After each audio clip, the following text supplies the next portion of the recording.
Hello there, and welcome to the penultimate video of Gran Turismo 5. Today we're going to be doing 13 through 18, the hours of the 24 hours of Nürburgring. I fucked the intro up, but that's because I'm literally concentrating on driving. I think I can beat my PB of 743, 762 with this lap. It's been good so far, except I did screw up one small section of the Grand Prix section. It's the corner right before the chicane, as you saw. But,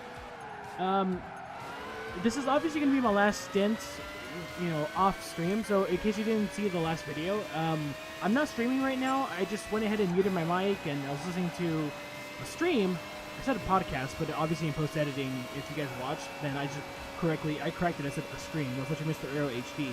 But anyways, essentially, I decided to, because, I was goofing off and having fun with, my friends and stuff on Discord chats on, for the first 8 hours of the race or so, or 10 hours actually. I wanted to build up a lead, a big enough lead to be comfortable with Audi R8, and I figured just 2 hours would be good. Like 2 hours of driving on my own and just focusing on hot lapping, and of course I did make some mistakes, and of course, there are moments you guys saw, if you saw the last video, the last 2 hours, moments on camera that I was like laughing and stuff, but that's because, Arrow's a funny dude. But regardless, we're only gonna have about one more lap of just dead silence, and then obviously I'm gonna do a transition back to when I'm streaming this live on Twitch. And yeah, I'd say skip to the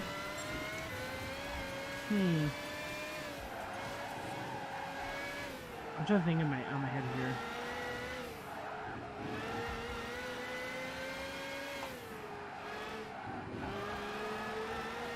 Maybe the 10-minute mark? Somewhere around the 10-minute mark of this video in order to go back to live commentary. Or commentary, period. This is live commentary, but this isn't being done, I'm not talking about anything. So skip to around the 10-minute mark or the 12 hours and 10 minutes for the total time in-game. To hear me talk to people again, or talk to chat, or whatever, or just talk about things. But until then, enjoy the in-lap.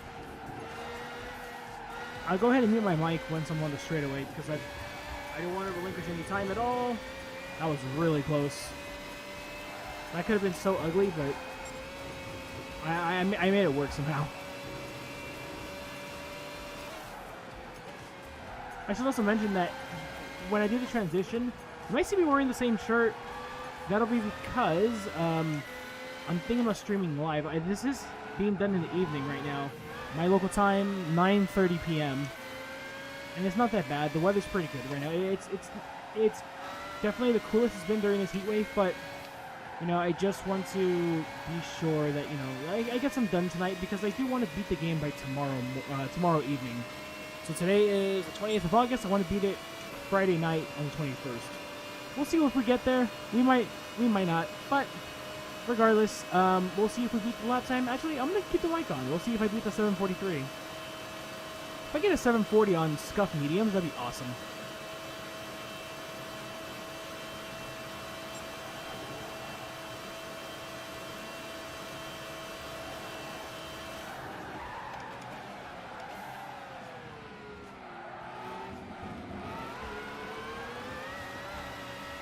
I don't think it's enough.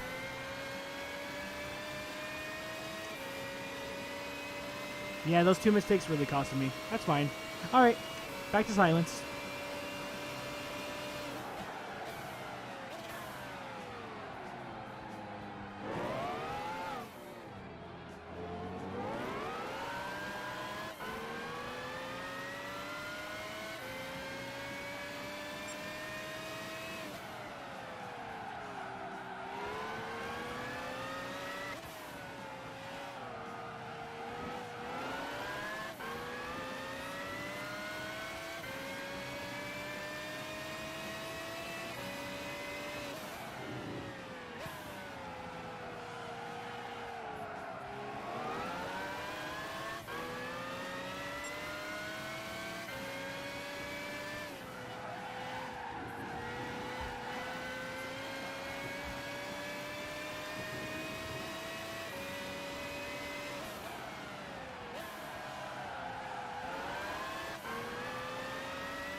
Okay, so anyone watching on YouTube, now we're back live on Twitch. About 35, 45 minutes afterwards, can you chicane? No B-Spec? Oh, I did B-Spec already. I did B-Spec first because I wanted to get it out the way, but I ended up actually loving B-Spec a lot. The screen's flickering a lot. That's really weird.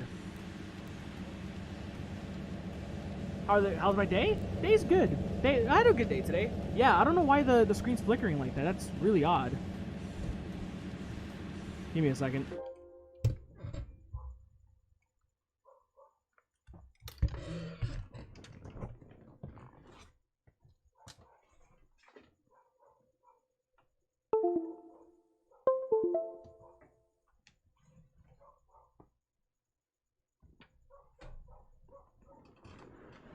Yeah, I appreciate it, Walter. How are you doing this evening or day, wherever you are in the world? It just hit midnight for me. No, it's bruh. It's 11. If you're in the West Coast, it's 11. Unless you're like the Mountain Time or whatever, like Utah or some shit, like New Mexico, I think. All right, it's fixed now. Alright, sorry for the jump cut. So, essentially what I was saying was, did some laps by myself, Mountain Time, got it. Did some laps on my own. We built up like a 2 to 3 minute lead, and, yeah.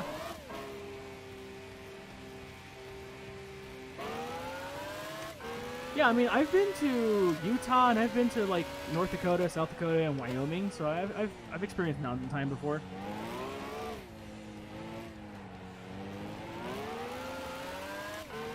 So yeah, we're 35 to 45 minutes after we did our last 2 hours of the last video. Just took a little break, and we're back here now. Florida, Vegas, Cali, New York. Shit, well, I'd like to go to Florida, even though Florida is like a meme. I'd still like to go. I want to go to like Daytona. I was supposed to go to Daytona this year. Unfortunately, like, here's the thing: for Daytona, for the 24, like, we found really cheap plane tickets. We found a really cheap hotel and everything. And I sort of kind of regret not pulling the trigger on it because it kind of sucks to see that the only racing event that I attended this year was the Auto Club 400 for NASCAR.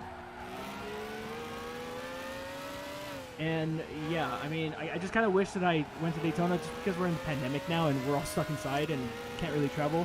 I mean, you can. I could technically go to Florida if I really wanted to, but gotta be responsible.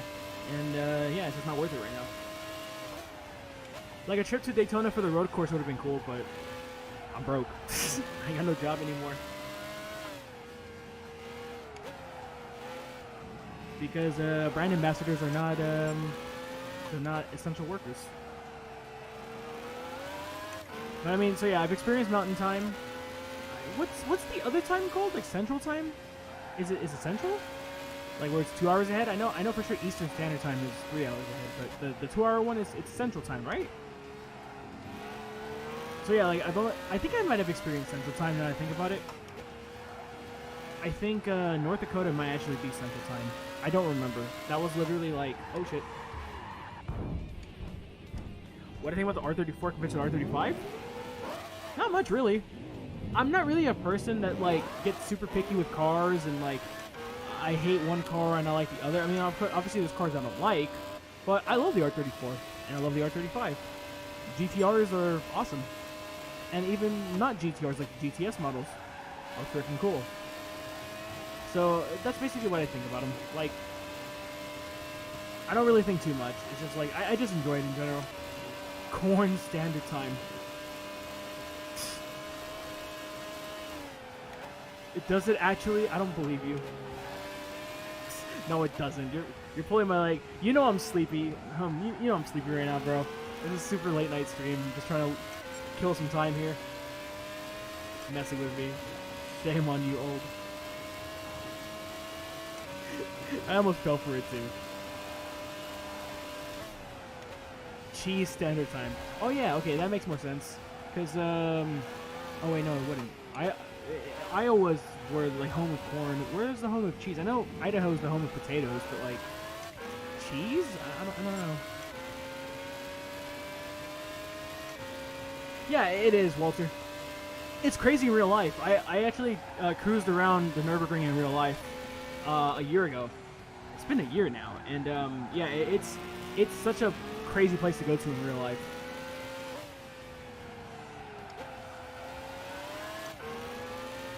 Wisconsin? Oh, that's right. Wisconsin is the home of cheese. I forgot, like, dairy in general.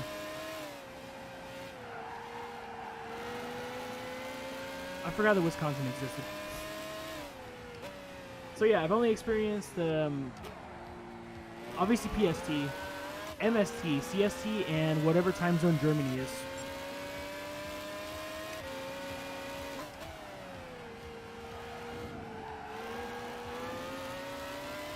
Although what's nice about streaming right now is, okay, what I should have done was I should have like drank like a matcha tea or something to keep me up. But what's nice about streaming right now is that since it's 11 o'clock now, there's like a really nice breeze passing through my window. Needs to get some sleep. I don't blame you, Walter. It is late. You have a good one, dude. Thanks for stopping by, and thanks for supporting old.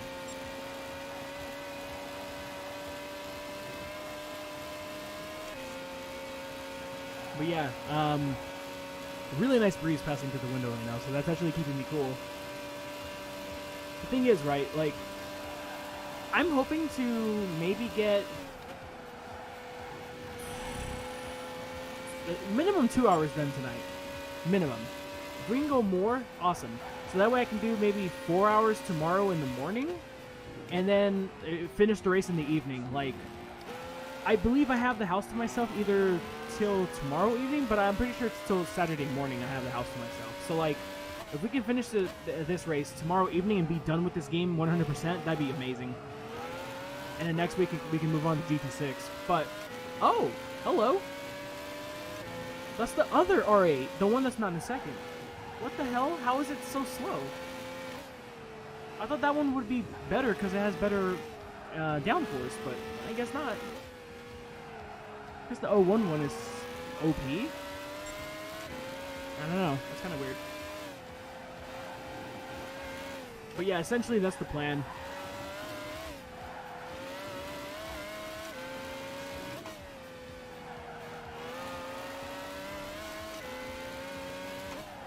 And then obviously I'm not going to be as fast as a 743 streaming this.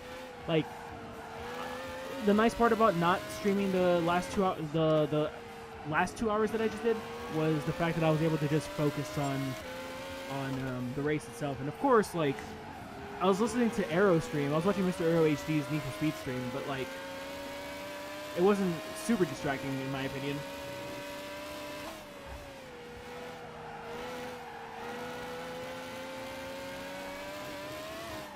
And then also, I've been able to figure out that going 3 laps on the mediums is better than 4, only because the 4 lap, obviously like the 4 lap strat, it's not bad, but we do lose maybe 8 or 9 seconds in total for the lap when we stay out when we stay out for a 4th lap. And then the pits are a lot longer because we have to fill up like 20 or 25 more liters of fuel. So if we just do 3 laps, not only are we having like decent pit in laps, out laps, and 1 flying lap in the middle, but also we cut the pit time down because of the fuel, so it's not bad.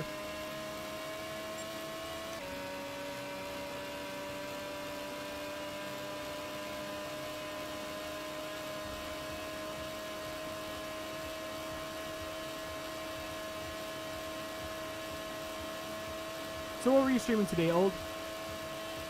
I didn't catch your stream today, sadly. Not this time around. And how did it go as well?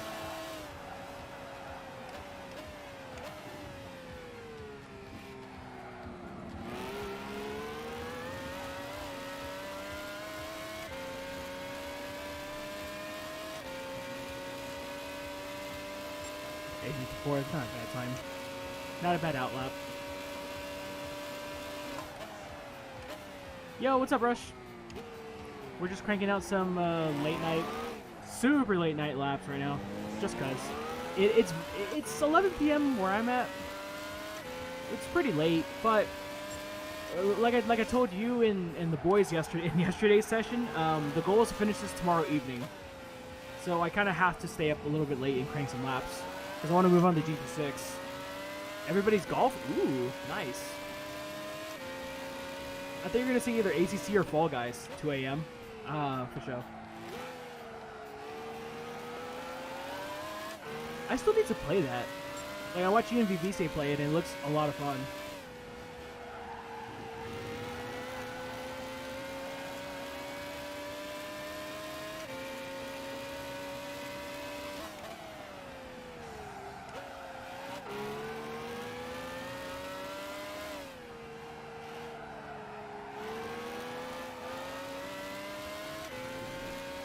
But, I mean, in general, I'm not really into golf, but when it comes to, like, arcade-ish sports games, like, I don't mind them too much. Like, I used to play at my best friend's house. I used to play freaking Sega Bass Pro Fishing. I think that's what it's called, Sega Bass Fishing. Like, on the Dreamcast with the little, like, fishing rod controller. That was pretty cool. It's a blast. How much is it on the PSN store? I might get it. I might get it whenever my my refund check comes in from my tax year, from last year's taxes.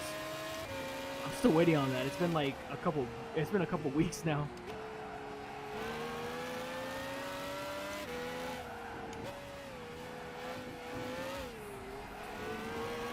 $20? That's not bad.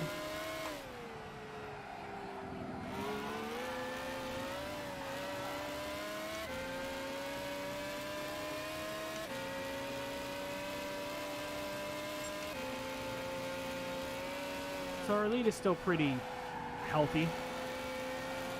Got your mac and cheese. Nice. So let me know when you're ready to VC, Miguel.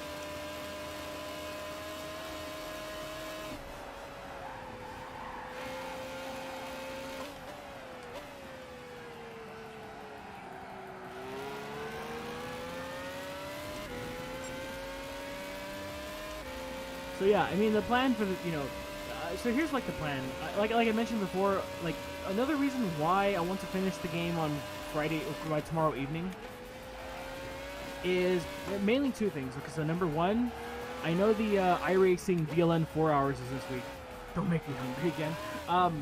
The iRacing VLN series is this week for the 4 hours of Nürburgring, and I forget who told. It might have been Mike in chat, but somebody had mentioned that the weather was foggy, and I was like, ooh, dude, a freaking multi-class endurance in fog conditions, like, that would be amazing. So, like, I don't have a tune for the AMG GT3, but I can still, when's the next ERC race? Next Sunday, and it'll be Octopolis. That's going to be insane. Only because, like, I'm super terrible at Autopolis, so I don't expect myself to get any good position. Like, the first two ERC rounds essentially were, like, Chris 99673 winning both, and then, like, I'm the second most consistent guy with 2 consecutive 4th place finishes. Use your phone and tablet. Alright, for sure. But yeah, basically, like, hold on, ring,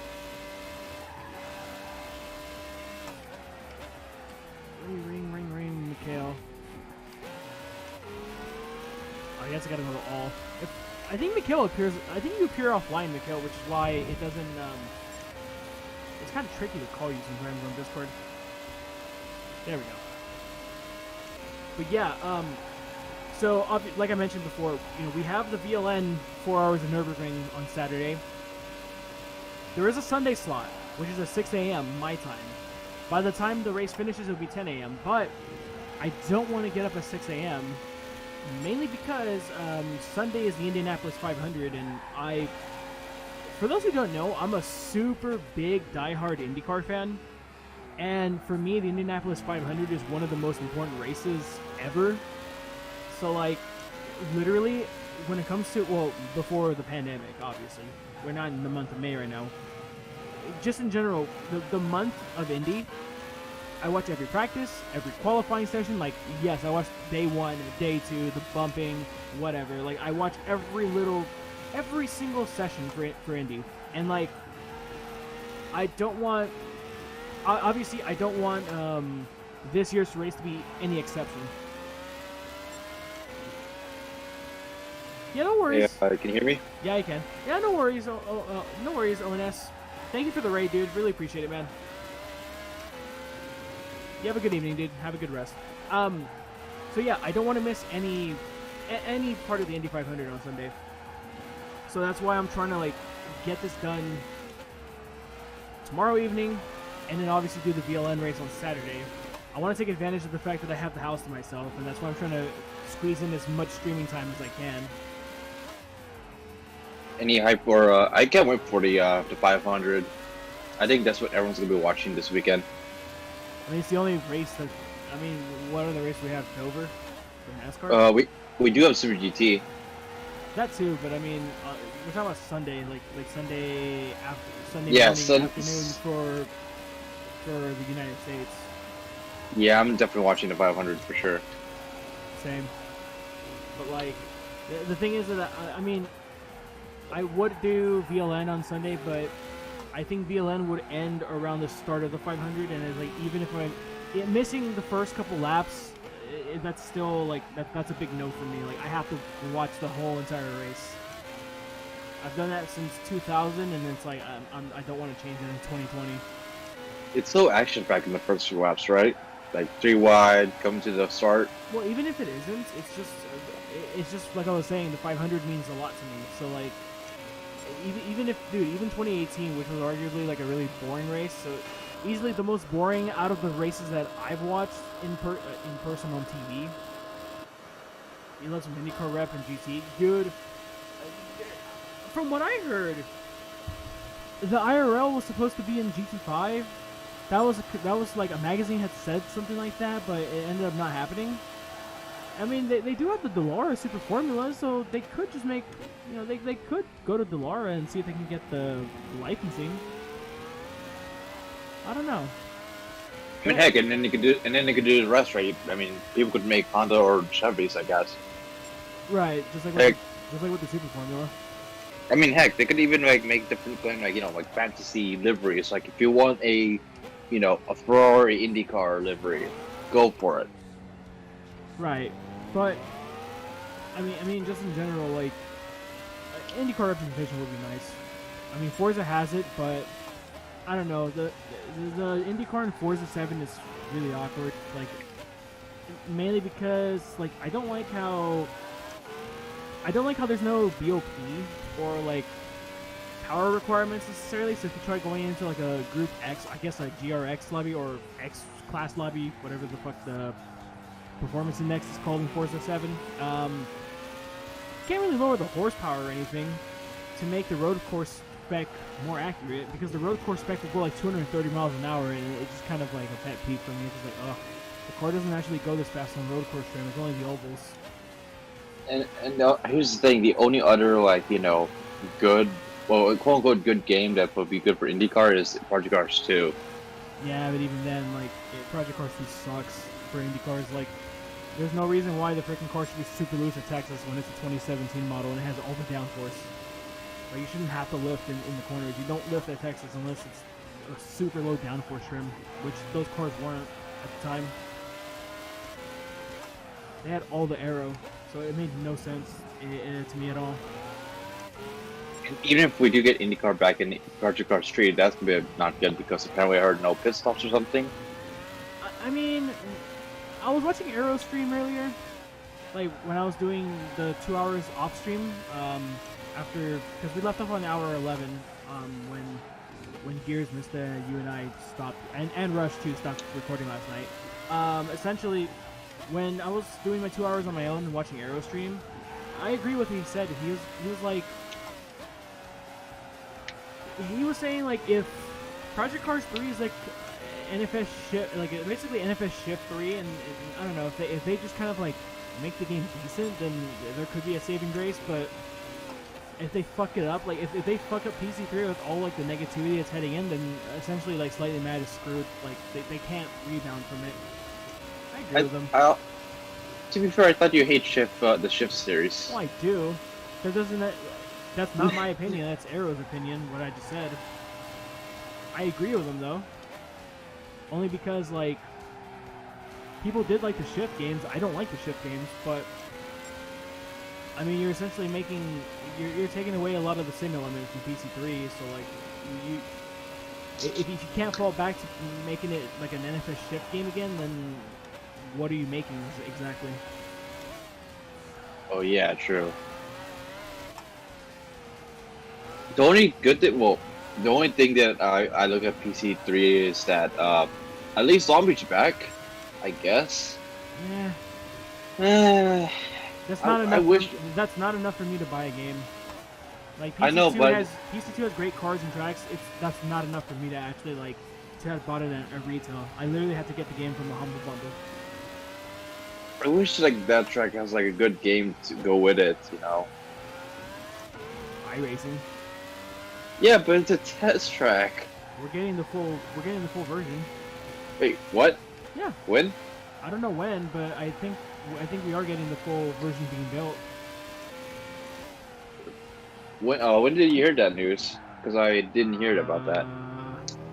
I forget who I talked to, but somebody. I forget who I talked to, but I think I heard it from somebody. Can't remember. So soon, hopefully, because I would. Not soon, but like I'm pretty sure it's in progress. It was stated in the recent news. Oh, okay. All right. Thanks, Jay. With Hockenheim? Ooh. All right. Honestly, if that's the case. Go ahead. If that's the case, if I really have the space to do it, I'll go to PC and I'll play iRacing. Get ready to spend a lot of money. Oh man, I'm gonna sell my PS4 because of that. But it's worth it. Like iRacing is worth it, but you have to be really invested in it. Like I said before on stream, I mean, I got lucky with like getting a free year and then like free content, and that's what kind of helped me out, which is why I stuck around. But I think if I had to pay out of pocket for every single thing that I have, then I don't think I would have bothered too much. But that's why I don't really mind paying the subscription fees and shit, because I managed to get a lot of the content for free. I already had the discount, you know, that grandfather discount or whatever, where like, or you're part of that little club or whatever, where it's like you get, no matter what you buy, it's already 20% off. So that's nice. But yeah, what I'm looking forward to the most is the new LMP2. Just to run Daytona again, dude. Not run it again. To run Daytona, period. Because I freaking hate the DP, and I mean, as much as I like GT cars, I love prototypes.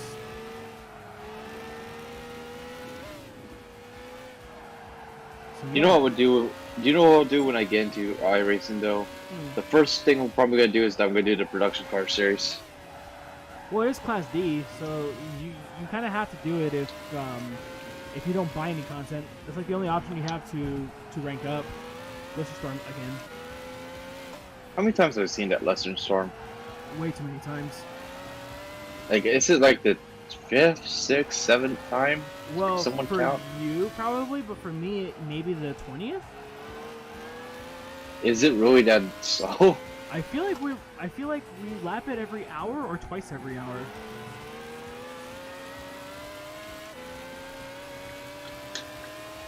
But yeah, I just wonder when full Long Beach is going to come out. I mean, it kind of makes sense, only because, like, I mean, they have Detroit, and as much as Detroit probably doesn't hog up resources like Long Beach does, it still does hog up a pretty decent amount, I imagine, because you have to make the freaking, you know, you have to make the skyline in the background.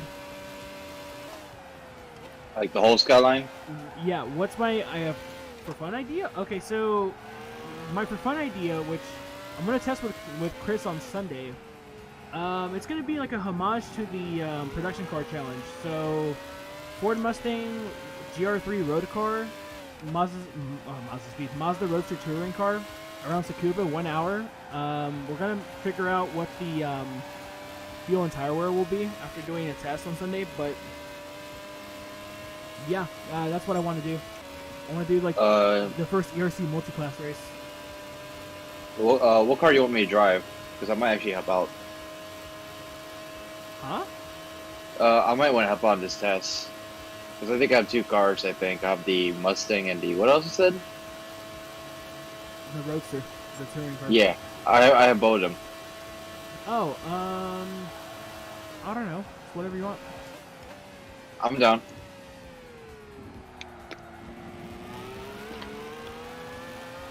Alright, so where are we at? Oh shit, I'm supposed to pit. Fuck, I forgot. I'm doing 3 laps instead of 4. I was gonna say, are you gonna crash into that, like the BMW did in the, like, one of those 24, like, the 24-hour Nürburgring races? No, you mean like Marvin did during the 4 hours that we did in this game. Oh yeah, I remember that, he did!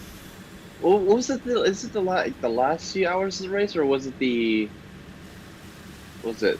No, it was when did that happen? the middle point of the race, because Marvin was the one who did the stint. The second stint, then you did the third stint, and then I did the final stint. How did I do my stint? Because I forgot about it. I don't remember. I think you didn't crash, which is what was mostly important to me. Actually, what happened? I remembered some BMW, like a GT4 car, hit the pit wall. Straight up just hit. I remember that, yeah. We could have a multi-class at Blue Moon Day. That could work. We could do like, you know what? We could do like a GR1, GR3 multi-class, kind of like Daytona. That could work. Maybe do like a 2 hour 45-minute race. Maybe. But I don't know. Like I want to do like the production car challenge homage race first, and then my other plan is pseudo 20. Yeah, exactly. My other for fun race idea is the Northern Isle Saturday Night Classic. So it would be street stocks, essentially like Pontiac Firebird, open, or you can say horsepower, and you can do. Actually, well, that's gonna be really tricky to set up. Spa or the Nordschleife? Yeah, we could. That could work. Although maybe not the Nordschleife with GR1s and GR3s. I think that'd be way too extreme.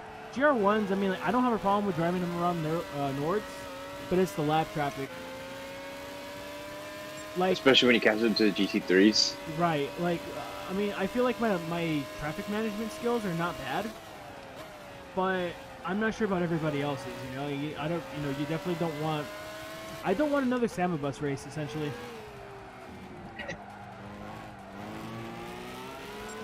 If we're doing another production car series stuff, this actually what does work. We need to do it in Daytona Oval when you get GT7. Although, yeah, I mean, although Tsukuba might be tricky, the cars are a lot slower, so it's not bad. Like, when we were doing the testing, or when Chris was testing on his own, he was just logging laps on his own, right? Essentially, we believe that the Mustangs will catch up to, well, they'll lap the Miatas probably twice, for sure once. And from what it looks like, the Mustangs might have to do a pit stop, while the Miatas might be able to go a full race length without pitting. Maybe. Either way, I don't mind whatever happens, because, in my opinion, it's 2 different races. Both classes don't necessarily have to pit. It could be, you know, it's 2 different races going on at once, so it could literally be, you know, fuel and tire management race for one, and then an all-out sprint for the other. I mean, I think that'd be kind of interesting. Oh, I was going to the Storm again, but I realized I pitted, so of course we're going to see the Worcester. I mean, as long as we don't wreck each other, at least we have some, like, a little bit of, like, fun, you know? Because it is the production car series we're talking about here. Well, it's not the real production car series, and on top... Oh, hello. Denny?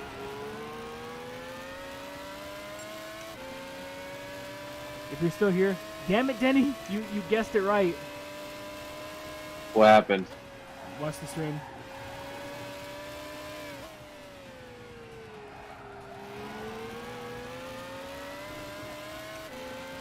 It is raining.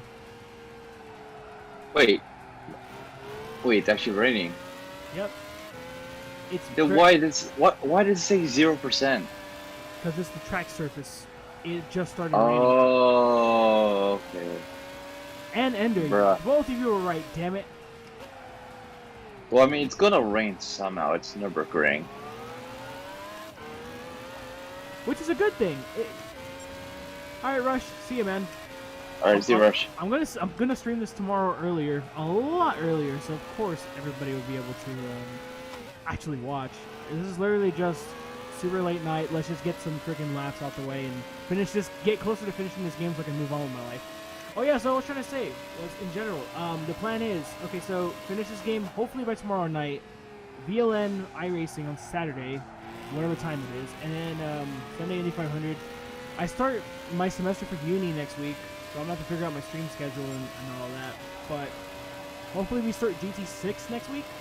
I think that's the plan. Is that the better game compared to GT5?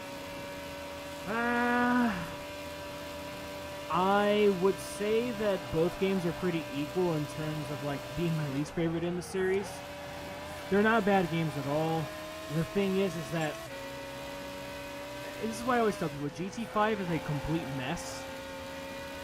In terms of like, you know, the standard cars and like the level system and the menu design and the lack of events, and then GT6 is a mess because it's too streamlined for my liking, and then the AI is it's not as bad as sport in terms of like difficulty, but it's like a step up. It's like a step above GT Sport, I'd say, in terms of like AI difficulty. So it's not very easy. It's easy. So that means I could get used to that, basically. I guess. I mean, okay. Didn't you play GT4? Yeah. You did win the All Japan GT series, which is quite difficult in that game. Wait, is it really that difficult? Yeah, it's not easy. It's not super hard, but it's not an easy championship. Maybe because I got used to the cars right away because, you know. Well, it's. What did you use? I forgot what you used for that. You saw my picture, right? On my Discord Denso? picture? Yeah. Oh, got it. I thought for some reason you used the that 350Z concept LM race car. Why is that OP? For that series, yes, but I feel like people in general tend to gravitate towards that just because it's the car you get from winning the regular Japanese championship. No, here's the thing. That was like the first championship I'd done. Oh, that's right, because you just played off my save game. Yeah. So I was like, you know what? I'm just and the funny part is, you left that for me. You left that open. So I was like, you know what? Why not, right? I mean, but do you have an extra memory card so you can start? Your I might. Here's the thing I noticed about your PS2. For some reason, it's not opening on the. I don't know. It's not opening for some reason. I still have a memory card, thank God. So what do you mean it's not well, I don't opening? know. Like I'll try to turn on like with my new monitor, but for some reason it's not working. Or I can hear the sound, but I probably can't hear the like. There's a different setup. How is it? I'm confused. Isn't your monitor a PC monitor? Yeah. How are you playing it on there? Hey, Jimmy. How's it going? You know those like things that connect to the like the HMI cables or something, like that you connect to the PS2 to like the newer ones, the new monitors. So like a converter? Yeah. And it hasn't worked yet, so it's probably not compatible with the monitor then, unless you might have damaged the PS2 like in storage or something. That tends to happen. Yeah, but I mean, I do have that memory card though, so yeah. So even if that PS2 does, you know, has its ghosts, you know, oh god, I can never take that. I'll probably get myself a new PS2 and see what I can do with it. Yeah, I mean, you can probably find one for cheap nowadays. Well, yeah, I don't know about cheap. Well, not expensive, but like not as cheap as they but it's used not to be. cheap.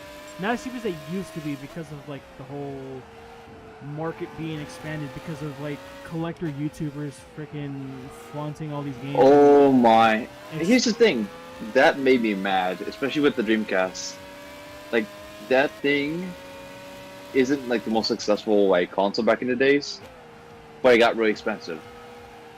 Really expensive, actually. Like, how expensive we're talking? Like $100 Past that, actually. for a fucking Dreamcast? Yeah. I was lucky to have I won one in a contest, and I bought one for $50. But that's because I was that lucky. Yeah, I mean, I guess when I had my Dreamcast, when I was still collecting, that was before all the, like I said, all the retro collector YouTubers, not like the AVGN, but like the retro collector channels, where like they, like I said, they go and flash Little Samson for the NES, and it's worth like 20,000 because Metal Jesus Rock said so. But like, my Dreamcast was the Black Sega Sports one, and I got it for $5 at a freaking yard sale. Wait, really? Yeah. Really? Okay.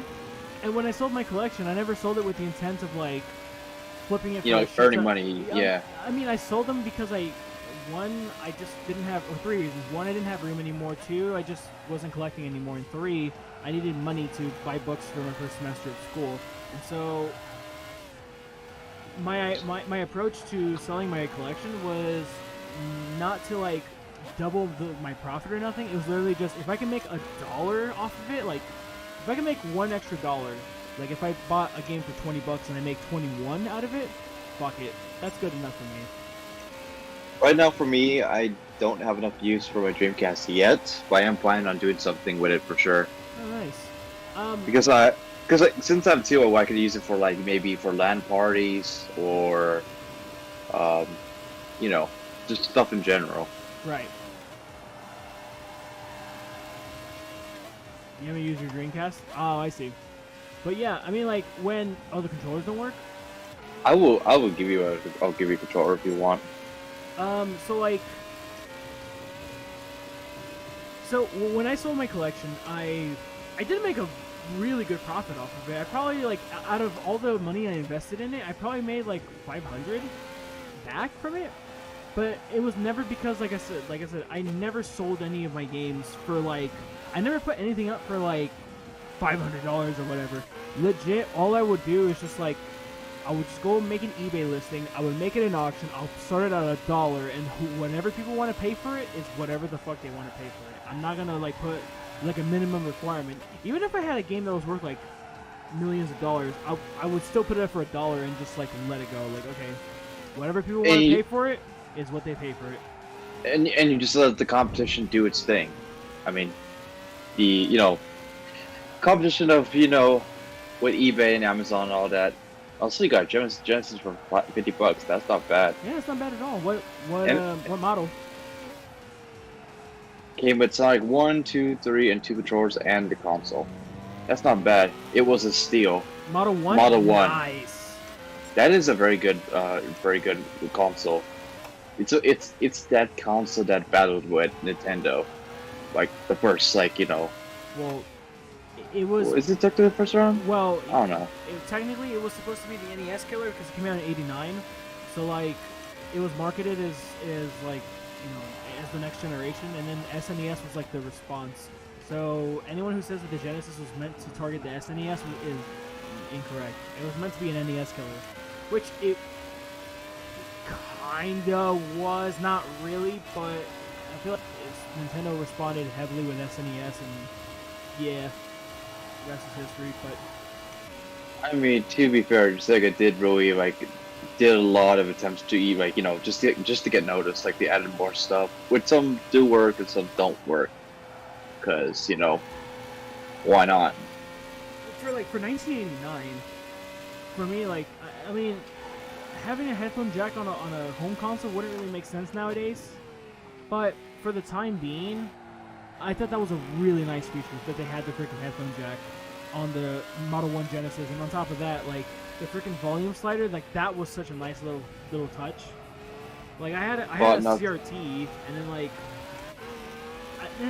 was it CRT? It was a CRT. Yeah. It was an old ass, I think, Mitsubishi TV or Panasonic. I can't remember. The point is that, like, in order to not wake people up in my house, I would literally just like use my freaking head. Like, I'd use like an extension aux cord and then just plug in my Apple headphones into there, and just play Streets of Rage or whatever. Like it was pretty nice.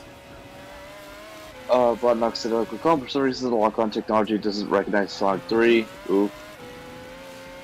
Isn't it supposed to recognize Sonic 3? And to my understanding, that game, whenever you put any other Sonic the Hedgehog game into the top slot, it changes the Sonic and Knuckles somehow. Like, that's the thing. Like, I only really enjoyed, for Sonic the Hedgehog games, I only really enjoyed the first two. Sonic 3 was cool. I don't really remember much of it though, but Sonic 2 is that's my favorite Sonic game. Supposed to, for some reason, black screens. For me, Black screens? For me... Go ahead. Oh. Go ahead. Okay. For me, my first experience of Sonic was basically in the 2000s, like during the Sonic Adventure days. I never enjoyed this game. Really? Okay. Nope. I do not like 3D Sonic games at all. Not even the adventure titles. Just not my thing. Well, I guess it's one thing to disagree, right? Super hot take from me. I'm not saying the games were shit. I just didn't like them. Okay, figured. I feel like Sonic Heroes was definitely shit. Onwards, but like Sonic Adventure, they're all right. I mean, I mean, at least. I don't know. I just feel like Super Mario 64 set the bar high for any transitioning 2D to 3D games, and maybe that's why I'm just kind of like, I don't know.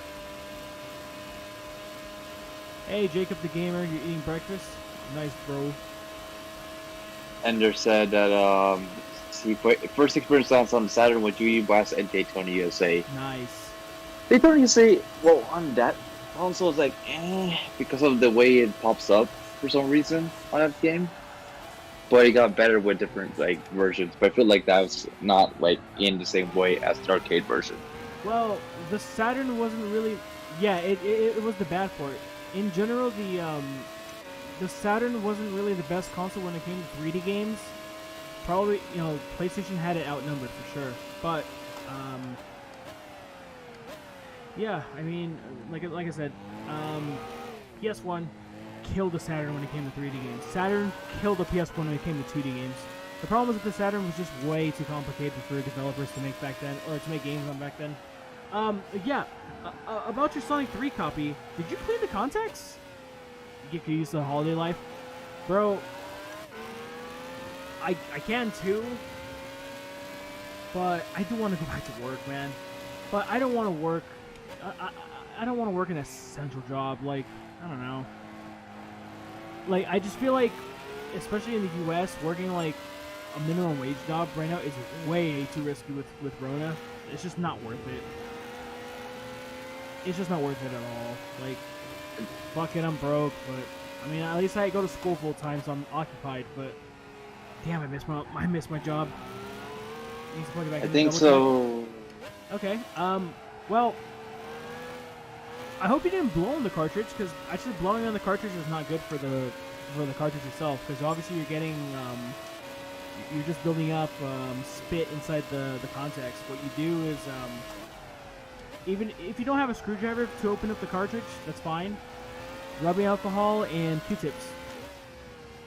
And also, if you want to feel really good, Brasso, the metal cleaner. That's something else that I used when I was still working at the game store. Brasso, and then I have a bottle of Brasso here in case I get my hands on any cartridges, but I haven't done it in a while. You can spend whole days with your girl. I mean, I imagine anyone could if you're enjoying your relationship, Celica, which it sounds like you are. It sounds like your relationship is a good one, so that's awesome. Oh yeah, talking about getting Sega games in a con. I actually got my copy of the F355 in a anime con, a small one too. How much did you get for it? It's a steal. I think it's like $10. Oh, okay, yeah, that's a good price. I think it might even be lower. It's like probably between $5 to $10. You know, Because probably. Let's go ahead.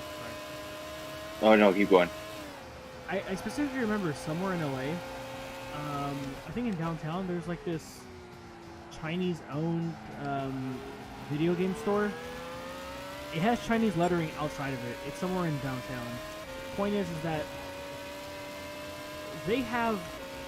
I recall when I was still collecting. This was back in like 2016 or 17, so I have no idea if they still have them now. But I imagine they do, only because I cannot imagine collect like a diehard collect. Oh, maybe not diehard collectors, but casual collectors maybe going after these particular titles.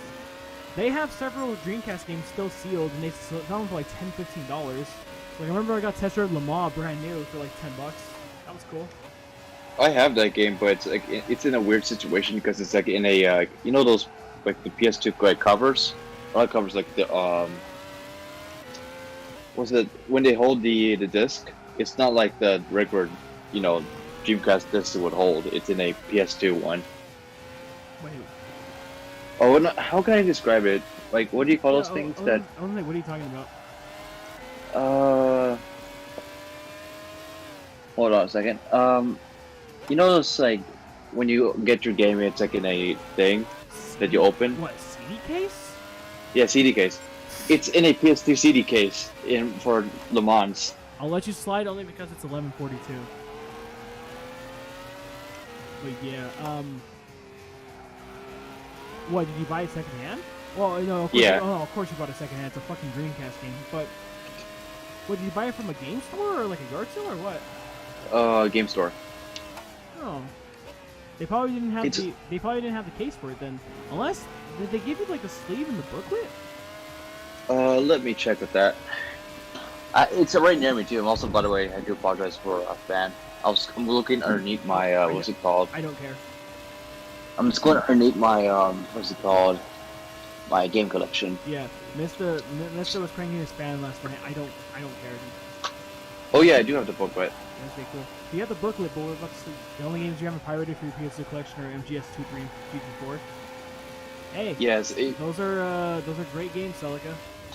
I've admittedly pirated GT4, but MGS 2 and 3 I have the HD collection, so I'm good on that front. And I got Test Drive Le Mans for $10. Nice. Okay, so it comes in a DVD case. Yeah. Does it like I'm asking? Does it have the sleeve, like the actual like art for the? Yes. So it's original art, but they just slid it into a DVD case. Yes. You know you can just get any jewel case, right? Like any CD jewel case, and just open it up and put it in there. It's the same shit. Yeah, it's weird. I'll probably take a picture of it next time. Like, that's all you really have to do. You don't. I mean, unless collectors are specifically like anal about, oh well, this game came in a compact disc, a branded CD case, and this one came in a JVC, blah blah blah. I don't fucking know. Like, I don't really care about that. As long as I get the disc and everything, and like it works, I'm happy. Yeah, for you. Because it's really hard to get games like that, like the old consoles. Right. Again, like you mentioned, like the collector, YouTuber, stuff. Yep. Once they announce a game that's rare, or once they make a video about a certain game, prices go up. It's like the stock market. Like certain events trigger the marketplace, and yeah. Although, in my opinion, there's gotta be there's an end to everything, dude. That entire bubble has to burst at some point. Like, there's no way that freaking NES cartridges can be worth like $40,000 for the rest of humankind. Like, there's just no way, dude. Especially for games that aren't worth $40,000 or whatever. All right, cool. We're now on hour number 14. Only 14, 15, 16, 17, 11 to go. Yep. Wait, is this 14? Wait, is this 14 or 13? It's 14 because we've completed 13 hours. Remember the time was 0. Oh, right, okay. Oh, you wish you had the chance to play Ronaldinho soccer. Well, if you lived in Brazil, you could. You could probably find a ROM somewhere for it. It's literally just International Superstar Soccer, but just bootleg. So you'd be getting a pirate of a bootleg.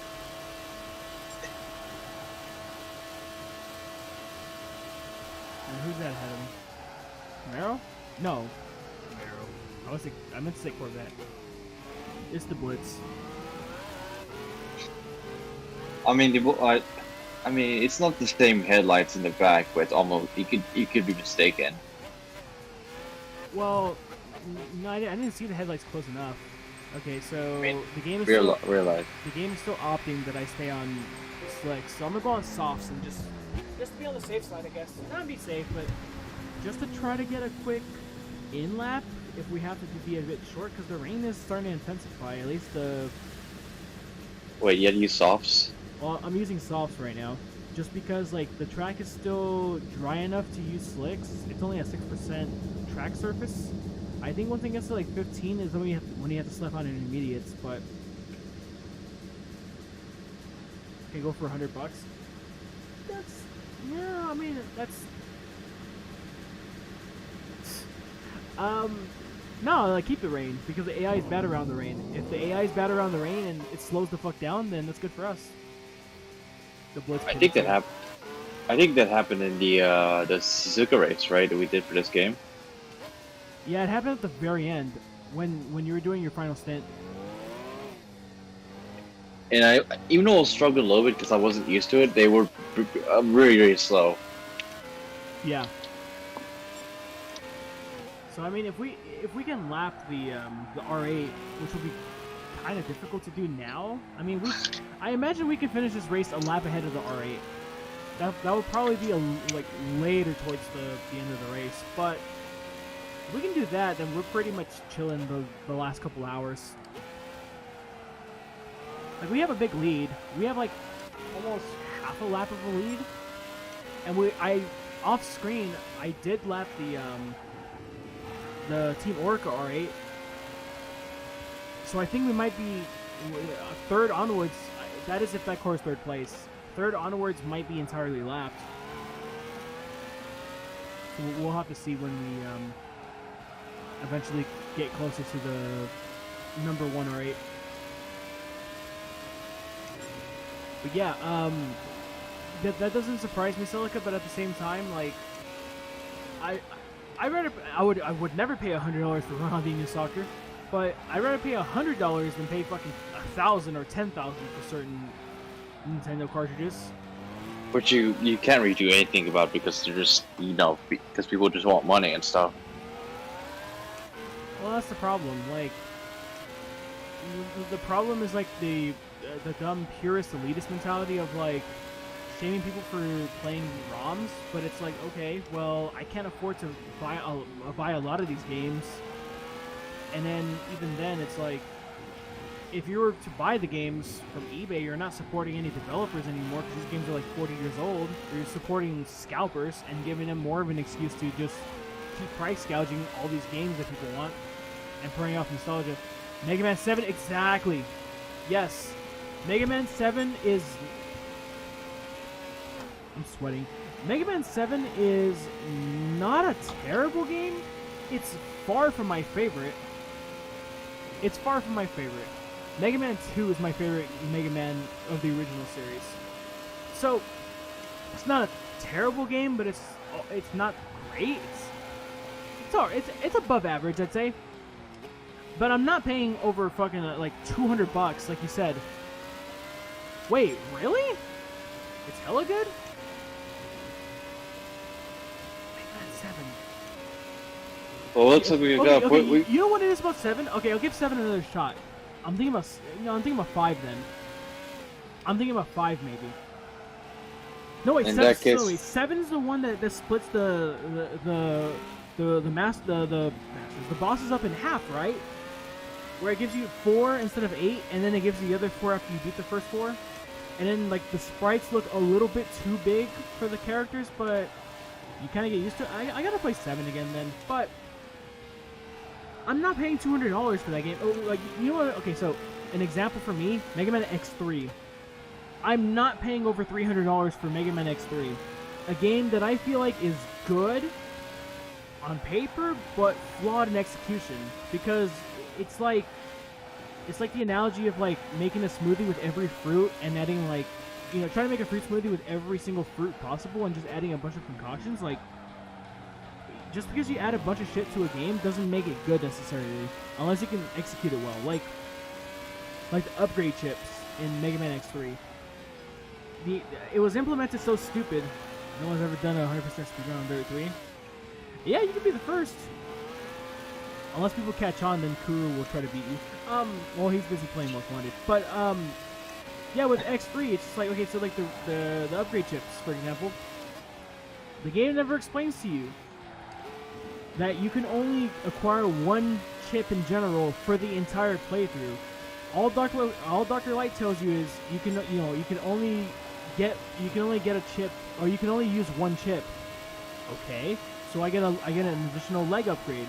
Then I see an arm upgrade that I like, and I get into the capsule, and it's like, oh, sorry, X, you already have an upgrade. There's nothing you can do. I'm just like, really?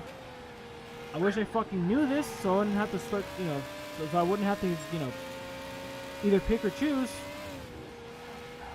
Practice run streams. Yeah, go for it, dude. That'd be fun.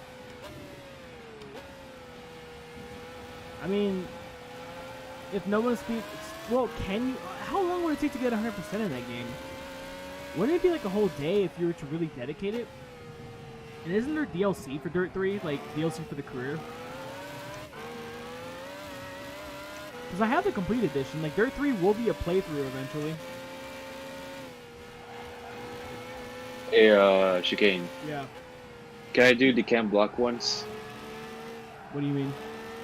Or wait, is there like the cam block like Gymkhana up once for Dirt 3? What do you mean? Can you do them? Oh wait, hold on. I think I've either looked at the wrong game or I don't know. No, you're talking. No, Chem Block is in Dirt 3. There are Gymkhana in Dirt 3, but I don't understand your question. Can I do the Gymkhana events? No. Damn it. Just get the game. No, obviously not, because I'm supposed to play the game 100%. I know. I'm just like, because I really do like ride racing. So, or like just that in general. It doesn't have events. Oh, okay. It's only cars then. I can do the whole thing in 5 hours. Yeah. Oh, alright.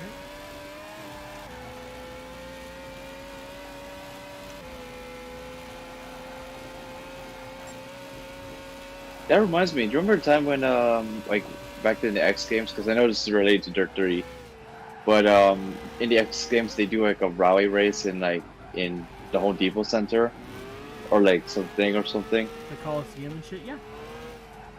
Yeah, those look fun back then. I never been to one, and the only one that I watched live was the 2012 one, which was Sebastian Loeb's one and only GRC win, because it was considered part of the GRC championship. And he dominated that one too, right? Yep. And Cam Block completely destroyed everybody. And then Cam Block barely managed to get second, despite having a destroyed tire, I think.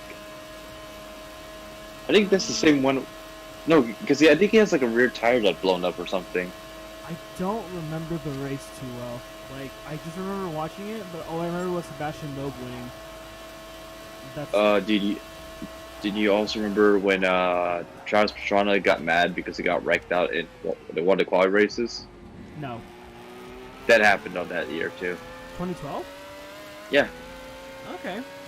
Yeah, I legit don't remember anything about those races in particular, in all honesty. It was an interesting circuit, because you're going around back then it was the new Italy Live and Staples Center, and back then there was no, what was it called? Was it that one hotel that's built? Right. So it's kind of like it's a bit more open back then. So they made a track, and then they have like that what's called Hot Wheels track in the middle. Yeah, I know they made the track there. I just don't remember the actual races itself. Like, I don't remember all the drama of the race. I just remember watching the final and watching Sebastian Loeb win. It's an interesting circuit, and it just causes a bit of chaos because of how tight it is. It sounds like any other rallycross track. Yeah, but it's very tight, very tight. And yeah, the two things are actually no, three. Sebastian winning, Cam Block got second on a flat tire, and Travis Pastrana was pissed off, and he was driving a Dodge Dart too. Remember that car, the Dodge Dart? Doesn't it still exist? Do they? I forgot that car. I think so. I remember that thing used to be cool back then. I don't know. I know some people like to rice out Dodge Darts somewhat, but Wait, why? well, because it's kind of like a little compact car. Yeah, it's still around, I think. I just forgot about it. Ben Clock.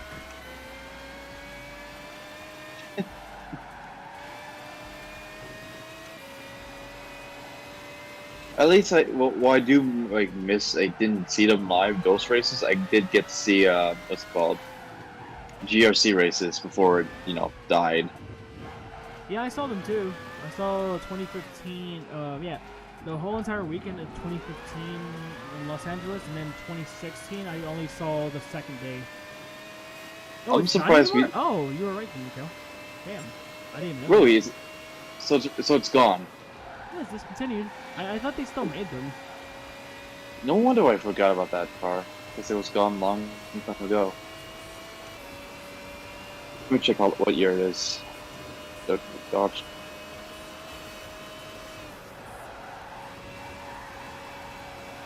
Alright.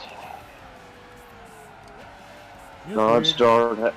The Dodge Dart has ended production on 2016. So that was like 4 years ago. Damn. You know what's weird? The track surface is 18%. Yeah, I'm on softs and the car still feels fine. Still feels super grippy. We marketed quite a few years back, but it flopped. Oh, I have a fact regarding the. Oh yeah, it was marketed a bit years back and it flopped. Like everyone talked about the Dodge Dart like back then, like the early 2010s. Yeah. Also, here's a interesting fact on the Dart. There was supposed to be a Dart SRT4. Did they make one? No, because it was canceled in 2016. Oh, they were supposed to make one around that time. Yeah, because there's a 5-year plan for that car in 2014. Ah, I see. Seeing rally, yeah, we were just talking about the rally version of it. Yeah, oh yeah, and that car wasn't good. Pastrana finished 10th in both driver seasons for 2012 and 2013, and he actually. Wasn't there another GRC car that completely flopped? You talking about the Hyundai? Was it the Hyundai? Let me check those years real quick. So 2012 and 2013. Let's check 2012 real quick. So we got the the Fords, Subarus. There is a Saab apparently. There was a Saab, really? Wow. Yeah, a 2010 9-3 that is driven by Andy Scott and Samuel something. I know that dude because he's the first guy to win Formula Drift Championship. Oh, like Hubinette or something like that? Hubinette. He drove a Saab. Citroen was there, Subaru, another Ford Fiesta. Then there's the Dodge Dart. It was driven by, surprisingly by Felipe Albuquerque. He did rallycross? Yeah. I think he was just a sports car guy. The hell? I don't know. And then he only did like one round. It was the second race, so it's like the Texas. Then again, Nelson Piquet Jr. did like run GRC for a while. And he did pretty well at that too. I mean, not pretty well, but I mean, he did decent to like actually win a race. I gave you my Formula E books from Long Beach, right? Yeah. I think I got Nelson to sign the first season one. I have it. I know I got Scott Speed to sign it, to sign his driver bio, but I'm not sure if I got PK to sign his because I got him.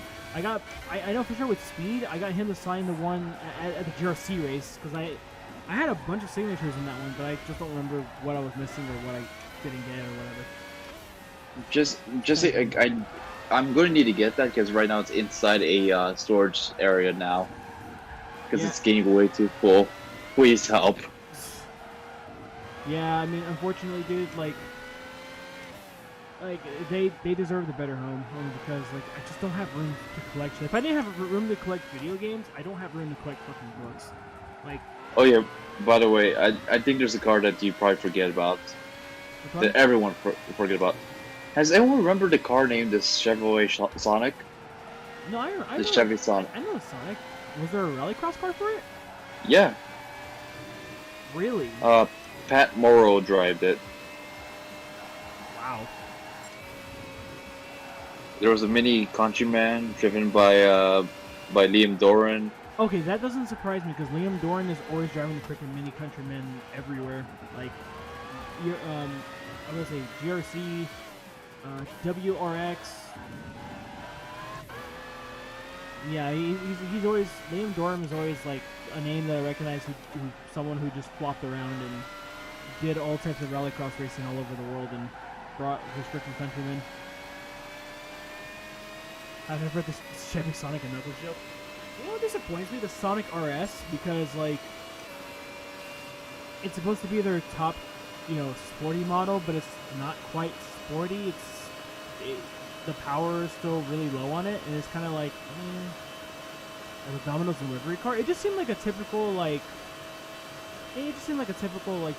first car or like a car that someone who's short can drive. The problem is that I sat in the Sonic RS and like my legs were way too cramped. Like, I just felt so uncomfortable driving it. And what's odd is that, I sat in a Ford Fiesta ST multiple times, and I can go road tripping in the car like that. But not in a freaking, what's it called? Not in a Sonic RS. Did you know that Mitsubishi Lancer did actually race in that year as well? 2012? 2013 actually. Damn. Driven by Nelson Piquet Jr. and some other guy. Huh, no shit. Yo, something is happening to the R8, by the way. Alright, so what's going on? Have a good one. We went from having like a 2-minute lead to like a 4-minute lead. Something is going on. I mean, it's raining. What do you expect's gonna happen? Maybe the AI is crawling at a snail's pace, like we mentioned before. Oh shit. Oh, Celica's in Poland, Ender, so it's morning for him.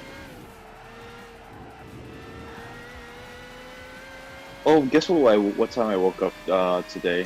Let me guess, 5? 2 o'clock. Oh, that's early for you. It's still late though. For like some people, like if they see my sleep schedule, it's like an absolute crapshoot. My sleep schedule would never be an absolute crapshoot because I always have to get up early, and like my body is so used to sleeping only like a handful of hours a day anyways, for reasons I'll tell you later, that like, yeah, I mean, I need to drink some like cherry concentrate or something with like melatonin so that way I can sleep better at night. I need something that would make me sleep better at night. Cherry tart. Right. Tart cherry concentrate. Has like natural melatonin in it. Really? Okay. Yeah. Bottles are kind of expensive, but it tastes good, and also it helps you sleep better. Like you notice that like it seems to put. I think they seem to put like play like racing games or any game in general like at night, because that's like my my go-to hour. We're good. I broke way too late. Damn, 420.668. If it was 666, that would have been perfect. No, it's it's 669. There you go. 069 would have been perfect. That would have been. I would have just ended the stream there, but. Oh yeah, I'm gonna be gone for stream for a little bit because I might actually want to take a look at something on GTA. I'm still gonna be here though. Yeah, for sure. I just want to see like what is it called? I want to see what GTA like. I want to see what car I want to get for GTA 5 online. I mean. Yeah, and literally every single sector that the R8 is crossing right now, he's losing like maybe 2 to 3 seconds. The gap is like expanding. I think it's just the car not having a good pace and on the rain. I think he got the wrong tire compound or something. Yes, but more than anything, I think it's just the AI. If they're on the wrong compound, then they just crawl. Like if you put them on slicks, yeah, because even the Red Bull when I would do like level grinding for Nürburgring 24, like with the Red Bull 2010, you know, just you have to do Le Mans over and over and over again to get the final race, right? And so I remember one race that I did, it rained, and for fun I was like, you know what, fuck, we have like a 30 lap lead with the Red Bull, it doesn't matter. I'll put it on slicks, I put it on hards, and like the AI would still fly because it's a fucking Red Bull car, but in the corners it'll go like 15 miles an hour, and it'd be pretty funny to just look at the difference in acceleration wherever the car is. Yeah. 427.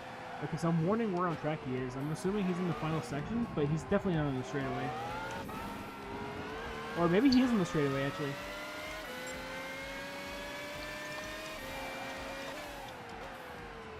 We're gonna pit this lap anyways as part of... Nope, he's not... Oh yeah, I need to make sure. Wait. The arrow is going through the final section right now. Yep, he's in the final corner.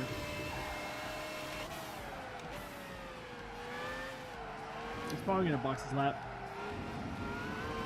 We lost a little bit of time because of the straightaway, But he was struggling the rest. no, he didn't box. The fuck? Oh, so he's gonna struggle even more, because he's gonna like just crawl. Fine with me.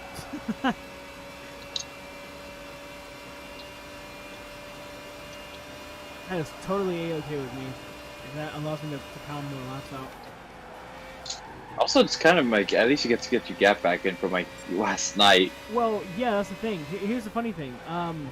My pedals were disconnected when I started my 2-hour stint earlier today, and so I lost even more time to the R8.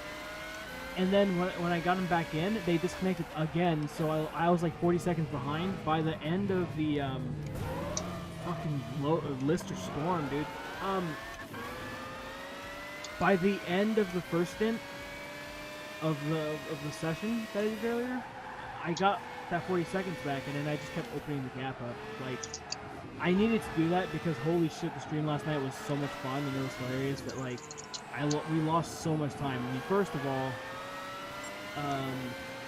Mista made me lose it with his freaking art story and his Mopar story, and then also I forget the other thing that we did. Oh, me reading the freaking synopsis, like having to take my eyes off the fucking screen. That didn't help. Dude, I was cracking up in the background. That was amazing. So here's the thing: 34%. What's it called? Track surface is at 34. And we're still gaining time. I'm on the softs. I should have used the softs from the beginning because we're already going to be on lap 3, and like the softs, they're not that worn. I feel like the rain's helping kind of, but if the game wants me to go on intermediates, I might just slap the softs on. We'll go on intermediates when it's like 50%, I think, because the car feels fine right now.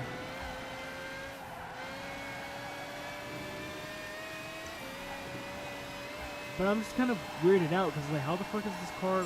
Unless it's the setup. Unless the setup is, you know, I don't know. That doesn't make sense though. Why would a setup make softer tires last longer? That doesn't make any sense to me. Because the setup that I found for this car on the internet was literally like meant for racing softs. But like I said, it wouldn't make sense for racing softs to last longer than mediums. Unless I'm missing something, of course. But I don't think I am. The point is we're staying on the softs. There's nothing any of you can do about it. Because that's it, so.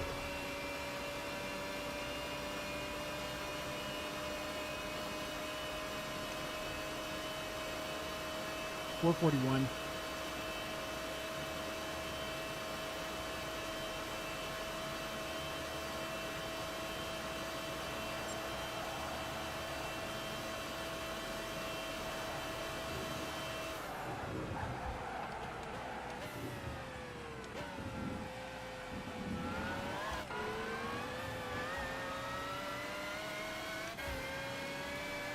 .443. Oh yeah, we're definitely gaining a fuck ton of time right now.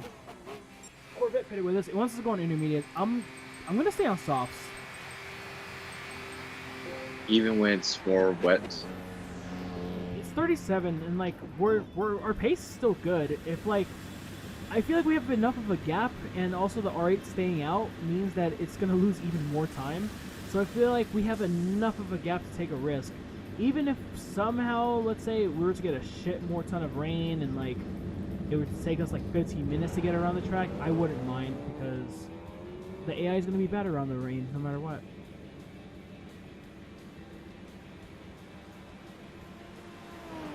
Also, poor GTR. Midnight Purple 3, and yet, obviously, we've gone 13 hours of racing, so it's just dirty at this point. Dirty boy. I mean, it's part of endurance racing. Yeah, of course, but it's such a nice car. I mean, it's gonna be beat up by the end of the race, of course, but fuck it, that's the name of the game. I mean, at least it's not going to be the Indianapolis car. The Toyota prototype they did use for that race. Oh. That's damaged, for all I know. Yep. Use and abuse.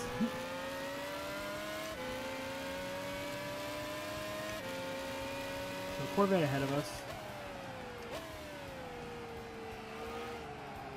Although I wonder when we're gonna get back into the. Well, I think Denny himself said that the sunrise is gonna come up around the 14th hour, or like 14 hours down. But This is like peak hours, basically. yeah, Peak night 4:49. out. Obviously, it hasn't accounted for the fact that the R8 hasn't pitted yet or hasn't crossed the start finish, so we'll get an actual indication of where we're at. But we'll see. And the storm was really slow. I think that's the Corvette ahead of me. Yep, it is.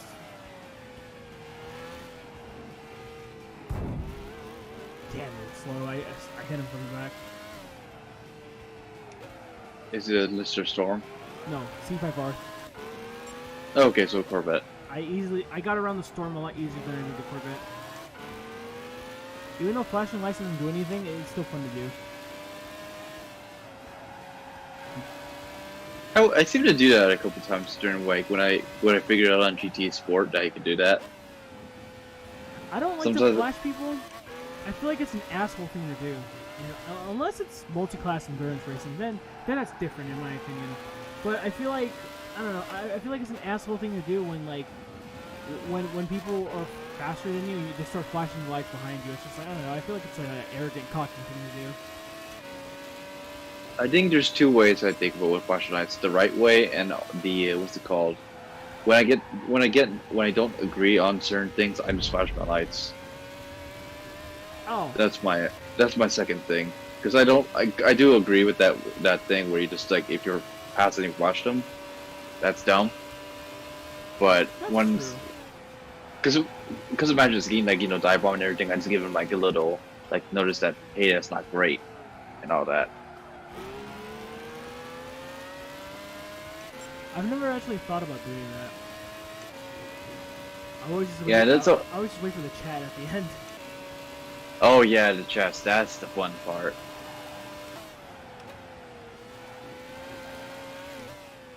Why do I have a sneaking suspicion that the rain physics in this game weren't all that great?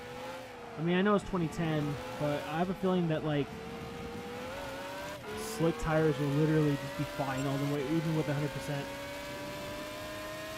Probably not. I think we're still gonna slap on intermediates when we get 50%, but literally, like, there is a little bit more noticeable understeer, but the car still feels fine. And oh my god, dude, that freaking R8 is now reaching the 5-minute mark. Obviously, he's gonna go back down to 4 or 3 when he cycles through, but yeah, holy shit.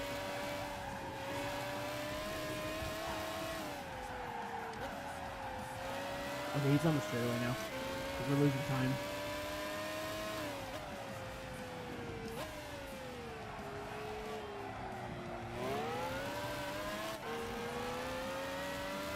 Let's see what he does. He's about to cross the start finish.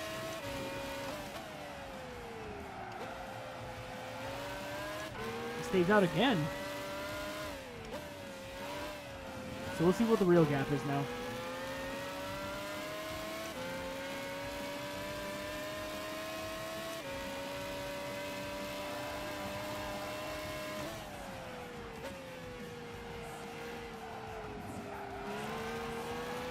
409. Damn, dude. Is it extending? Oh, dude, we only lost a couple seconds in the pit. We literally lost like 40-something seconds. That's all we lost, making the stop. And the reason why we only lost that amount of time was because he was really slow in the technical sections.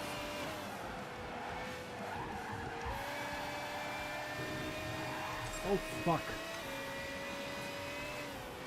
Now you're just losing grip?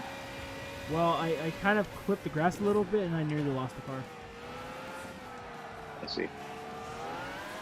Oh yeah, by the way, while you're doing that, I'm just driving a limo in one of the mission, one of the GT Online missions that I had to do. So I'm just probably gonna cruise it out. I recently found out there's like a wheel mod for 5M, or for GTA 5 in general on PC. That would be great. There is one. Because I forgot to tell you that like Ambush King was streaming GTA 5M the other day, and like he literally called me up and was asking me about setting up his freaking T300 RS on GTA 5. I was just like, all right, I'll try to help you out, and then, like I managed to find some tutorial. And sadly, because 5M is written all in script because it's a mod, I think the modders set it up so that way like you couldn't use wheels in one of the racing servers, and so he couldn't use the wheel, or like any other extra mods, or so something like that. I'm not sure. I know nothing about 5M, so excuse me, but I'm pretty sure the racing there should be a bit better than a normal GTA. What's it called? oh, Like a GTA Online server, like, you know, race, like, oh my god, dude. oh, no question about it. No question about it. Only because it's obviously a dedicated racing server. So I imagine that the people who partake in it on the regular probably do it all the time, and they probably have like a really strict code of conduct of some sort. 418, And they also have good, and they also have like a balanced car list too. I gotta which ask is a Ambush big- about it. Because that's the Wait. thing. I have GTA 5, and I never like GTA Online, but I've always like SAMP, the San Andreas multiplayer. So like 5M is basically SAMP in a way, where like it's all user created lobbies and shit, and they do whatever the fuck they want.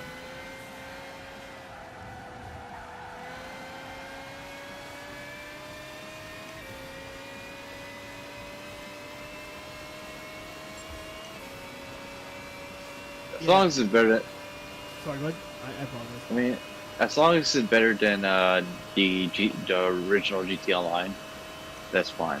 I think it is. Like I mentioned before, just because it's all organized by fans and shit, like these lobbies and stuff. So I can imagine like I said, like I imagine just the quality in general, regardless if it's racing, maybe role play, or like anything in general, just must be better. I think there's even saying that the 5M is more popular than GT Online itself in Twitch apparently. That's not a surprise. I imagine people are tired of like microtransactions and shit, and I mean it's more freedom. There's a lot more user friendly. Yeah. Who's that? Actually 13. AKA the fucking car nobody drives in GT Sport because it's 20 million. You can't do shit with GRX cars.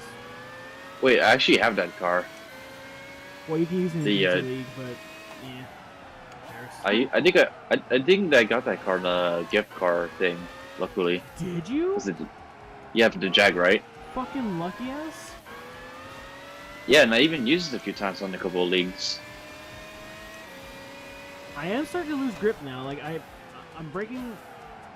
I'm hitting my braking zones like normal, but I noticed that the car is starting to like be a little bit shittier on brakes. So I think intermediates might be the call. Although I might just stick it out and use the slicks maybe until 75%, because I imagine we're still faster. Like in a straight line, I don't know. I don't know. Regardless, we're gonna be way faster than the frickin' R8. But By the way, what? I am starting to notice a lack of grip. What is the one car you got lucky on in GTA Sports, like, gift car thing? So, funny thing, I scrapped the playthrough of the LP of GT Sport because I got extremely fucking bored of it. I think that might just be something where, like, I either do on stream all of it or I just cancel completely because I have no motivation to fucking play GT Sport campaign. There's nothing to it. It's like Grid 2019. It's just fluff and there's absolutely nothing on offer. The mission challenges can be fun if the AI was a lot harder. Like the ideas they came up with were cool, but the point is that the luckiest car I've ever gotten from a random draw was the Ford GT40 Mark 1 on my LP account because the car is like 3 million or whatever, and like I didn't have to spend any money on it. I got like 2 of them for free, and I bought one for the spawn off. Nice. The most unlucky was that I had 3 $20 million cars, and then a fucking a BMW i3, and guess what I got? The fucking i3. Dude, I had that same feeling too.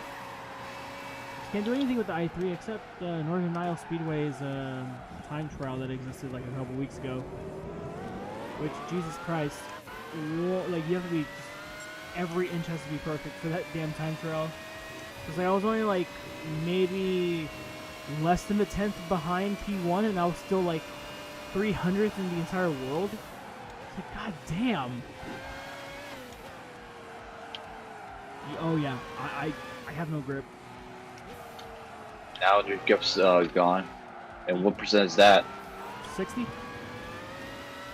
Wow, so it took that long for it to lose grip. Yeah, I mean, like, it's not terrible, but it's definitely a really noticeable amount of industry. Like, I'm gonna stay out to finish the entire stint. I'm not pitting immediately for interest, but, like, I don't know, I'm gonna keep going. I might just do one more stint on slicks for the rolls, but I don't know. I don't know. I'm kind of conflicted. Like, do I play it safe and put on insers, or do I try to risk it and build up an even bigger gap just to make the last part of the race easier? Choices, I guess. We have like a whole 12 minutes to think it over. All I know is that I basically gained that whole minute back in a short amount of time on the R8.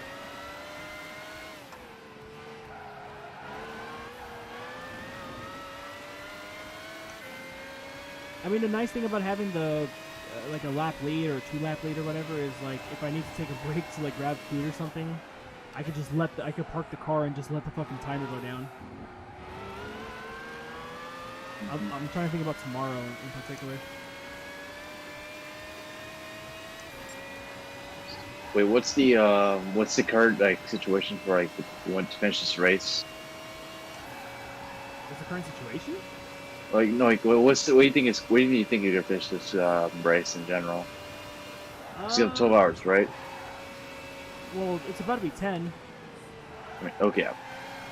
We've been at this for about an hour and 28 minutes. We have about 10 hours and 20 minutes to go.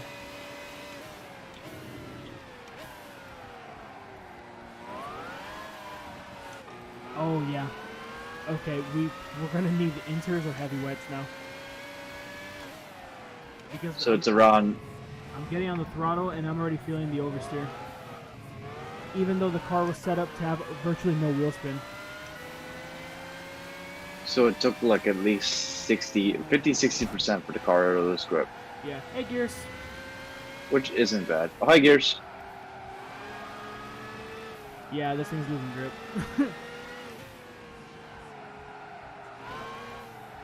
Although, third gear wasn't bad in that corner. Wasn't too bad. I'm glad I'm doing this now. Only because, like I said, the stream for tomorrow will be even more. It'll be super chill, and I mean, like I said earlier, I just wanted to get laps in and get closer to being done with this game once and for all. Okay, Okay, so the question is, where the fuck is the R8? because or it might be actually in the entering the Nordschleife section. I don't know. This is weird. I'm legit confused here. I'm like trying to figure out where exactly the car is. Oh, actually, it might be on the straightaway. It might have lost a lot of time. I don't know.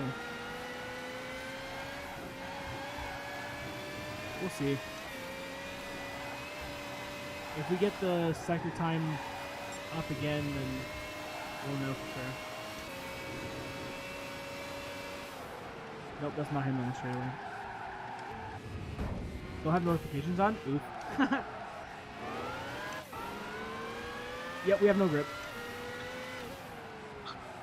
Still holding on? Yep. It's not too bad. Like, I feel like in second gear I'm getting a lot of wheel spin, but really I'm just understeering all over, which isn't terrible, but 5 minutes and 5 seconds. Oh yeah, we opened up a huge gap.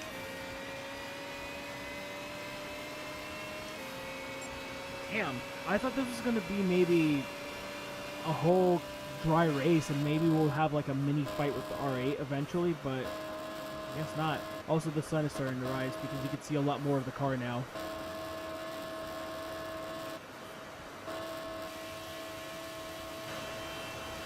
We're not done with the stint, so I'm going to stay out. And also, yeah, the lap time is dropping significantly.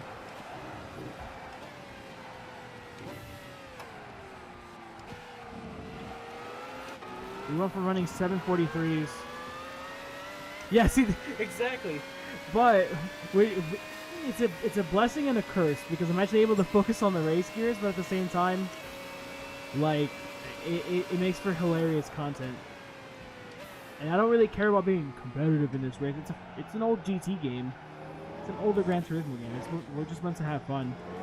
But at least, like, the last couple hours of the race can just be pure shenanigans. Which is why it's good that I'm doing this late stream now, and I'm getting these laps done now, and it's a lot more calm. Basically, the stream is here for if anybody is interested in watching. That's essentially the way I'm treating it. Oh god, the wheel spin in second gear.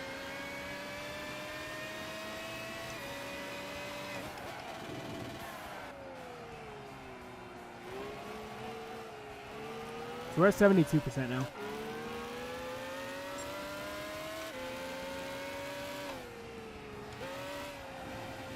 And we're really slow to use Schumacher-S. Is there any ants in my area? Nope, there's not. I need to clean up my shit though. When am I streaming the final part? Okay, so the goal is... You're on the East Coast, so hopefully... Okay, 10, 11, 12, 1, 2...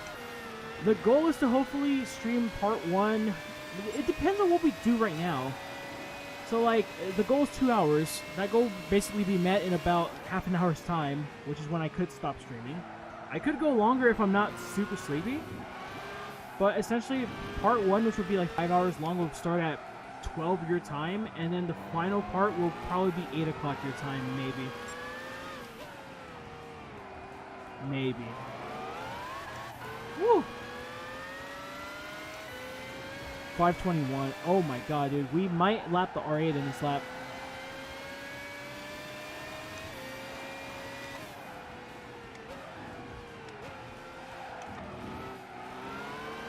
Okay, so it seems like intermediates might have just been... It might have been the better choice, but we had grip all the way till now. So we're just going to slap on heavy wets. 523.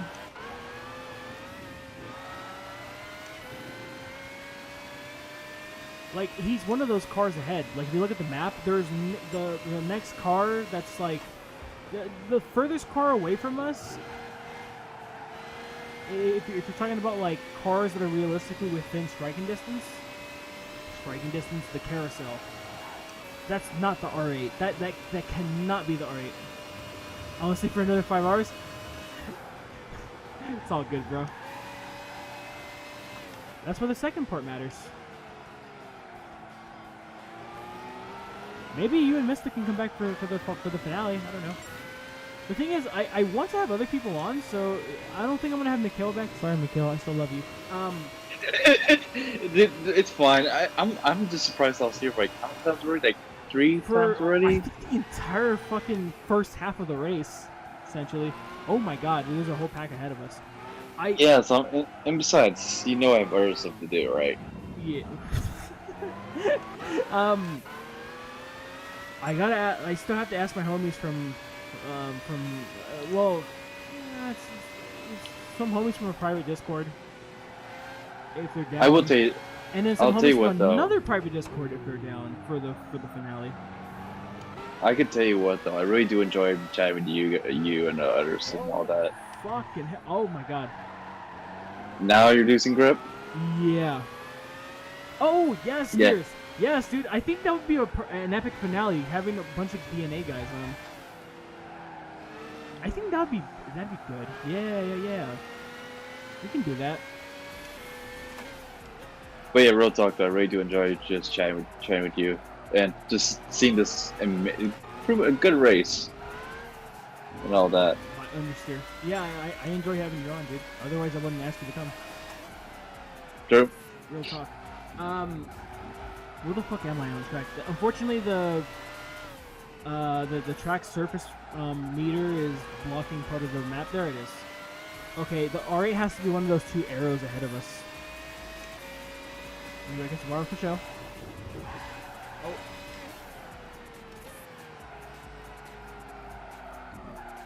Come on. There we go. Yo, Lim, what's up, man?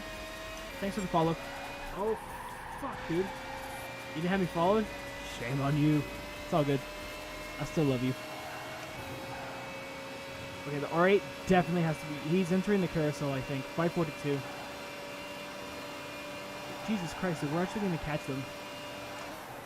That would be good if you could do it on this stream. Catching that R8. And then just lapping them? Yeah. It'll be essentially, like, game over. And then that would be, like, 7 minutes. If I really wanted to, like, a whole 7 minutes or 6 minutes for, like, a piss break or getting food or something. And just letting the game run. So I don't normally stream this late, Lim, but, like... I'm trying to beat this game by tomorrow night, and so I just want to get it out the way.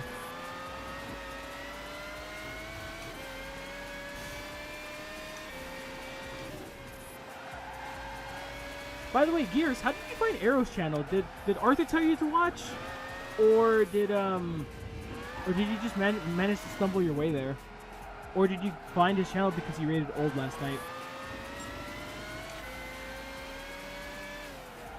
Because Mr. Arrow high definition. Reason why Is he the true? What? Sorry. Is he the true hot boy leader? He is. Yeah. I mean, that's his crew.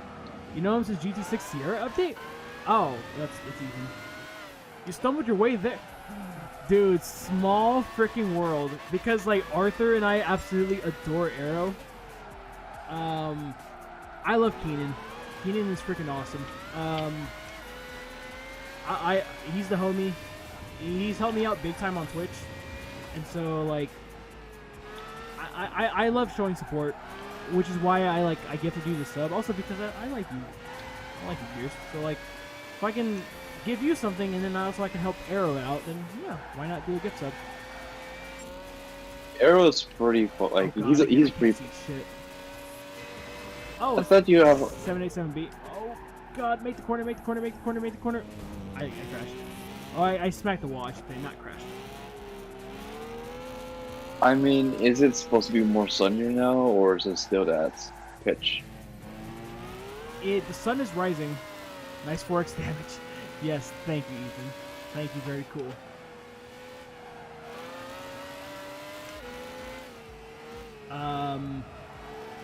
There he is. There he is, bro.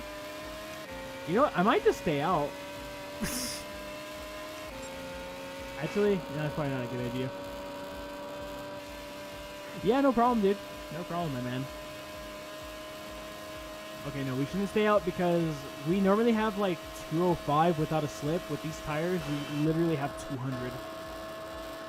We have like no straightaway speed. And I think the R8 has to pit as well. He's been out for a while, and that's literally him ahead of us. Just take it easy. No, it's the TSO 20. What the fuck?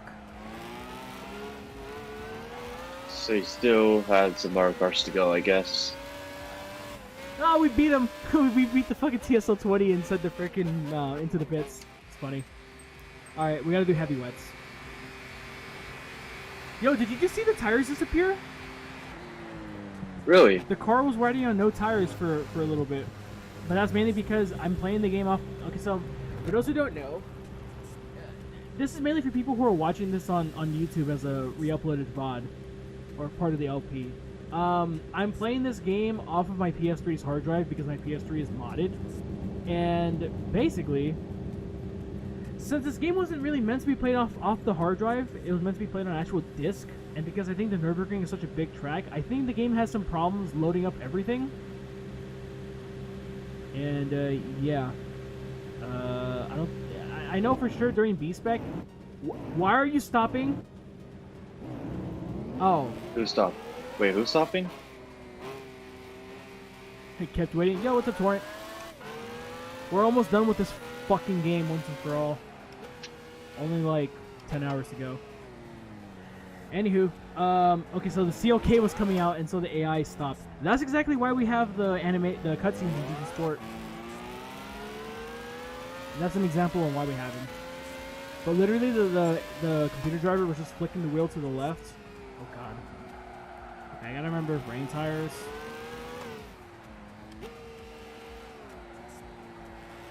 Yeah, curse game.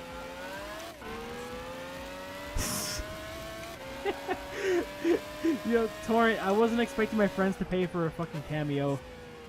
They literally paid for... Oh my god, the lack of grip. Dude, rain tires might be worse. Unless it's just because of the heavy rain. Well, I guess we know what we're gonna do, I guess. What? Time to drift. Fucking slicks? No, we won't get slicks. No, you should do some drifting. Bro, no, I can't drift. Wait, Gears is a drifter? Gears, teach me how to drift, bro.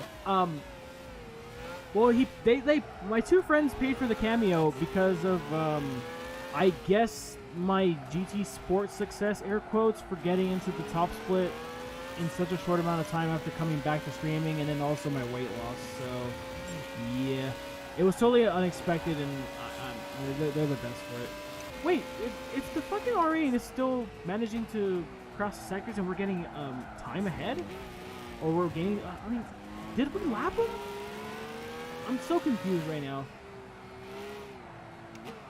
Ordered a new wheel yesterday. Nice. What you get? Shit. Used to AC back in the day. Oh, must be price. CSL Elite. Nice. Let's go. I'm literally playing this game on my fucking TGT because I'm using that GIMX adapter. So when we LP GT4, eventually, like in 2022, I think, I'm using my fucking Thrustmaster. Or if, I don't know, if I get a direct drive wheel by then, you just never know. We crashed. If that was real life, that would have been heartbreaking. It's a game, so you'll be fine. Yeah. Podium? Nice. I don't know if I'd go the podium route. Like, honestly, upgrade oath. I literally, my Thrustmaster was given to me for free. So like, I'm not complaining. Like, I love this TGT. It was definitely a huge step up from the G27. Enough that's for the performance. You know what's crazy, Ethan? What's crazy is that, like, everyone that I know has had issues. Everyone that I know, if I'm stuttering a lot more, remember guys, it's midnight and I'm fucking tired. Everyone that I know has had issues with this wheel, except for me. I got a good batch as well. And I wonder, like, here's the thing. I kind of wonder too, like, I wonder if maybe he's my buddy now, who works for marketing and Thrustmaster, if he made sure that the batch I got was good. I don't know. Or I just managed to get lucky. Quality control. Torrent, I would have never have paid 679 pounds for the fucking 2GT. Not because it's a bad wheel, dude, I cannot afford a wheel that expensive. The only reason why I have one is because I got it for free. That's it.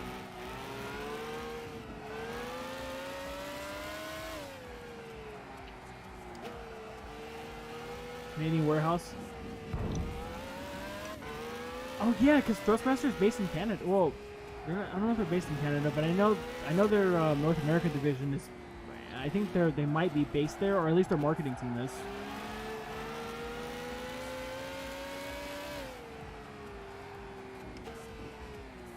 Okay, now my question is, where the fuck is this R8? They have warehouses all over the world? Igloo Land. Oh, did it, Torrent?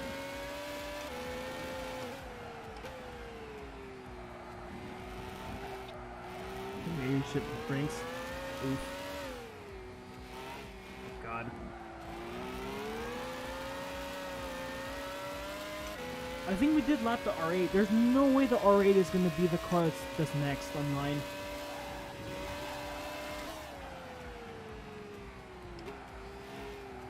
Yeah. I know that. Because whenever I talk to my friends from Thrustmaster, they check up, I usually hit up, the head of the marketing for North America.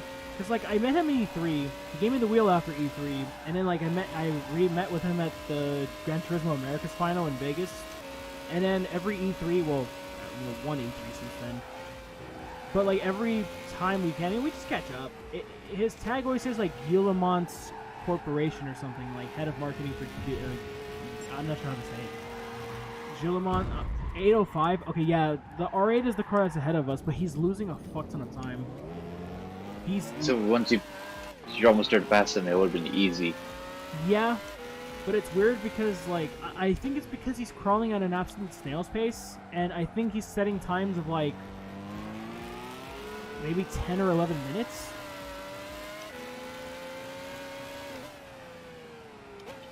Guillemont TX. Oh, I see. Hey, are you running VLN this weekend, Torrent? Or are you done with iRacing?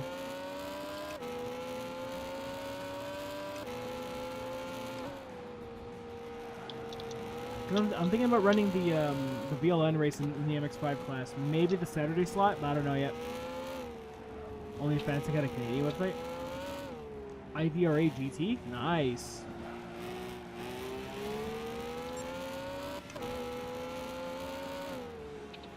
I need to run more iRacing races in general.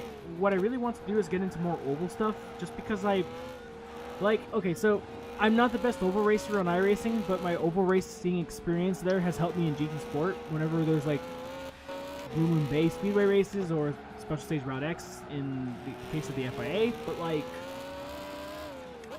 just want to run more races like Daytona, Talladega, etc. You're wanking iRacing. Here's the thing, Ethan. I'm at a point now where I can switch between the two and not really think about it twice. It goes for me in most sims, really. Oh fuck.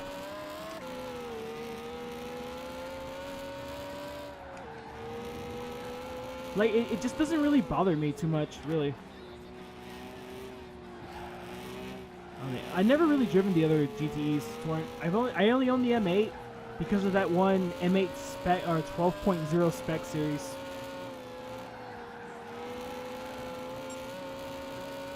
There's two of my IRL friends. They run it all the time.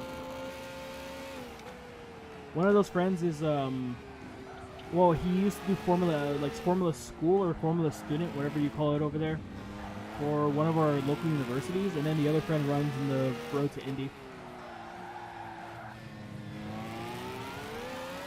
Oh, fuck. Okay, I don't know why I'm slamming the throttle, knowing that there's no grip in this car. M8 as Zendebot. I don't own that track. The track looks really crazy. Dutch Grand Prix track. Yeah, and that's the one where you're gonna have that one banking thing, right? Dude, every corner looks like a freaking. It looks like an. I don't know. It's all banking. it's currently meta in iRacing. Okay, that's good to know, because if it's currently meta and it's still meta by October, I want to run Petite. Here's the thing, my team DNA is not, like, 2 of my members are currently playing iRacing. I'm not sure if there's any more, but they're not really in any position right now to do any endurances. Yet. Rhino GT nut. You fucked up, Keenan. By the way, what's up, Keenan? Oh! Rhino with the raid. Hello. Hola, Reaper. Fortnite. What's up, Caro? What's up, Rhino? What's up, Devils? What's up, everybody? Hello, hello, hello. Welcome. Welcome What's from up? the raid. My name is Elmer, aka Chicane, the moving Chicane. DNA Chicane on PSN because I'm part of DNA Motorsports. If you like sim racing content or regular shit, I mean, follow. I'm too tired to chill. I'm really sleepy. I'm trying to beat this game by tomorrow night because I'm tired of playing GT5. I really am. What time's it now? It's now 12:47. Join VQS? No. I'd rather not. I like DNA, Ethan. Nah, VQS is cool. We have Ethan, we have Suchiya. Those are honestly the only 2 VQS people I know. Oh, and Holman. That's right. 10 hours to go. Yeah, but it's raining now, and like we have a big ass lead.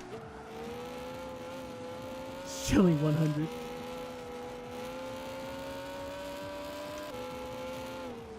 Serial gang. Dude, I'm not cheating today, so like, I'd have cereal, but I don't. All I have is like Honey Bunches of Oats, and I'm not in the mood for cereal.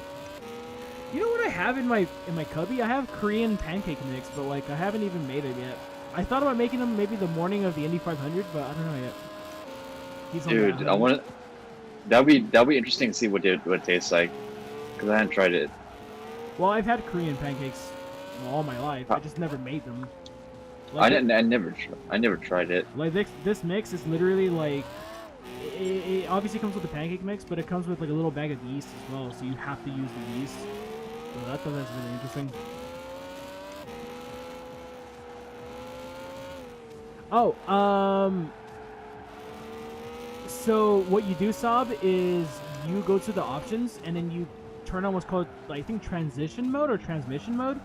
That's how you get all the GT5 and GT6 menu music, because essentially what it does, it removes all the copyrighted menu music for anyone who's streaming through the PS4 share button or whatever.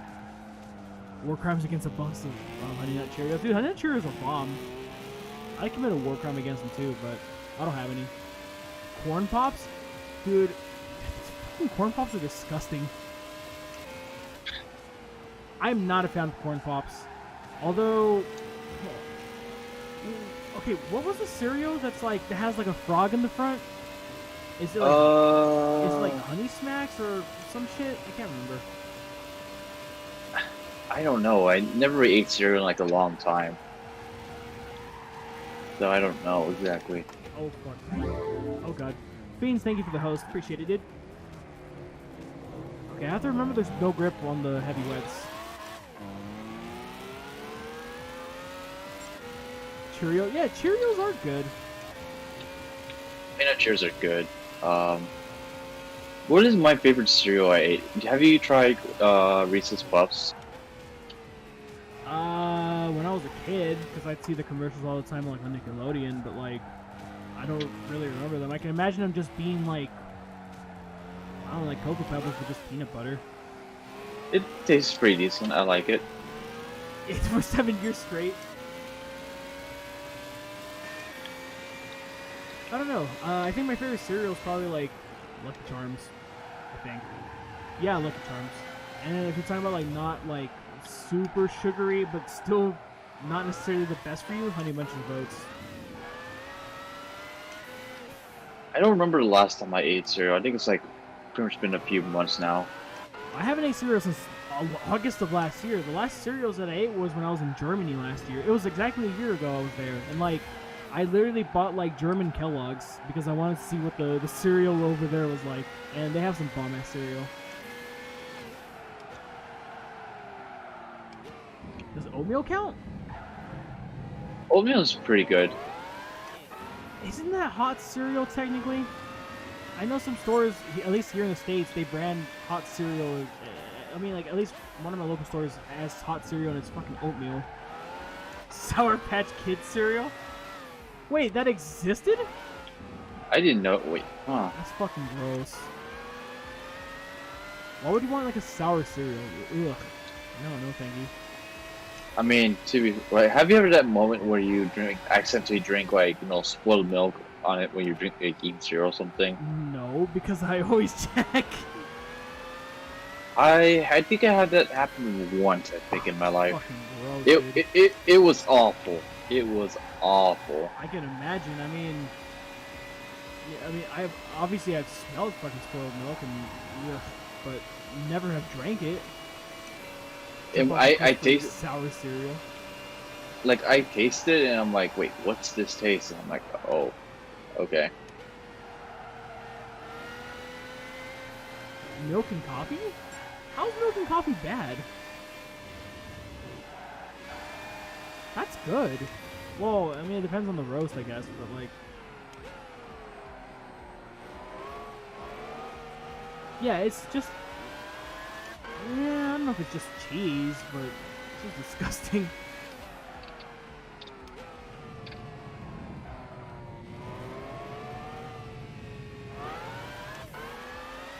God, the car's so slow out the carousel in the full wet. Early 29. Oh, okay, I see. Okay, see, that's why I don't know about it, because like obviously, whenever it comes to new cereals, obviously it's marketed towards children mainly. Since I don't watch any children's networks anymore, like I don't know about anything cereal related that's new. Have you tried Fruity Pebbles or something? Dude, I've tried pretty much every cereal you can think of. But, What's the worst? What's the worst one you ate? Well, Golden Smacks, I think. The one with the frog in the front, those are disgusting. That Cookie Crisp are stupid because it's just it's imitation cookies. If that makes any sense. You just eat granola. Granola's bomb. But that's the thing, I don't have cereal anymore. Well, like I said, I only ate the last time I ate cereal was in Germany just to see what the cereal was like over there. You got a Twitter ad for it?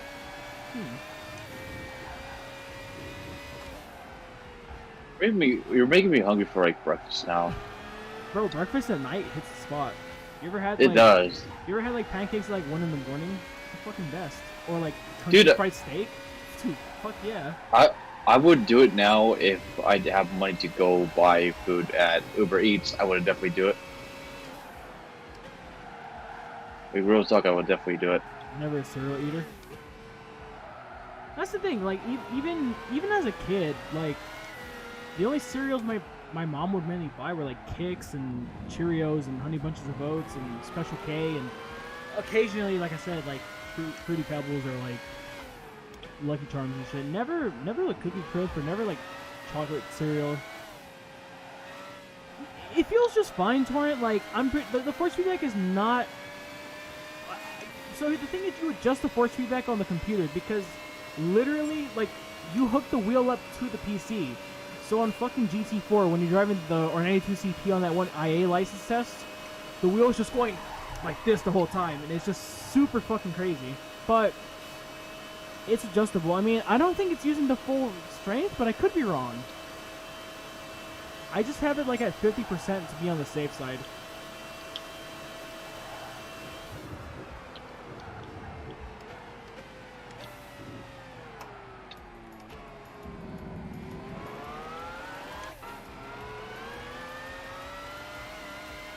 Oh, I see, Caro. I see. But yeah, I mean, it's been a while since I had any cereal, like I said.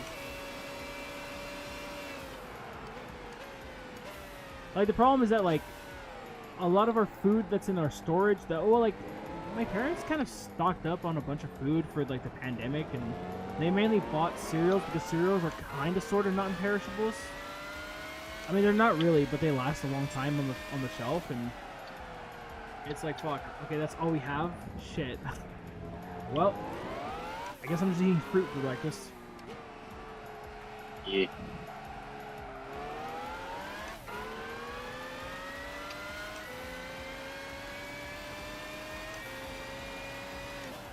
Thing is, it's kind of hard to have like a oh god, I'm stuttering so much. It's kind of hard to have like a grocery budget or anything when you don't have a job. Cause yay, I'm not an essential worker, but damn, I can't work. Fuck. I mean, I could work, but why would I want to work at like a grocery store and catch Corona? I was like, fuck that, dude. Like, I'll just use the time to focus fully on school. Dude, that reminds me of something. So, your boy got some was trying to get some food today, right? Mm-hmm. But first, I want to go to CVS so I could get some maybe like some drinks and stuff like that because drinks are pretty good there. Okay. And then all of a sudden, I noticed this one guy that just literally coughed, like took out his mask and just coughed on the one side, and I was like, nope. God, dude. I immediately nope out of the store because you never know what it is. It might be just be a normal cough, obviously, but because of what's going on, you kind of assume that it's the Rona. Yeah.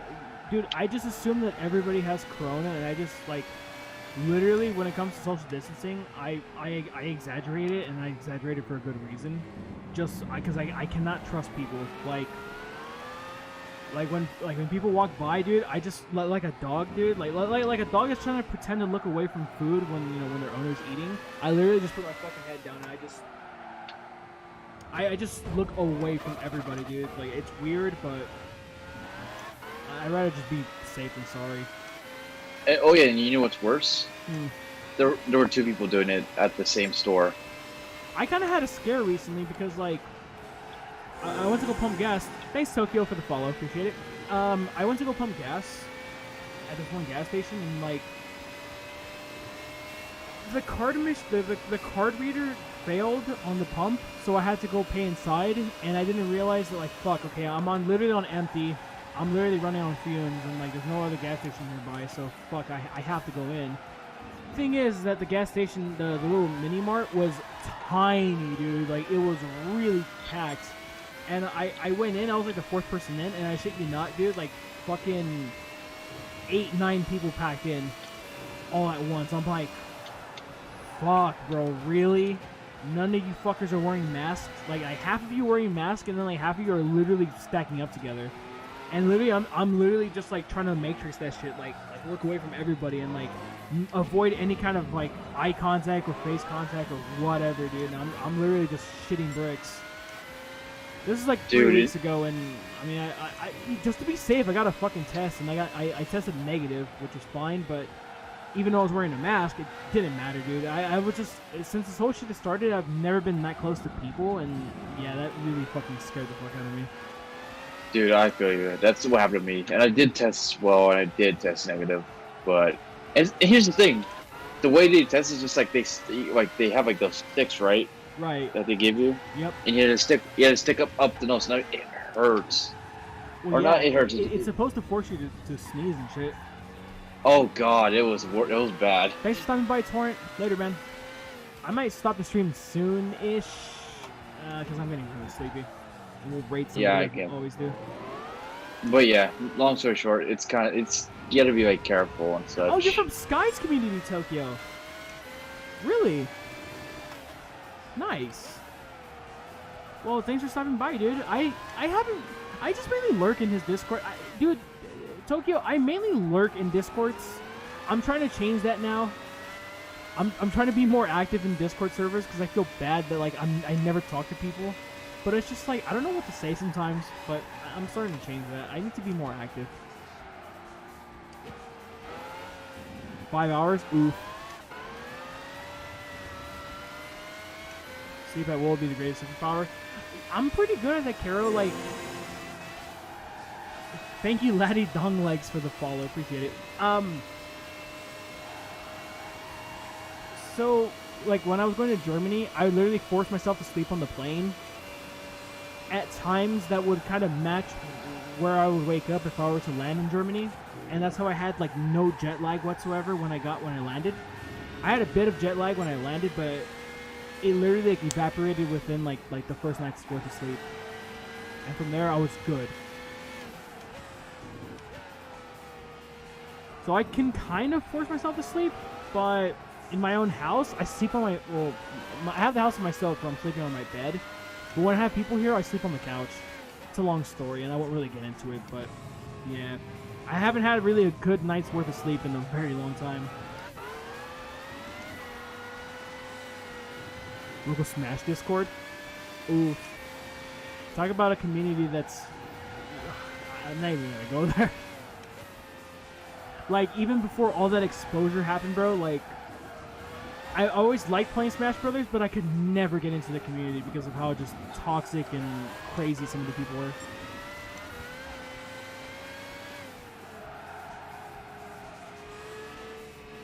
Face itches.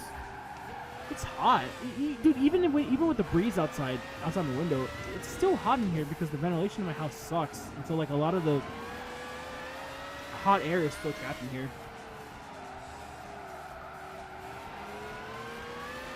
Primarily Ultimate. Oh, dude. It's funny you mentioned that, Fiends, because honestly, like if there's like yes, I don't like the Smash community. I love the games. I don't like the community. But if there's one thing I hate more than like Smash fans, it's Melee fanboys. I feel like Melee fanboys are the worst people on the planet because they think their game is like the greatest creation ever made, and like not, you know, all their techniques are pretty much game bugs in a way. I think, from what I understand, and it's like, okay, yeah, nostalgia doesn't necessarily mean your game is the fucking greatest in the whole series. Give me a fucking break. Like, I think Ultimate's the peak, if you ask me. And yeah, people are gonna give me shit for it, but I don't really care. I've gotten death threats before from Nintendo fanboys for not liking the game controller because the controller doesn't fit well in my hands. Like, I shit you not. On the Smash Bros page on Facebook, they posted like, I think the GameCube controller, like the Smash Brother edition ones, the ones that come out recently, and they were posting like, do you play with GameCube controllers, or like what do you play with? And I wrote, this is for Smash Wii U, by the way. I wrote, I play with a Pro controller, and I don't like the GameCube controller because the controller just doesn't fit well in my hands. And the amount of shit I got from Melee fanboys was amazing. Like some of them were like, well, you need to try harder. It's just like, okay, the fucking controller doesn't, like, it's uncomfortable for me. Like, how is my comfort level with a controller gonna somehow, you know, make me worse as a player? Or other ones literally sent me death threats because they thought I was either shit-talking the GameCube. It's like, what? Wait, what? Dude, I'm telling you, like, Nintendo fan, like crazy elitist Nintendo fanboys, or in particular crazy elitist Melee fanboys, they're the fucking worst people on the planet.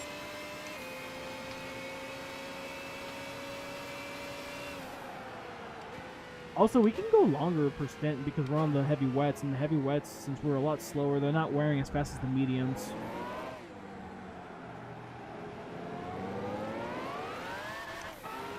That's the R8 ahead of us, I think, finally. So we might get the fast that we all wanted. Half of the cast is invalidated by hold down the left stick. Oh. Yep, that's the R8. That's the boy, alright. We're gonna get him.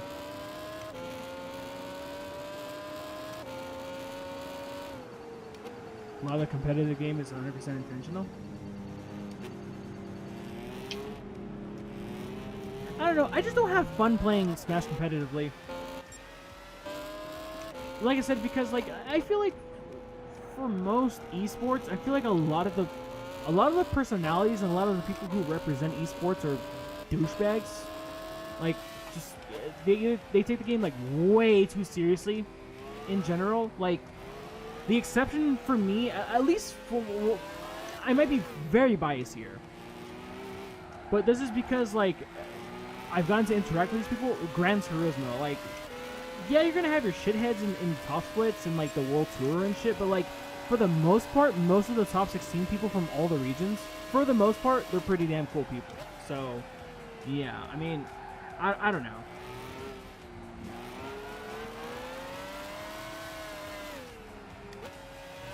Maybe I'm just talking out of my ass here, but from the outside and from like small interactions with some players like at Evo and shit, like a lot of people they just seem like dicks. You know what's probably more fun than Smash? You don't need to. You don't. No. You don't need to have a wheel. I mean, like, dude. A fucking Dodge Lamb plays with a freaking with a gamepad, and he's one of the best. He's probably the best player in the States right now, and yet he uses a fucking DualShock 4. You don't necessarily need a wheel in order to do sim racing. Well, it depends on the game, obviously, but like GT and Forza, you don't need to have a wheel. What were you gonna say, Miko? Sorry. You know, it's probably like more fun than Smash. Well, what? Fall Guys. It's apples and oranges. One's a fighting game, one's a battle royale party mode game. You have Cheerios? I know, but let's go. I know, but which reminds me, how are you doing in that game? I know you got 2 wins already. I haven't played it since I got my second win. Which I kind of need to play it because I need to check and see what's in the store for the characters, like the clothing and shit. Cause I have some crowns, but I don't know. I'm kind of saving my money up, my kudos and my crowns, because I want to find like outfits that I actually like. Yeah, the sociability. Oh, okay, I see. Okay, no, I understand. I'm not saying everybody in the Smash community is terrible. I'm just saying like a lot of people that I've had run-ins with were just fucking assholes. And I think the problem too is that like my expectation for people in that kind of community were kind of set when most of the people that I played Smash with at my old job were all super cool people. I kind of had that same expectation heading into local tournaments and stuff, and for the most part, like, no, you never got that. Which is why I barely compete in tournaments. Like, dude, imagine getting salty at fucking E3 over the fucking Smash Ultimate demo because you beat somebody in it. Wait, what? Did that actually happen? Yeah, it happened to me. Holy shit.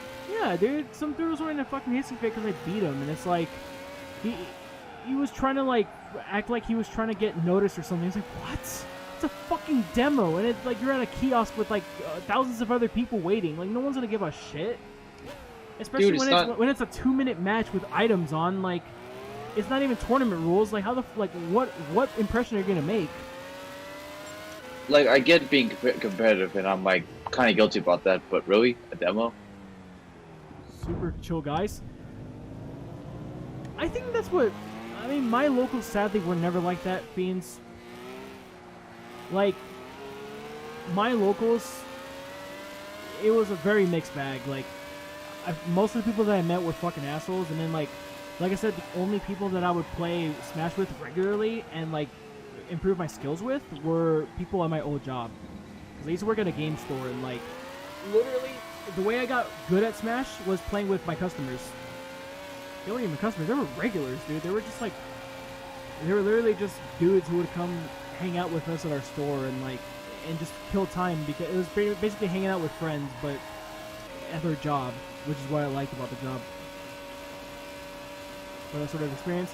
Yeah, I mean, I just like I hope I can be proven wrong, but you know, with my experiences and hearing about all the controversy, I just don't even want to bother with that community. Period.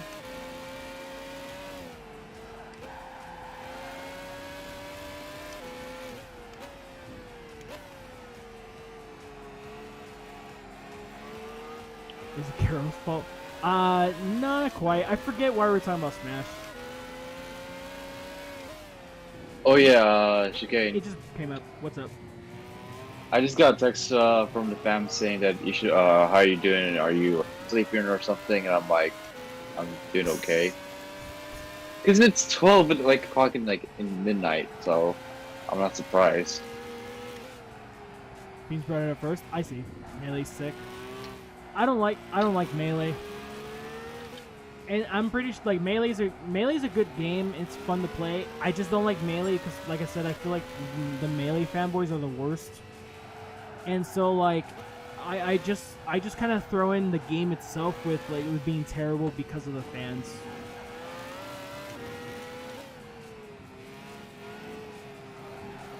Let's go, Carol, breaking stereotypes.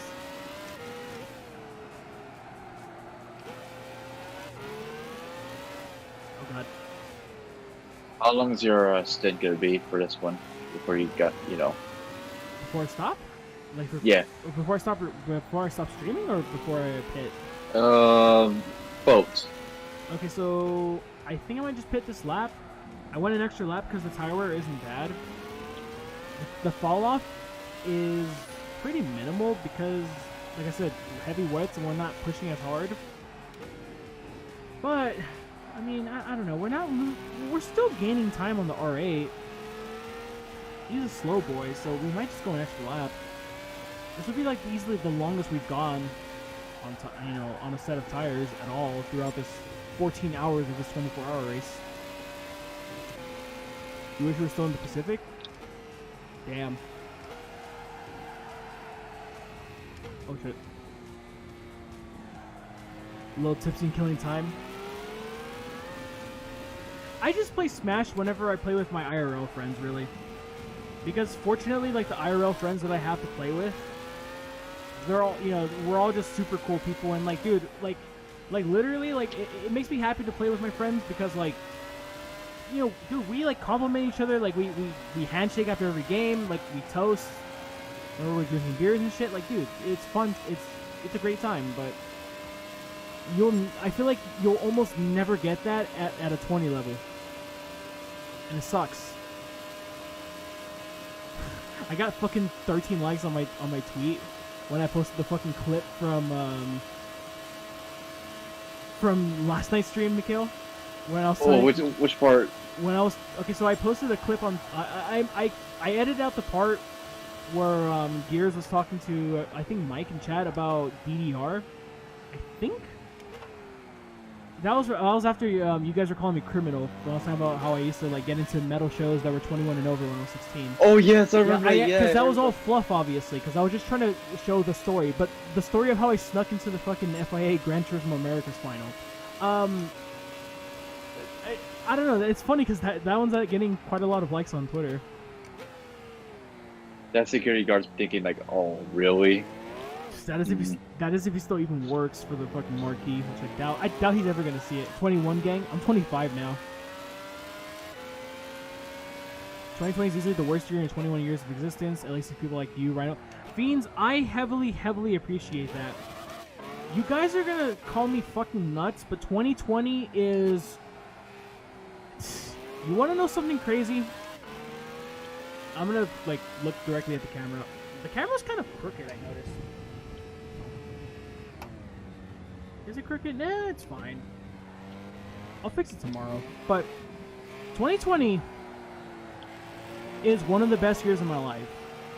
No fucking lie. And the reason why is because like the issue. So I'm not gonna get into full details, but the issues that I had with my family while living here basically stopped me from streaming. And so me losing my job kind of like gave me an excuse, I guess, or kind of like forced me to, like, basically tell me, hey, look, I need to do something while I'm here, not just school. Like, I need to find another hobby, and since I can't go outside, I got to do this. And they had no choice but to accept it. So I'm just like, all right, cool. More than anything, though, it's like, okay. So the reason why 2020 is one of the best years of my life is because it was a mental reset.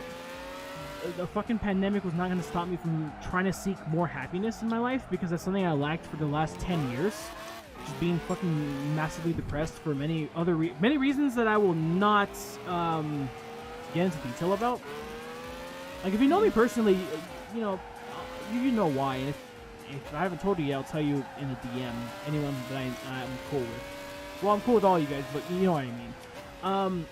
So in general, just seeking more happiness.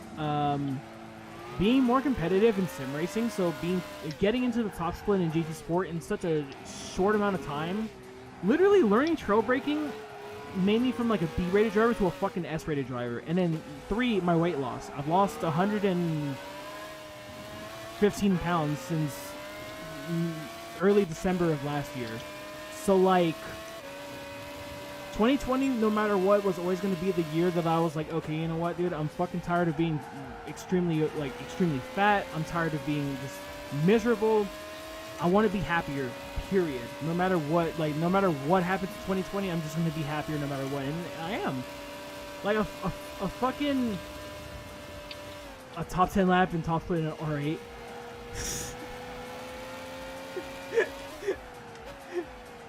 Bro.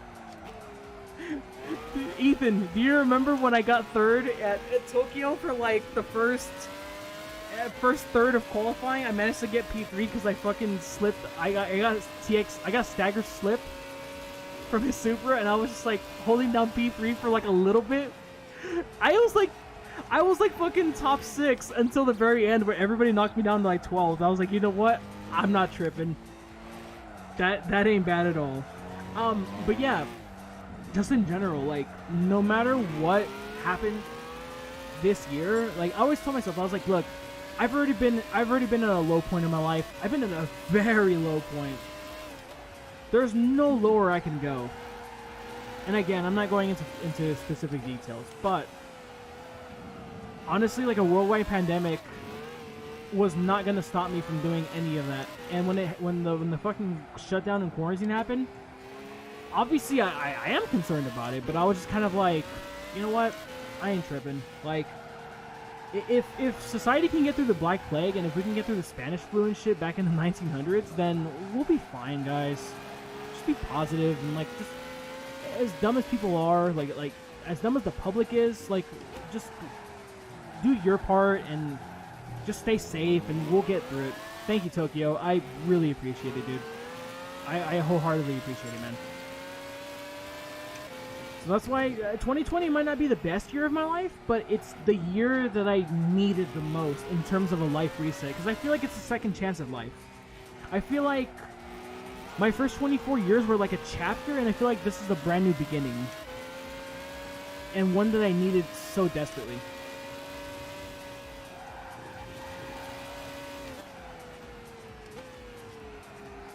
Which is why I'm excited, like, whenever Corona ends, like, I'm excited. Like, I've already visited some people, and like their reactions to how different I look now is freaking priceless.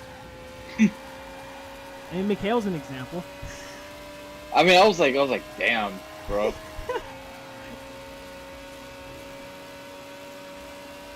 and what's great is that we, you know, for what has happened. Wait, why is Ken? Oh yeah, the drift car, the Blitz car that you just passed.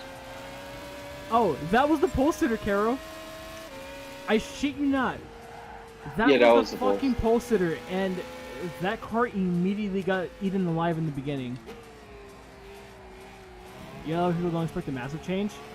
Dude, you know what it is, man? It's like, I've always looked at myself as like, I've always had poor body image. Like poor mental body image, so like, I always battle the demons of like, thinking that I'm going nowhere with like all my weight loss, and then I realize, oh wait, this fucking shirt didn't fit me in December. Oh wait, I haven't wore this shirt in high school. Oh wait, I haven't been under 200 pounds since like middle school, and I'm probably gonna be under 200 pounds by like November. I'm currently like 215. That was the last time I weighed myself.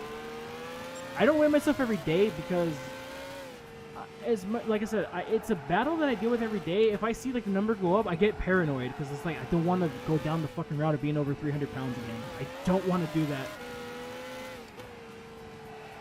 But it's all a mental game at the end of the day. Like I said, it's a battle. So like, at one moment I'm like that, and then in another moment I look at myself in the mirror. I'm like, oh yeah, I don't have fucking man titties anymore. They're becoming more pec because I actually fucking lift weights now. They're slowly becoming pec, but yeah, you get my point. They're trying to get back in a climb. COVID canceled me getting transferred to my dream job. Stuck Tokyo, I feel you on that, dude. Look, I was a brand ambassador. Again, I definitely do not get into details about any of my work or anything, or where I go to school or anything, because I feel like it's way too private for me to share any of that. However, I used to be a brand ambassador. That was the best job I ever fucking had, because I love talking to people. I love promoting stuff. I love doing a marketing job. Like, dude, I had a brand ambassador job. I was making $30 an hour, working only like 10 to 15 hours a week, which was more than enough for me to go to university full time, and enough for me to pay my bills at home. Like, and I was getting experience as a fucking communication studies major. Like, you could not ask for anything better. But unfortunately with COVID, I lost my job. Because I'm not a, fast stacks, calm down. There wasn't enough dude, if it was a full-time job, it'd be fat fucking stacks. But, because it was only a part-time gig, I basically made what like a minimum wage job would make in like a full-time minimum wage job would make in a month. I'd make that in like 2 weeks. But most of my money went to bills. Dude, I am poor, bro. Dude, my money would literally go to my school, my gas, bills, and to help my parents with rent. I barely have any money for myself. Like, most of the shit that I would do, like either go to races or anything, it's usually because I get a huge discount, or I do stuff for free. That's because of like connects and stuff. That's usually how it goes for me. I mean, that's why you gotta communicate, you know? That's how you get those connections. Right. So like, dude, like now I have absolutely no money because I have no job. But again, like if I'm at a point where I'm on my knees and like I have unemployment obviously, but like if I'm at a point where I'm on my knees, I'm about to die, and I need to fucking either work a minimum wage job and possibly catch COVID or starve to death, then of course I'm gonna get a job. But like right now, I don't really need to, because like I have the unemployment, and also I have school full time, so at least I can focus on that. But yeah, I mean I get you. I get you fully, Tokyo. I will say this, dude. Like, we all go through fucking low points, man. Trust me. You're not alone in the fight. Everyone goes through low points. No one's life is perfect. And so, you're in Sky's Discord. You know, thanks for the cash, chump. Yo, Daniel, thank you for the $1.96, man. Hello, you sexy boy as well. My sexy Kiwi friend. How are you? 2017 was awful. Okay, so like 2010 was my worst year of my life because I tried killing myself twice. I'm good, thank you for asking, dude. 2013 was another really low point, mainly because it was like I'm out of high school and I don't know what I want to do with life, and like my family was pressuring me too much with like not understanding what my fulfillments were, and like trying to like micromanage. You're in that moment right now. Oh, with the shutdown in New Zealand, or what?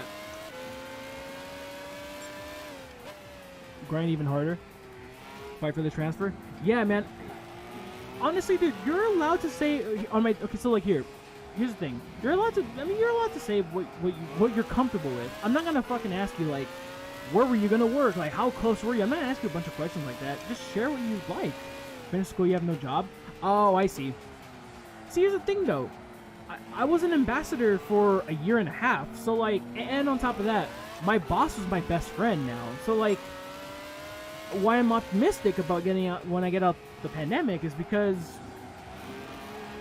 I can get any job that I pretty much want, essentially. You know, like, I'll have like the stacked resume and the stacked experience, and on top of that, I'll have the reference that I need. Like, I'll have almost no issues with trying to find anything.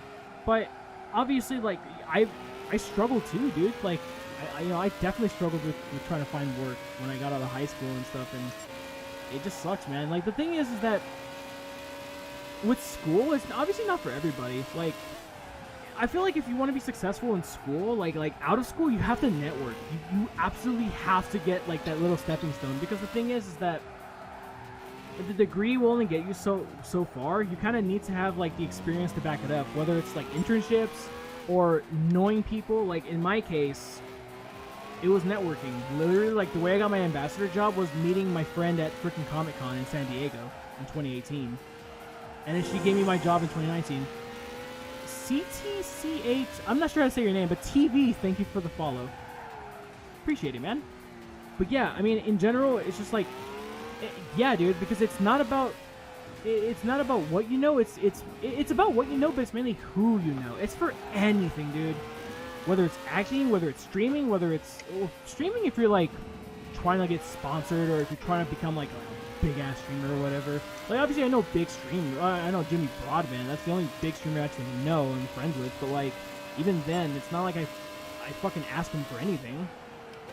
Like, the only reason why I have almost 1,000 subs on YouTube, yo Java, what's up? The only reason why I almost have a K on YouTube is because he just raised me out of the kindness of his heart, and he just asked me, you know, he just shouts me out. Like, I didn't ask him for anything. But when it comes to like anything in life, it's about who you know and what you know. Like okay, the reason why I got the job at Comic-Con, I didn't work at Comic-Con, but the reason why I met my friend there was because we might rate him at the end of the stream, because I don't know anyone who's streaming any racing games right now. But my best friend Ambush King, he's an actor, and so he got a gig on the CW's Black Lightning, and so I went to Comic-Con that year as his PR man, even though it's just an excuse to get a freaking industry badge. And so we were waiting for one of his panels, and then my friend approached us asking about another panel, and then she just said, fuck it, you know what? I'm going to hang out with you guys because you guys seem cool. I just want to chat. I'm like, okay. Little things like that, little interactions like that. You never know. Talking to someone for 5 minutes could literally set you for the rest of your life. You just never know.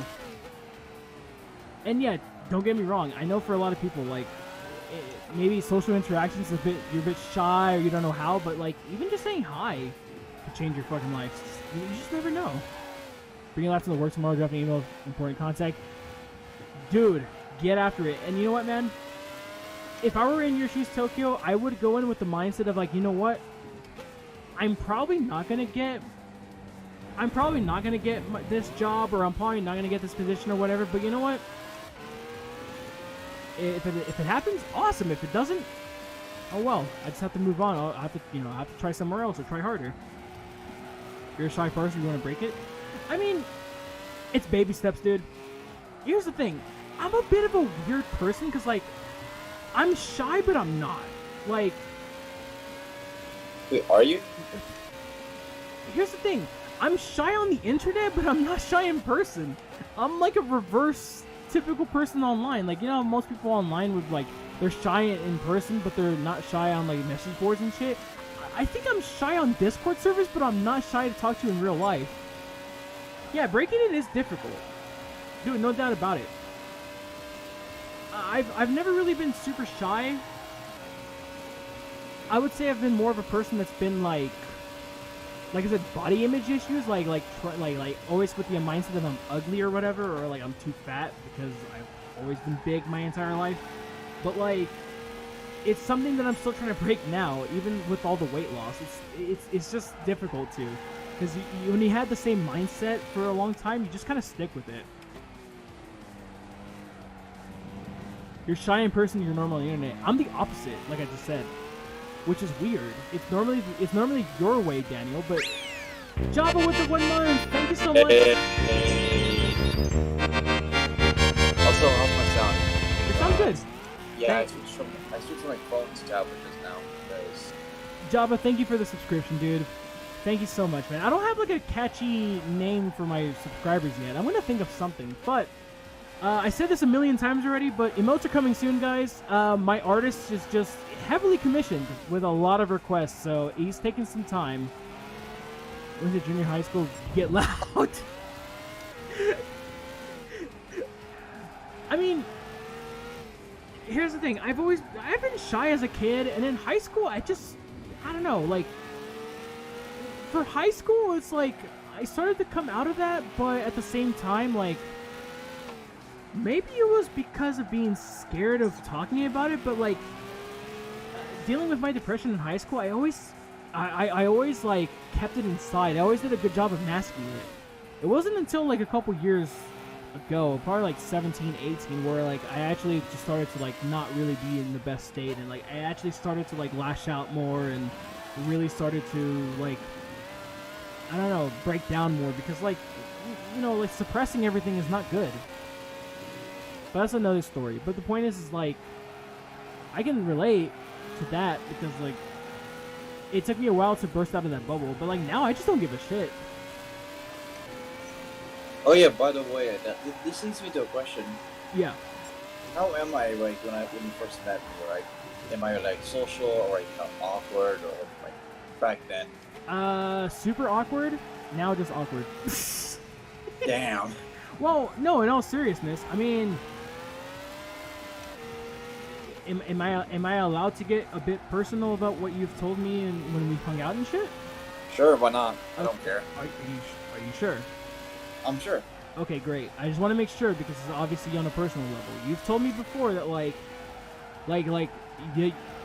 think you've told me before that like, in terms of a friendship, like you've never really had a friend like me, where like I've always like had your back and I've always like talked to you and I've always been nice to you and shit. Yeah, it's kind of rare to be honest. I mean, I do have friends like that. Just that you're like the first one that actually bonded. Right. So like the thing is, when you don't have friends, the thing is, I've had Ambush King, I've had other friends, I've had like a couple of other friends like in middle school and stuff like that I'm like super close with. So I think when you don't have like a strong friendship like that, and like you're obviously gonna be maladjusted socially for sure, but the Mikhail that I met back then is not the same Mikhail that I know now, which is a good thing. Like, it's not a bad thing at all. You just obviously like have to kind of come out of that. I think my big thing is always I feel constantly judged. Here's my thing, Tokyo. I'm gonna get just a tiny bit personal. I'm not going into full detail.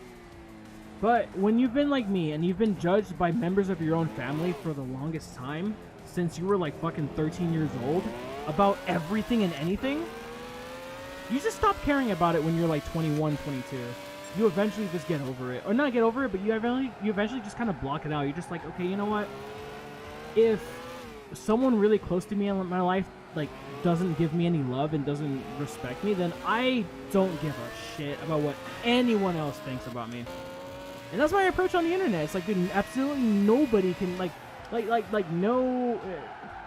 no person in real life on the internet can make me feel like shit or whatever. I just don't care. Because if the one person that should love me the most, one of the people that should love me the most doesn't, then whatever. What the fuck can anyone else do to me? I think experiences too in life, they just kind of like mold and shape you in a way. And that's my own experience. Obviously, I'm not saying have your family hate you, then you'll be better. It's like, no. That's just my own experience. Obviously, whatever you guys experience, that's what you guys experience. Different life experiences mold people into different ways. I can tell you what though, you kind of did help me out with, like in general, like after like these 2 years, Okay, cockpit view is terrible. That is not a good idea. I can barely see up on Oh. Do you see? Yeah, it's bad. It is. Okay, you saying that, Mikhail? That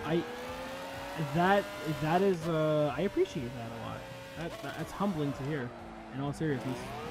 Oh, like I think it's making me a bit more social, like that I can handle it, because I'm not gonna lie, I wasn't the best social person ever. I think it probably I think I hadn't improved until probably I get to like college, I believe. That's usually where a lot of people improve, because like, dude, high school, like, trust me, dude, middle school, high school, it is brutal.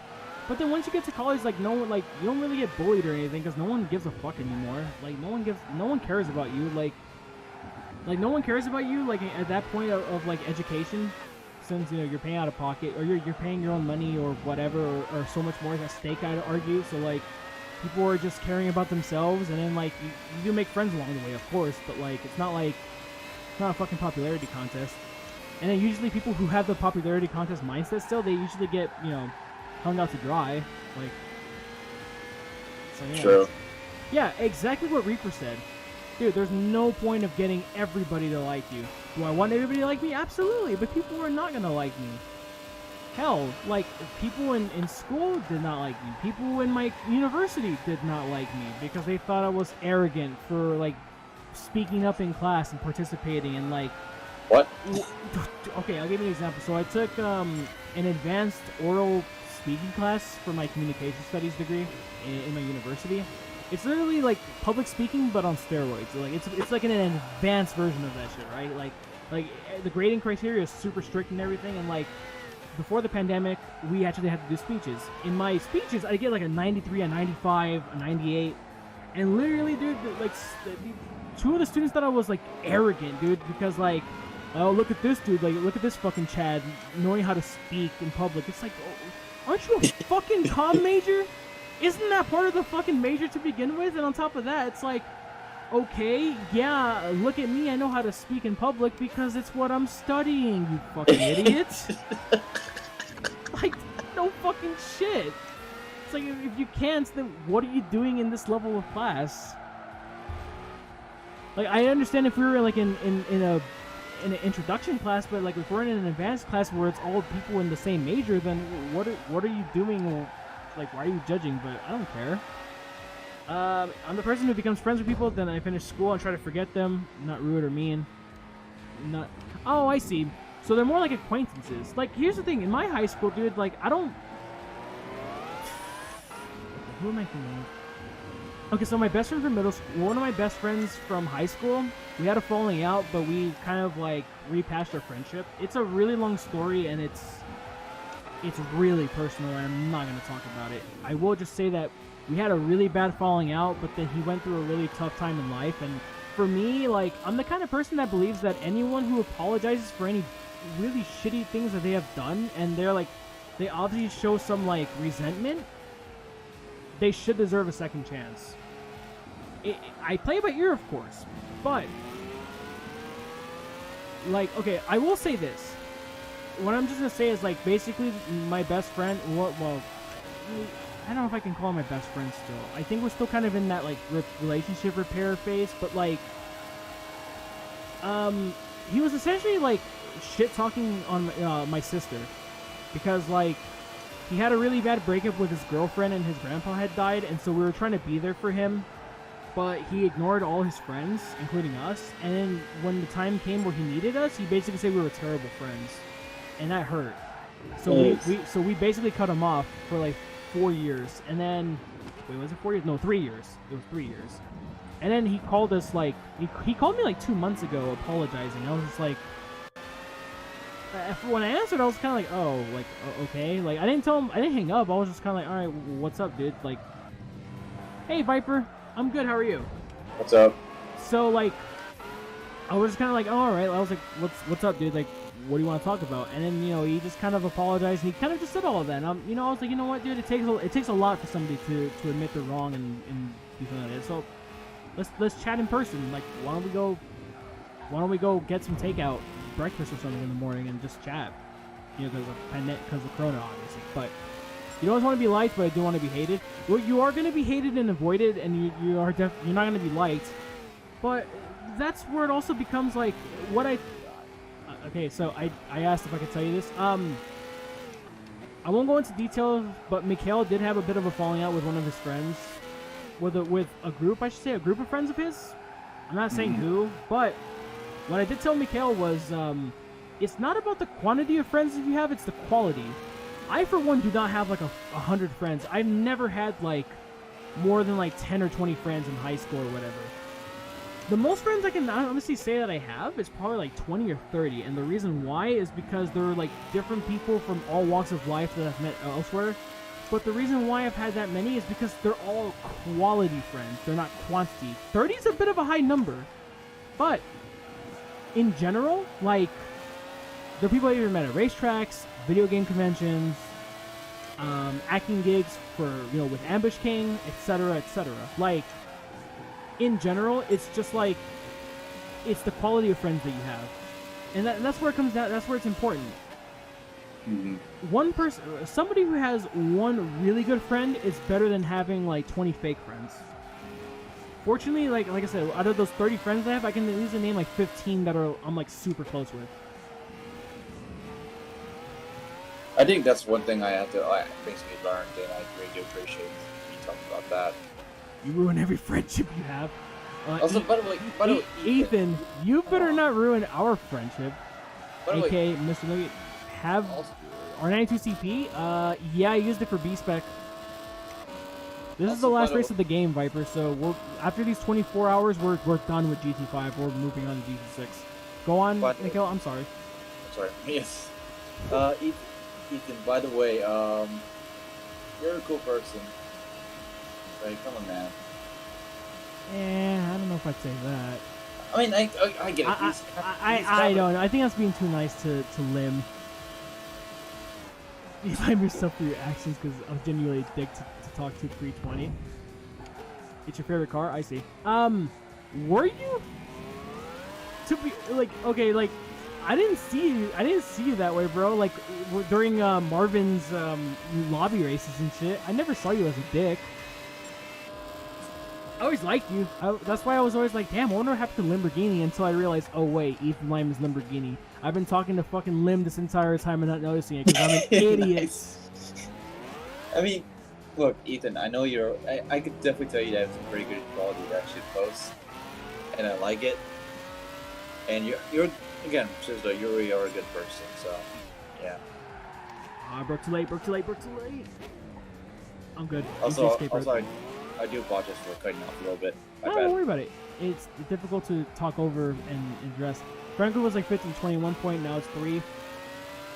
I'd say most of the people that I have friends, at least with the friends I have, we can be honest with each other. Yeah, dude. That's important. That's very important when it comes to friendship. Dude, it's trust, honesty, and all that, dude. People that you can talk to about anything. Like, people that you can go lean your shoulder on when you need it the most. Like, I'm not, like, if I ever have any issues, I'm not gonna just reach out to, like, the girl that I met at, like, I don't know, like, at my job one time, and she wanted to add me on Instagram. Like, no, I'm not gonna reach out to her. Like, yeah, I mean, I'll talk to her every once in a while, but I'm not gonna, like, reach out to that person because I don't trust them necessarily. Like, I'll reach out to my best friends, I'll reach out to Mikhail, I'll reach out to Ambush King, I'll reach out to, I don't know, anybody who wants to hear it. That's the way I look at it, at least. Okay, hold on a second. I have something I really want to get off my chest. I'm trying to phrase it in the proper way, and if I don't get any of it, too bad. Maybe something I shouldn't discuss. Fiends, whatever you're comfortable with, dude. I would say is if you're gonna post something you want to get off your chest, take your time with it. If you want to tell us, you're more than welcome to. You know, I'm gonna be the first to say, and I'm speaking on my behalf, but I think I'm speaking on behalf of all of us here. My channel and my community, air quotes, we don't judge. I'm not judgmental, dude. And like, it's only if you really want to share. And if you want to share, just take your time with typing it out, or DM me if you like. I mean, either one works, dude. Hydrate. All right, FX. I'll hydrate. Also, hi FX. How are you? All good, mate. All good, mates. Our online friends and you, a few others. I appreciate it, dude. I haven't had you on a recording session in a while, Daniel. It's been a while, my dude, but wait for GT2 maybe. Because GT6 I'm not gonna have any. I'm probably having Mikhail on for Super GT races because it's Super GT. And I'll probably ask Carnation's voice if he wants to do the NASCAR Cup, the championship with us, but that's about it because GT6 is a really piss poor short game. Wait, is it way that short? Dude, it has no endurances. The longest endurance is 24 minutes. Wait, what now? GT6 is a short game, dude. This is like, I know we already should have talked about this game already, but Project Wars 3 short races. Yes. Oh boy. Okay, so GT6 is a good game. The problem is that the AI is too easy and the game's too short, and I don't like the fact that it's linear. It's way too linear for my liking. Like I like the progression system, but I want to be able to do whatever races I want. That's what I feel like every Gran Turismo game was. I shipped us to a point where no one could take me seriously. Didn't notice that until the team you were a part of. That man. GT Sports launched. Cool. I don't think it's that bad of a shitpost. I mean, there's way worse shitposts I could say. Yeah, what Daniel said, Mikhail. 3 laps at Nürburgring at night. That's essentially the longest race. Wow, really? A lot of us still Alright. talk and hang out, except for one of us. She kind of cut us off after high school. They didn't want to be friends anymore. I guess all our new college friends abandoned her. She tried to become a friend. She felt bad, but after she made a choice, you know, we tried to hang out. Nothing really came of it. It do be like that, bro. Sometimes. I mean, not every single rekindled relationship will work. Like, my best friend from high school, like, okay, so I should correct this. My best friend from high school from freshman year, because I would say my best friend from high school, because I met him in middle school technically in the 8th grade, but we didn't start becoming like super close till high school. Because I have two best friends from high school, my freshman year and then my senior year. But with those two friends, I had two falling outs. One relationship was rekindled completely. The other one, I'd say the one that involved my sister and like his grandpa dying and everything. That one's, we're cool. Obviously, we're good now. We talk, but I say it's still a work in progress because I don't think I'd be lying if I say that like relationships can be repaired overnight. They really can't. It takes time. You can't really force it either. Like, it just has to come naturally. So I relate to you, Reaper. Like, there's people that I've been friends with and I fell out of touch with and just never really rekindled anything. It happens, sadly. But like I said, it's about the quality of friends. Yo, Rasir, what's up, man? Yo. It's about the quality of friends and not the quantity. That's what matters the most. And that's the moral of the story. Of the moral of the lecture, I should say. I'm gonna pit and I'm gonna hydrate because DTFX told me to. And he redeemed his channel points for me to get some water. Or When you you know do what? it- You know what? Fuck it. Let's hang out with the campers, boys. The stewards need us. Wait, what campers? The ones on the side of the track. Oh, okay. I'm gonna clean my stuff real quick, so be alright, next.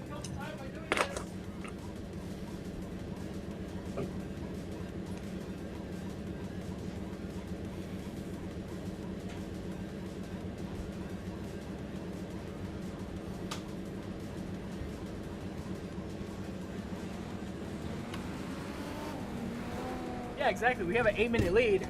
We need the drink. The drink is much needed. So, it's alright.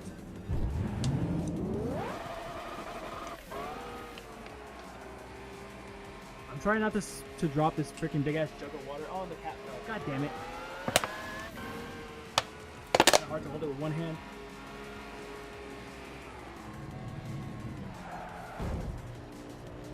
Fiends is another day on my channel. Literally, our conversations go absolutely haywire. Not in a bad way, though. It just happens, dude. I mean, it's just another day on my channel, really. Only because, like, I don't remember. I forget how it led to this point, but like, I don't see anything wrong with chatting about this stuff every once in a while. I mean, yeah, we have fun. Like, last night's stream was no exception. Like, last night's stream was pure fucking shenanigans with downshift gears and missed the MCA. But like, today is a little bit more of a, I wouldn't say a serious approach, because we're still, I'd say we're still just chilling. The Smash exposure. Yeah, I mean, I was gonna say that really got deep. It did get deep, but the conversation just kind of led that way, and it just happens. I don't mind talking about it, because I feel like, my point of view is like, I feel like I've been through a shit ton in my life, that like, if my words can somehow, out of the 25 out of you, if my words can somehow help out one of you, then I did my job, I guess. We're talking about cereal to fucking friendships. I mean, to be fair, this got really wholesome. I'm really happy about it. I mean, yeah, but I don't know. Also, notice there's Storm again. Yay! I hope it's not like souring the mood. I don't think it is, because like a lot of us are chatting about it. We're all just vibing. I don't think it's like ruining the mood or nothing. I mean, it's late at night and we're all tired and probably sad. It's late night sad boy hours. Well, not for me. I'm chilling. I'm in a good mood. So I'm trying too. I'm like I just said, I don't mind chatting about this stuff every once in a while. By the way, this is my like third bottle of water in like 2 hours, I think. Oh man, real sad boy hours. Well, except for Razir, because he's in Indonesia, so it's like what, 5 p.m. You're like in the future, so yeah.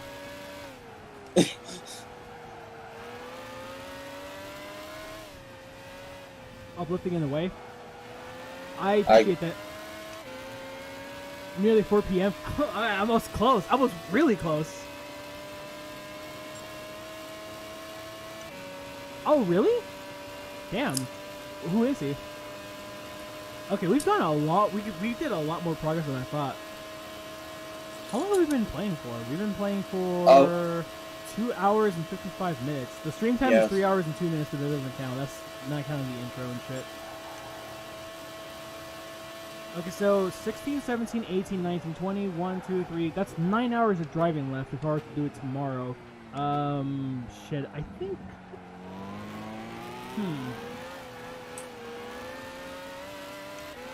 The last ERC race? I'm gonna keep going. I can go like another hour maybe. How the ERC race was fine. It was really fun. So, funny thing. Cool, Daniel. I'll check her out then. So here's how it went. Bus got the pole. Of course, the Lexus cars are dog shit on the start. Chris takes the lead and just walks away with it as usual as in every fucking ERC race.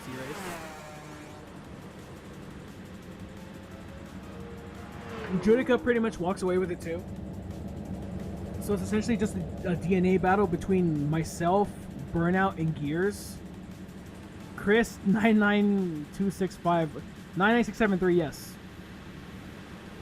And so I'm battling Gears, I'm battling Gears, Burnout, and it's me as well. Our Two Show is pretty much mixing it up. Or Arthur, I should say. And so I barely had any sleep that day. What I ended up doing on our first stop was I forgot to refuel. So I had like 3 laps of fuel left, and I was like, oh fuck, I forgot to refuel, no! But by doing that, I beat out everybody in the pits. I beat out Burnout, and then I beat out Arthur, and I beat out Gears. They were busy battling each other, whereas I could literally just walk away with a car with fresh mediums and very low fuel. So I built up a big enough lead over them that when I did my splash and go, I still kept the lead from them, and I still was able to stay ahead of them. And I realized, oh wait, doing an extra stop, and I guess my mistake ended up being a big gamble that paid off in that battle for 4th. Not for the win, but for P4, because Chris and Judica and Dibbler were way too fucking fast. Again, what's the next race? Is it Autopolis? Yeah, and I hate Autopolis. You know I'm down to race. Except for the short version, because the short version allowed me to big brain Rhino, Ben, and Arthur in the pits. Yeah. Except I couldn't get Pelican. Okay, hold on. Let's see here. You don't think you're sleeping tonight? Damn. Dude, here's the thing. People think that their schedule's bad, but you know why. Oh, hold on. Fiends, absolutely. Yeah, you don't have to say it here, dude. If I'm pretty sure we're in a mutual Discord. If you ever want to chat, you're more than dude. I'm welcoming with open arms for anybody who wants to chat. That's just the way I am. I love talking to people, as you can tell. Like, and like, I'm the type of person that's basically like, I think it's part of being a comm studies major too, where it's like, okay, if I DM somebody or I talk to somebody and they don't respond, but like I can already, like, if I know the person, I know that they acknowledge the message and I know that they're like cool with it or whatever, and I'm fine with that. Like, I know they got the message. I know whatever. Like, I'm the type of person that like I'll respond, I'll read your message unless you say something dumb, like unless I won't respond if you beg me to fucking play other games on stream. Like, I had this kid on Instagram who was like, "Hey, I'm your new follower. Can you please play like what did he say? Like, could you play Forza? Like, can you play Forza Horizon on stream?" And I was just like, "You really just DM me just to fucking beg me to play another game? Like, no." But yeah, I'm always welcoming with open arms. You can DM me whenever you want, dude. I'm always up for a chat for anything. The Japanese version of Gran Turismo 7. Oh yes, because it will have all the cut content that never came to North America, even though since GT5 the games have been exactly the same. I'd say with that, I really look. It looks like everyone doesn't really like that track. Okay, Autopolis is not a bad track. It's a fun track to drive on. I'm just dog shit at it. That's the problem. I'm just terrible at driving at racing there. Like, I'm not quick. Like, I did one fucking lap in Daily C this week, 2:13 flat. Mista does a couple laps, 2:11.9. I'm just like... Yep. I'm usually like a 10th off Mista's times, but... Wait, Autopolis, I'm like way off. I'm like, there's like no hope for me. hold on. Did Mr. mention that he hates Autopolis? Years. And yet he got beat by McQueen in the standings. That's hilarious. You hope you're awake for the race this time? Mister, you're on thin ice. You are on thin ice, Reaper. Because you're about to get your license revoked at ERC. Or not your license revoked, you're about to get kicked out of the Super GT series. You missed another race. Hey Reaper, if there's anything good, I think I might be racing against you. So you might have some competition. Oh my god. That's... I am so bad. You felt the Wait. Arthur actually messaged you? Oh shit.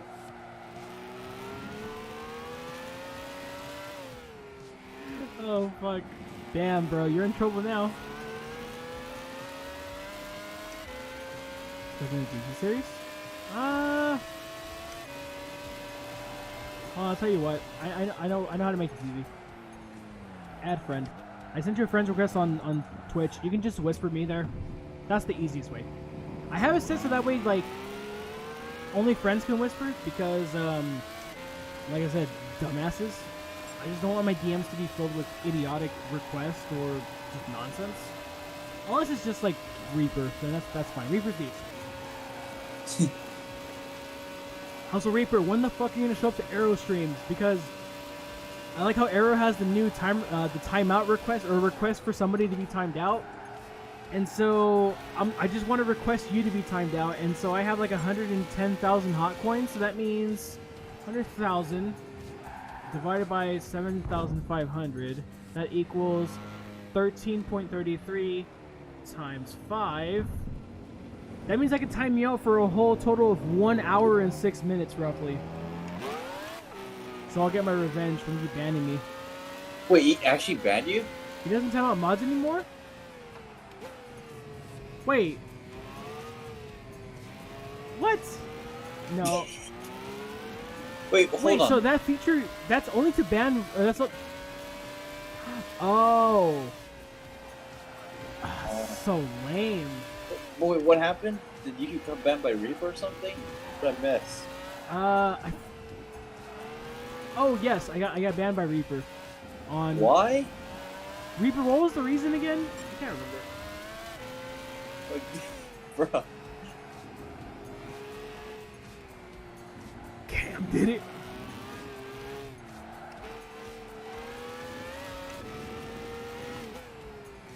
You messaged me it. Oh wait, it was because you were asking, I think, Rhino or Keenan about whoever. I think it was Rhino who said he'll eat a gun, and then you said, "How the fuck are you gonna do it?" And I said, "What if the gun is like, what if it's a cake? Kind of like, you know, that meme where like you slice things, you know, like there's always somebody slicing like a human head in half or whatever, and it's just fucking cake." And then he banned me because he said like I forget, and I quote, there we go. The reason I got banned is because you were banned. I smashed Chicane with a hammer. He is not cake. 0 out of 10 social experiment gone wrong. What? Wow. That is awesome. This is the guy you guys have moderating your channel, by the way. Note to self, when I do race many PRC, I am definitely, You're gonna... He is not Kane. A Discord link to GT Wiki? I don't know what GT Wiki is. Is that the Wikia page?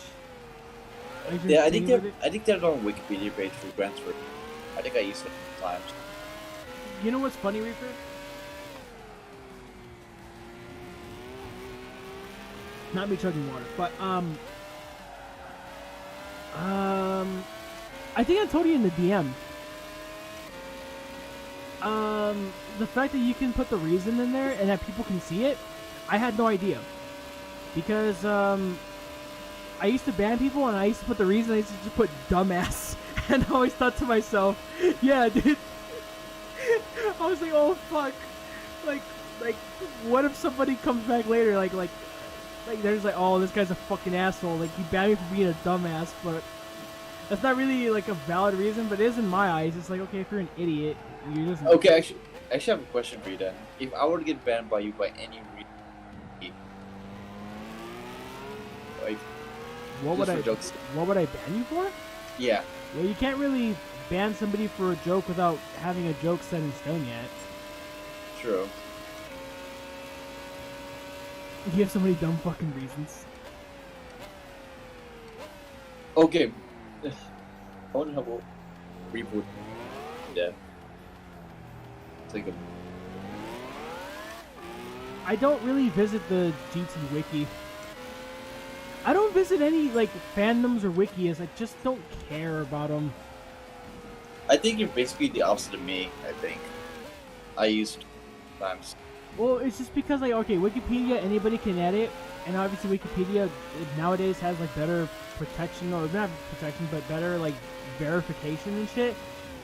But wiki, like fandoms and wikis, it's just literally anybody can edit, and there's no way to fucking source anything for the most part. Or there's no like tools that has like a little bracket that says source with a question mark. Like, I don't know. I just find it obnoxious. Oh.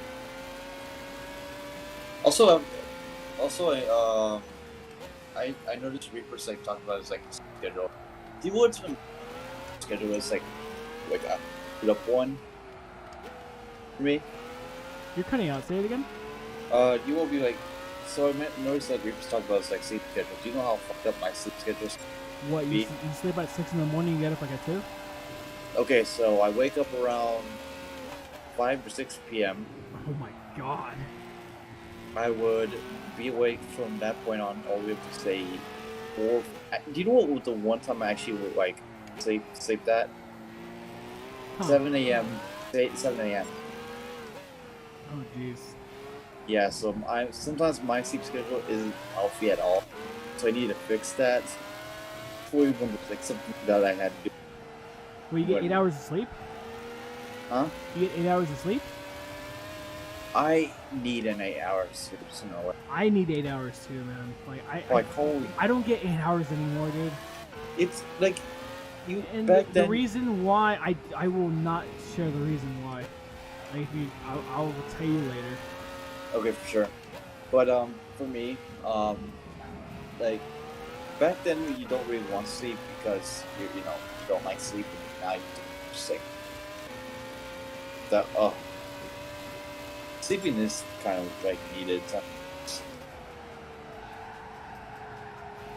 Oh, they talk about other sorts of racing games too. Oh, I see. I'm not really interested. To be honest, I'm not really interested in joining Discord. I'm in part of too many Discords, and it's like I just don't want to join a Discord that I'm not gonna chat in. Like, here's the thing: there's Discords that I barely chat in any Discord server as it is, and it's mainly because I'm like the opposite of most people on the internet. I'm shy on the internet. I'm a bit more shy on the internet when it comes to message boards, but I'm more interactive in person. There's certain Discords that I definitely lurk in and I frequently visit. But then there's a good amount that I just don't even bother clicking on, not even once. So for me, I don't know. I just don't. I don't want to add any more Discord servers. Mass damage drawn course maps.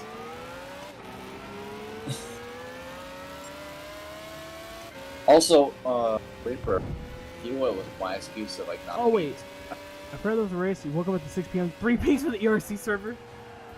I see, Reaper. Here's the thing, Reaper. I missed the second round because I had to go to meets. I wonder if that's like a good reason. Is it a good reason? Well, you did have like 6 hours to make the race when you went to the car show. And to be fair, I was burned out because how hard it is. I like diamond. It was like 80 or 90 degrees. Bro, I was sleep deprived and I still raced. There was he fucking fell asleep. Yeah. Well, Dude, that's a good excuse. Going to a car show is not a good excuse. To not race in your favorite championship, Super GT, bro. Slumped. Okay, for sure, I would race it on top, and I would probably practice because I felt like it's gonna be an equal situation. I might just skip a topless, in all honesty. Really? I don't want to race a topless. I fucking hate it. Well, at least I could get 2 points then. So. Well, I might have to race it. Here's the thing: I need to learn the track eventually if I'm gonna get any better in GT Sport. How about this? Maybe this week you want to do some practice. I'll let you know. Because I know it's because like I did it like as much as I like I can still hate it. Then again, Bathurst was one of my weaker tracks, and I did okay in the Super Cup until I didn't take the race seriously anymore because the race became a fucking wreck fest. I'll still say that race 7 out of 10. 7 out of 10. What, my performance or the race in general? The performance, like you did Okay, pretty good. good. I want to say, dude, that race was more like a 4 out of 10. That race was atrocious. I think the problem is, well, not a problem. I think it's pure shenanigans is for the race. I think. Slumped during S3 this afternoon. Oh, I see. I think everyone struggles on no sleep. Ethan, did you see any of the freaking Top Foot Super Cup race? Please say yes. Like, did you hear about it, or did you see any other person's stream? Wait. Do we even have Bathurst in that? Wait, whose stream did you watch? I mean, you only followed today. Unless you watched mine. The thing is that, like, obviously, Top Split GT Sport races are going to pull the numbers for those races. Because the thing is, obviously, when I put in the title, most of the people aren't followers. They're going to watch because they're going to, like... I sound super weird saying this. People who just watch the streams, like, Top Split people, they want to learn what we're doing. So I find it kind of weird that, like, I guess I'm showing other players how to do this race, and even then I feel like, alright, I'm doing a disservice because I'm not really, like, doing a good job. No, you're you doing got a good replay. job. Ah, I see. Actually, that's a fun one, Tokyo. I like that license exam a lot because it's momentum based. So it's a good learner on how to keep the momentum of an MX-5 up. Dude. If they already have all learned together. Yeah. Exactly. But Ethan, you're gonna GT Sport. I mean, he's not wrong. Reaper, I hope there is, because I feel like if there is, dude, if I can just get better at the game, I have a feeling I can challenge Lamb next season, dude. If there's another Super Cup, I feel like everything that I've learned, because, like, it was all a learning curve for me, because it's all vastly different tracks, the same car, obviously, but every track was so different for the car, in my opinion. The way you drove them, braking points, etc. And so, like, if we have another Super Cup, I'll be way more prepared to maybe challenge for a top 3. Maybe challenge Lester, but maybe not Lamb, but for sure Lester. Hey, Chicane. What? If we are doing Super Cup 3, can you please train me so I could be a good driver on that car? Dude, I'll be so down to just learn. You're that friends car. with Lamb. Couldn't you ask him? Wait, who? Oh, Lamb. Oh yeah, that's right. I hardly know Lamb, and yet he actually gave me tips on how to drive the Supra, which helped me at Bathurst if I didn't screw up my qualifying. I just need to be more serious. I feel like I want to know how Super Cup is. Well, just practice. Well, the Supra, it just wants to kill you the entire time. But here's the thing: it's a car that wants to kill you, but it punishes you for coasting. You have to push with it. So you're saying that I should drift every? Not drift every corner, but not be super conservative with the throttle. Like, here's the thing: like you have to activate the turbo to get the most speed out of the corner, and it's like, well, okay, you have to figure out how to find the balance between smashing the throttle and then not wheel spinning. Bathurst is a good track for that because of the incline, and so it's sort of stable when you get on the throttle quickly. Unless it's just me figuring out how to drive the car better. That might have been it, but... I know, yeah, what car's better, the 19 or the 20? Well, the 20. They're literally the same car, but the 20 has more horsepower. It's slightly heavier, but it has more power to compensate. Probably real disc because emulation's garbage and makes no less. Oh, well, PCSX2. Make sure you have a the most up-to-date version because it's actually improved a lot since damn, I'm itchy. Damn, I'm itchy again. Since the newest build came out, it's been a lot more compatible with games and PCs in general. It's not perfect.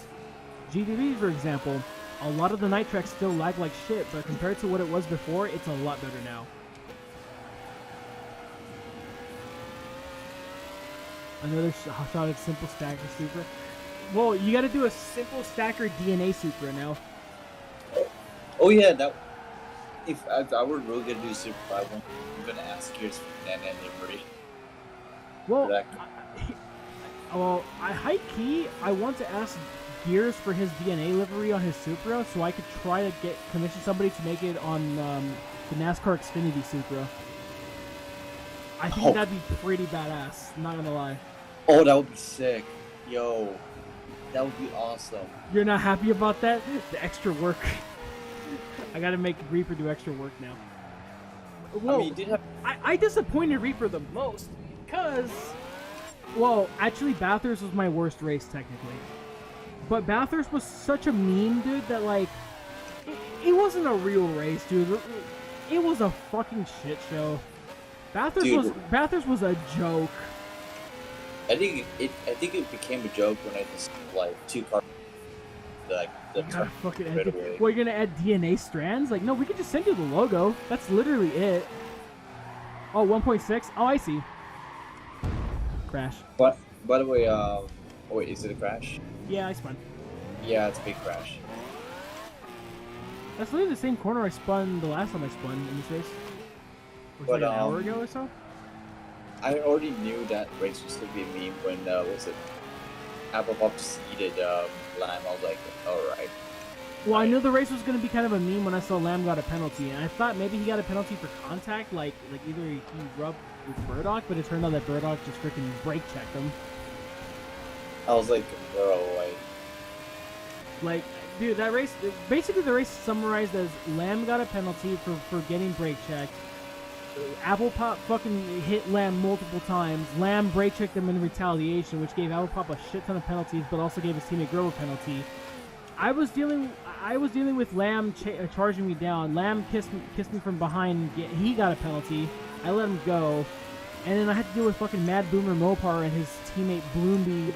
I guess I was driving dirty, even though they were lunging in every corner, and Bloomby killed himself, which, okay. Fluctuation between 59 and 61. Oh, I see. I don't think about it too much, Tokyo. Like, I don't let the little things bother me like that. I'm just kind of like, all right, if the frames drop a little bit, whatever. If it's a significant drop, I don't really care. Oh wait, okay. If it's a significant drop, I do care. If it's little, not really. Custom stripes and shit. Actually, I kind of asked then, how would I drive around people like those two? Hey, Ruben. Wait, how would you drive around people like what? Like, say, Bloomby or Mad Boomer. Oh, just assume they're idiots. Well, they are idiots. Just assume they're gonna crash you. The problem is that I didn't know who they were until they wrecked me, and now I know who they are, so, like, just assume that they're gonna crash you in every corner, and then just, well, for me, my approach now is just like, okay, he clearly hates me, so, like, I'm gonna assume that he's gonna try to wreck me in any corner, and if he does, I'm just gonna get street justice.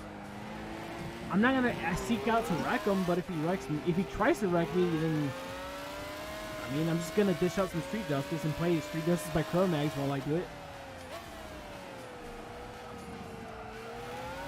Yeah, you don't have to worry about that, but okay, you guys are probably gonna meet it like probably some. Well, the problem is that, like, since a lot of the top guys skip Bathurst, we had to deal with A-class drivers, and he's one of the A-class drivers who, like, sneaks into top split races every once in a while, and the races become unfun because of them. Honestly, I am an A+ racer. I think if I do, like, say, join like a certain race, I'll help out. Well, yeah. Too bad I was working. I'll tell you what, if I could sacrifice myself, like trying to like not get wrecked, then that'd be great. Well, okay, but if you were to be matched into a top split race, you wouldn't be running in the front. You'd be running in the back. I'm not saying that to be mean, but literally, I know. But literally everybody, including myself, who got sent into a top split race for the first time, you're always gonna start dead last, and you're always gonna finish dead last. That's just the experience we all go through. Oh, that leads me to a question. How was the race besides the bashing? What, Bathurst? No, for those two guys. Or yeah, Bathurst. Like, how was their pace? How was the race? Their pace. Oh, their pace. Well, Lamb was quick because he got tires, and he was way faster than most of us. Not only because of the tires, but also because Lamb is a freaking god. So like, yeah, he was hunting all of us down. He didn't proceed any further because of Apple Pop and because of Bloomby and because of Leo, whatever the hell his name is. Placing carbon patches sucks. Oh yeah, because it just seems kind of awkward. Like the thing is that the carbon patches, like I feel like you have to stick around multiple ones, because if you try making the image bigger, then it just looks like a straight photo, like it looks fake. Oh, you're talking about the carbon like stuff. Yeah. The hood on the Miku Beersy drift car you made was tedious. Ooh. I see a few of them. Also, I need to see that Miku BRC. I'm in. It's got your interest? Yeah, it's got my interest. I mean, to be fair, I already know you. So I'm down to see it. Hey, Reaper does make some nice liveries. I know. Okay, boys. I am getting sleepy. So this will be the end of this recording session for GT5. We literally have 8.5 hours to go. We are going to finish this game tomorrow night. I think. So, you think? Yes, I think. So I am getting sleepy. We are going to finish, I think, the last 30 minutes of this hour in particular. It's 2:18 in the morning. The last half an hour, 2:40. I go to bed at 3 in the morning. I get up at 9, 10, 12, 1. That could work. Yeah, that could work. I'll finish this hour, and then we'll call it a stream, and then I'll raid, most likely Ambush King, because no one else who's doing racing games is streaming. Mikhail is an ERC. Yes, I am an skip ERC. round Why? 2. What's the question you want to ask? Fire away, Reaper. Yeah, because I'm down. Ask me anything. It's an AMA session with Mikhail. What is an ERC? Oh, you need to... My fucking clip has 79 views. That's funny. What's quip? ERC is the Evolution Racing Central, aka that's Arthur's organized league. It's invitation only. You're not invited, Ethan. Because I'm second in command and I said so. It's only for cool kids. I had to bully him. Only cool people allowed. Okay. You're too much of a square, so square up, bro. I just want to see what's up. No. I mean, if you want to join, we do organized races, and we do fun organized races. So if you'd like to race, let me just ask Arthur, but I'm pretty sure we'll let you win. Yeah, I'll back it up. Good. It's not an endurance race. What's your last race? For FG2 World Championship, best save, best last. Oh. Okay, so in my case, because of the shit leveling system in this game, you're kind of forced to do Nürburgring. You're forced to do Nürburgring 24 as the last one, unless you just go and do a bunch. Unless you know what GT4 is it midget race? Oh, you're talking about Fiends. Okay, so for me, for my GT4 LP, the last race of the game will be a secret. I'm pretty sure most of you can figure it out, but I plan on ending the game with the stupidest championship possible. How stupid is it? Oh, I'm not saying anything. Is it gonna be very stupid? I'm not saying anything. It'll ruin the surprise. Okay. Just like anyone who asks me, what cars are you using in GT4? I'm not telling you. I have a stupid idea in mind for the Motegi 8 Hours. Like, all I'm going to say is that the Motegi 8 Hours is basically a tuner endurance with Hondas and Nissans. Use your imagination. What stupid Honda or Nissan build can I create? I don't know. There's a Nissan B1, there's a Nissan Pal, there's a Honda Odyssey, there's a Honda Element. There's a Nissan Stagia. Like, I can come up with some dumb combos. March Brothers? By the way, that is a sick. Yes, thank you. Totally sick drift and not, me losing control in the rain. Because, 10 out of 10. You won the Formula Drift chip. yes, call me James Dean. The drifter, not the porn star. 2CV meeting. Sir, it's called a 2HP 2CV. Is that what it's called? Nope. Oh my god, Fiends, what is your final race gonna be? The Saline S7 Club.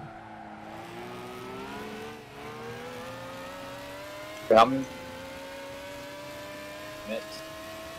Look, GT4 is a masterpiece and everything, but I really wish that it had a Mustang one make, and I wish it had the Viper Festival speed.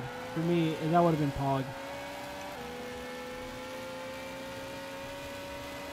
Like, literally, a Mustang one make, you literally could have pulled it off with the SVT or the 05, like, there, and then also the Viper Festival speed, it could have been the GTS and the SO210. It would have been perfect. The Dreadful 1,000 Miles, it's not dreadful. The Subaru. Subaru. Wow. That's interesting.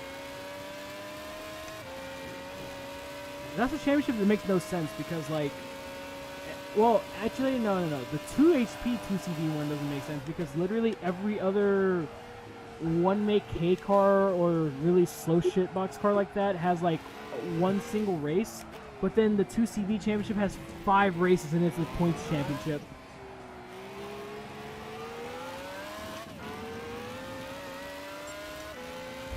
But yeah,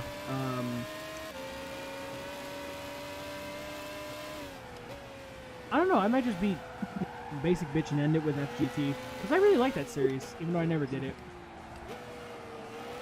Oh yeah, but what clip was that was used now? Wait, what? 7 years. What clip is it? Huh? The one. What clip you're talking about? The 70 views one. Oh, the one on Twitter. The one where I told the story about how I snuck into the 2018 FIA Gran Turismo Americas final. Posted stuff you worked on the ERC. Ooh. Well, Reaper, I have a new livery because DNA. What car is the team livery, except the colors are different. Hold on, quick question, Reaper. What car are you using? He's using the Lexus. Really? Yes, because I'm only using the Lexus because Reaper peer pressured me to using it. Wow, Reaper lose. And I fucking hate the Lexus. Dude, you could have gone with the Nissan, dude. Yeah, that would have been the safe choice. I wanted to go with the Honda, but Reaper told me to use the Lexus, and I was like, okay. Come on, you could have used the Honda too. The Honda was gone after one day. Because how do I keep playing? Because you're scary. I don't want you to ban me permanently from Rhino's channel. Bro, that's a sentence worse than death. Let's be honest here. Don't fucking blame the Honda on me. just let them get the Honda, dude. Well, Meme Team 6 took every fucking Honda, and then Dibbler and... Oh, yeah, that's right. Arthur... Okay, technically there was only 4 Hondas available, because obviously Arthur was the mastermind behind the series, and of course he's going to choose the car he wants immediately. Same way, like, when I do my For Fun race, I'm going to have my car selected already, which I'm not going to tell you yet. I already know what I'm going to use, maybe. Oh yeah, by the way, Chicane. What? As one of the drivers in the MT6 GT side, we do. You're cutting out. Oh, as I said, we do apologize for taking off. Wait, why? Side. Why? It was first come first serve. True. And I end up making every one of them make an car. If the GTI, VGT, or Beetle, you know what? We can make it. We can bring it up to GR2 specs. Just increase the horsepower with the mileage exchange points. There you go, Ethan. Oh yeah. Stonks. Wait, what livery are you making on the Honda? Wait, On the you had a Honda? plan. Yeah, he has a plan. He has a plan. Oh, on the Reaper. livery. Yeah. Yeah, but you're the one who told me to drive the Lexus. You specifically said to drive the Lexus so we could be slow together. So now I'm stuck in the Lexus with Bust. Well, Bust has an incredible one-lap pace, and then his race pace just falls off because the Lexus is dog shit in standing starts. Like if the series was a rolling start series, then I think we'd be all right. But the fucking Revenge Racer livery for me. Yeah, but you told me to use the Lexus. Wait. Don't you understand, Reaper? You're the one who told me to use the Lexus. Oh yeah, by the way, Chicane. The Lexus flexing from Long Beach to Texas. Hoes can't get with this because Snoop Dogg is the shit. Biatch. Da da da da da da da. Ba, ba, da, ba, ba. I don't know why I just thought about the shiznit. Because I said the Lexus. Yeah? I'm gonna say the reason why I had the worst start in a Honda from the straight is I decided to do a false start. Wait, you stalled it? You jumped the start? Yes, I actually basically stalled it. Is what happened. Are you running -5 brake balance, by the way, like Chris is? I don't know. I might need to do that though. Oh my god, bro. You need to save the front with the NSX. That's all I know about that car. But you gotta save the front tires as much as you can because obviously snap over to your boy. As long as I don't die on should be right. Alright, it's yes, but and on a Honda.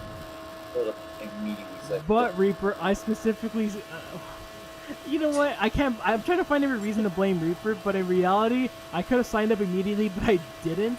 And even then, I could have chose the GTR, but instead, because Reaper said to choose the Lexus, I chose the Lexus. I mean, you're doing good with the Lexus, so it's not bad. Bro, 2 4th place finishes is okay, but well, that's at least it wasn't me like in first race where I'm just like the last. Or, but you know what's worse?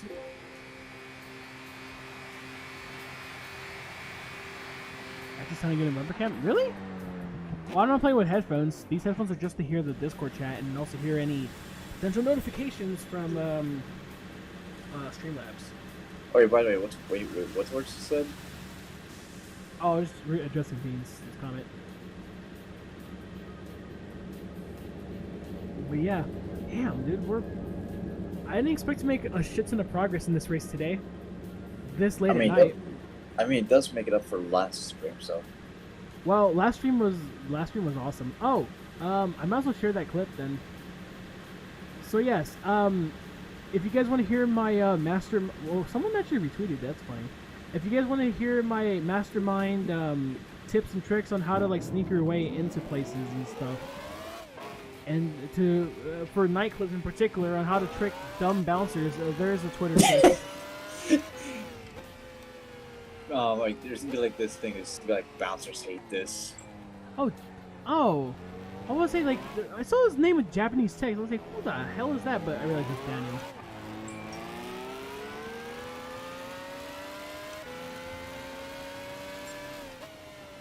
So yes, TLDR. Sony was dumb enough. Sony told the public one thing about the Americas final. They told the nightclub the other. Bouncer and I argued, and then I basically, through his own fuck up, I tricked him into letting me in. And here's the funny part. I actually went to where the nightclub is, right? A few months after that race. Well, you Or were, that. weren't you in Vegas during that time for SEMA? No. Or for But the free SEMA events outside? No, I wasn't even there at all. But a few months later, I think it's like during the I think it's the Mint 400 weekend, like the off-road race in like that's out of Vegas. Oh yeah, I know that race. One of my friends competed in it. So I decided to check out the the hotel, and I could see why it was so hard to get in there. Because it's one of those like nightclubs where it's like so exclusive and that. Dude, it's a fucking high roller nightclub. Literally, like, dude, the drinks were like $25-$30 a piece. Yes, I can see why it's so hard. And I think that's why they probably made it like public, I guess, because they didn't realize that that thing is like no. Well, I mean, that's the thing. I got fucking hammered, but I spent a lot of money on drinks because it was vacation money, like I mentioned in the stream yesterday. So Yeah. I had a $600 budget, and that accompanied for, obviously, for food, for the rental car, for the plane ride back to LA, and then like anything else that I needed. So literally like $200 were like on alcohol. Our portfolio has been fully updated. Oh yes, I can't wait to see it. Wait, where can I see this? Most likely in the livery section of ERC. I need to check this out right now. Actually, I'll react. Move to Alright, well- Delaware? No thanks, First Blood. Also, hi, First Blood. I love California. That clip, yes, dude. That was with, the other voices in that call were, Downshift Gears and Mr. MCA. Just if you guys are curious and who they were. A nice car. The Let's see, who liked that clip so far? Okay, so Gears, Danny Racing, who's that one top split Malaysian driver, Robbie Heck, Redline, my buddy Ethan, who's a photographer for some like ARCA teams, you, ONS, Rush, Mista, Suchiya. Okay, I don't know who Jono Stan 96 is. F4T Catfish, and then Ender Trailer. You miss living in the Fire Nation. Alright, Fiends. Take care, brother. Have a good one, man. You miss living in Tokyo? You live in Tokyo? That's sick, dude. The only other place I've lived... Yeah.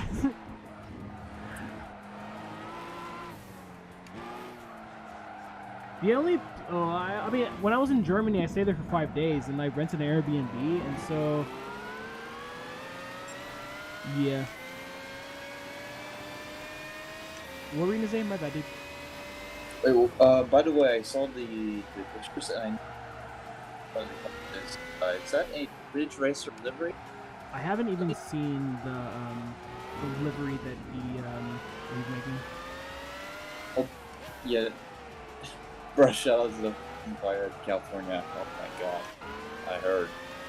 Bro, is it getting worse? Or is it more contained? Like, how is it?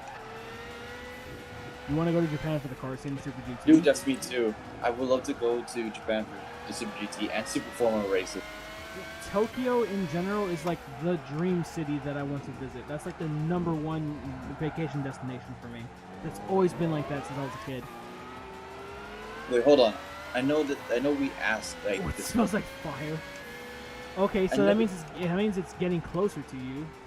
Probably. Oh no, it's not getting closer to you because I don't think where you're at's in any immediate danger. But you can smell it. You can smell the ashes, and the air quality is pretty shit. I imagine so.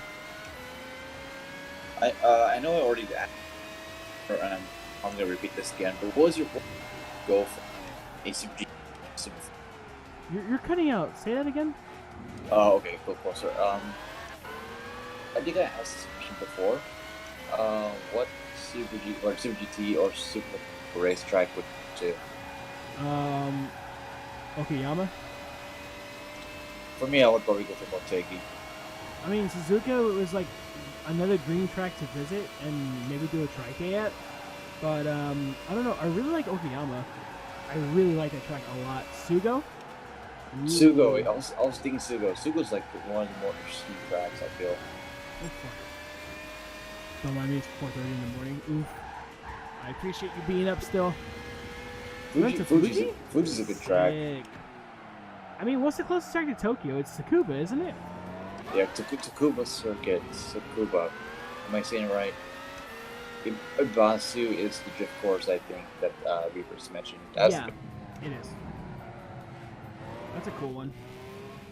I think Ibasu's like one of the tracks that had the jump drift, I think that's called. Like, that's part of the thing. Your base was... Oh, so you were in the military. Nice. Or unless you just lived on a military base, because that is a thing that people can do. Marines? Oh, hell yeah, Semper Fi. My oldest brother was a Marine himself. He served during Operation Iraqi Freedom.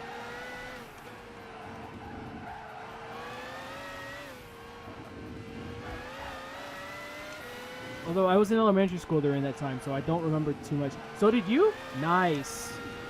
Well, not nice, but you know, crazy, I should say. That's wild. Small world. You're 36. I'm 25, and he is 35. Wait, hold on. That means I'm younger than you. Bro, I thought you already knew that. Aren't you 23? I think so. You think so? Look, I don't have time, I just forget stuff like recently. Bro, you forget your own birthday? No, not really. I know my birthday, but I don't know what age I am. What do you mean you don't know what age you are? Also, Reaper, screw off. I will definitely punch you at ARC race at Don. Mark my words. He's getting out of You're gonna punt him off the road. He's gonna get absolute yeeted. I'm just gonna send you at the, like, what's that called? The last turn.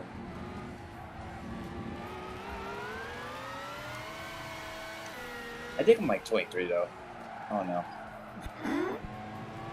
You have not yourself. You have this. You had the sweetest girlfriend in Tokyo. Oh damn. I forget where my brother was. Well, I think my brother did like go to some bases around the world. I mean, I know he was stationed locally here, but obviously he did tours in Iraq and I think Afghanistan too. I don't really remember. I try not to ask too many questions about that time, only because, you know, it's not really something I want to ask him too many questions about. Also, is this the last lap, I think? The next one? I don't know if I'm hitting next lap, or I might just finish the stint itself. Because it's right now, it's... Yeah, I know we're about to hit hour 17, but yeah, I think I might just finish the stint, just maybe. Yeah, I think I'm gonna finish the stint because if I go to bed at 3 and I get up like, knowing my fucked up sleep cycle, I don't say schedule, I say cycle because I only sleep like I only sleep like between 4 to 5 hours. I probably get up around 8.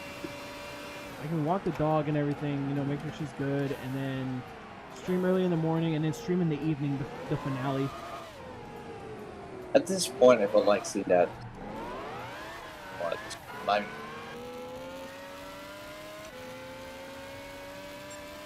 Yeah, I play GTS in like a week and a half. I show you Reaper.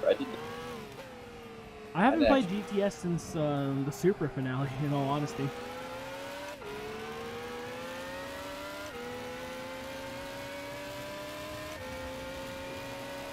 I mean, yeah, First Blood, I mean, that's kind of something... I mean, I don't have to tell you, you're older than me, you have more experience in that category than I do, but I mean, obviously that's something that, like, it has to be kind of a mutual thing, like, obviously, like, you know, people are going to move out or move somewhere else, you know, it's not going to work if you don't both agree on that shit. You're about to be the worst driver at ERC. Look, Reaper, I'm going to say this right now. I think it might be a race between me and you. Not on, like, being reckless, but by being slow, I think. I mean, American Ender's lonely, and he's lonely by himself. Maybe you guys can accompany him. It's not all the way in the back. I think Ender's, like, mid-pack, or, like, 7th or 8th, but he's just... lives in Irvine? Oh.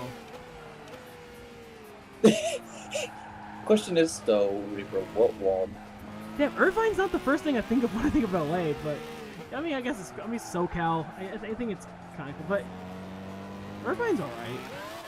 Irvine's cool. You need me to find her? How about no?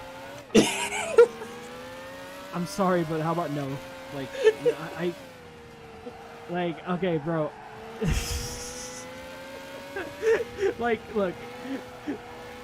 She's probably the love of your life, bro, but I'm no Cupid and I'm no matchmaker, so Alright, I decline.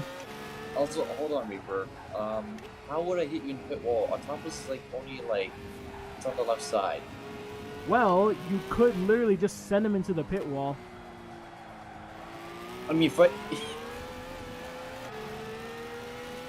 I mean, we'll see. And I could attempt, but probably ain't gonna happen.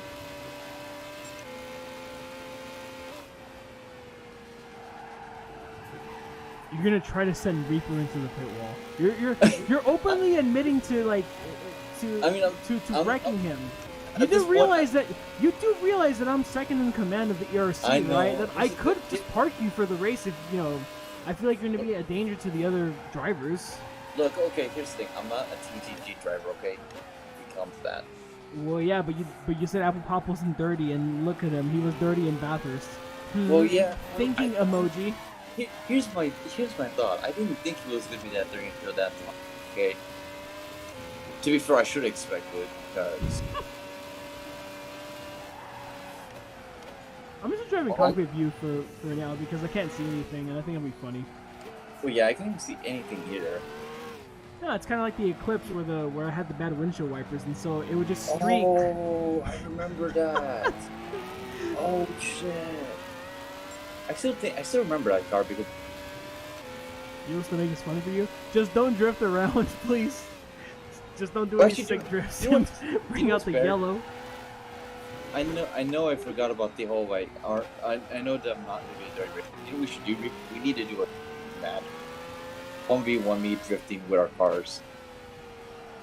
Hollow Knight? I never played Hollow Knight. Dude, we can still drift it. Like as long as you have no. Oh well, Reaper. Technically, you could like start doing donuts at the start, wear out the tires, and then just start drifting with absolutely no tire life left. Dude, that'd be sick. Hi, CJ. How's it going?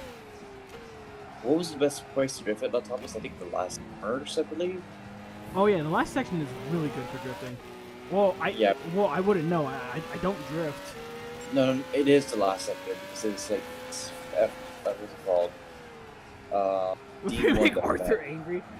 But no, don't worry. Bro, you've already done that plenty. You're on thin ice, mister. I could still Arthur. We could still have a little drift session before we do the race. Yes.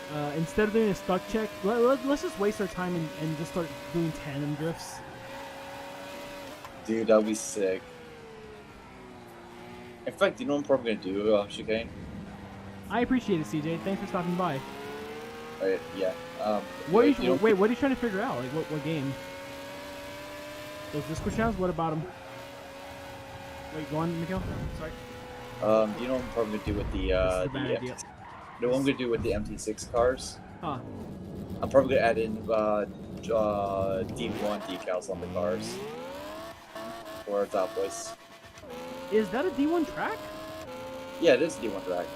Wait, aren't do D1 run at a lot of those circuit tracks like Fuji and Suzuka and stuff, or no? Yeah, no, they'll find a way to find like a drifting circuit. Oh shit! Wow. Like, okay, so like say Suzuka did exit, Fuji, they probably have probably have like a drift area there. I know they probably had Tokyo's like they have their own drift course. Reaper, I cannot tell you anything. I'm not giving you any okays or go-aheads. I will just say that any incident that you may cause by drifting around or whatever will be under review by all the stewards of the Evolution Racing Central 2020 copyright all rights reserved Arthur Costa HPC 94. By the way, Arthur, and anyone like that's ERC related that are hearing this, regarding the record, I'm just joking. I am just kidding at this point. You're mad I'm not driving the S2K? It's way too underpowered for this race. I'm literally racing against LMP1s. This Skyline has like 800 horsepower, and it has a really crazy tune on it that makes it competitive. Oh, you're trying to play Call of Duty, but your friends have a full lobby? Damn. I relate to that, CJ, with Cyrus. Like, every time I want to play with Cyrus, I always join too late, and then I realize, oh, damn, he has a party fill up like that. And I just have to wait for multiplayer because some of his friends don't play multiplayer. They only play Warzone, and I'm just like, okay. I guess I'll just go and I'll wait for multiplayer then. It's all good.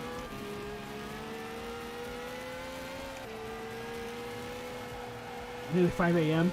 Dude, you're a trooper. It's 2:46 in the morning, and yet I'm still up, still doing this for some reason. Although I'm making killer progress with this stream. Dude, I literally did 2 hours off stream just to get a big lead. I didn't really need it, technically, but honestly, I'm glad I did it, just because, like... What? Okay, hold on, Reaver, what time? Bro, dude, it's 2:47.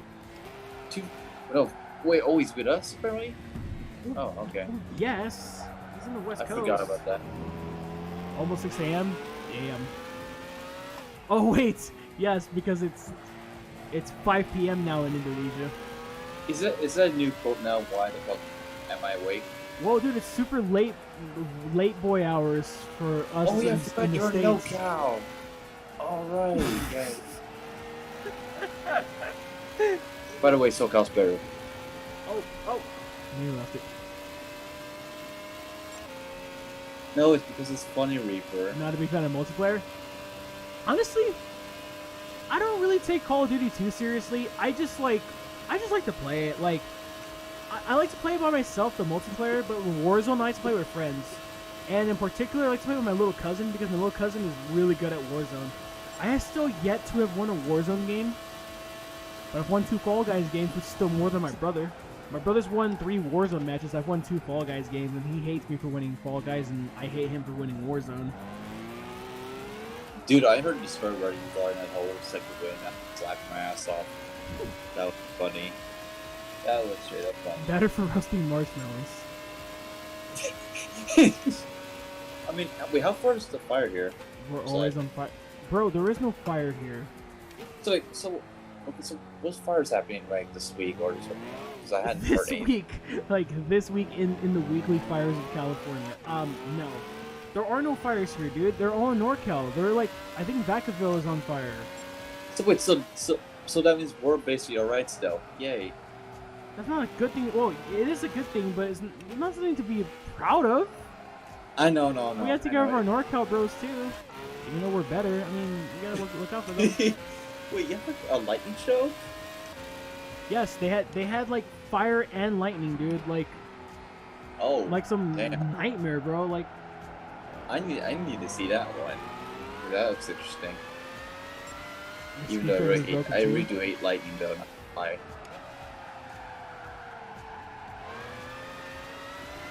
What, sensitivity with the sound or what?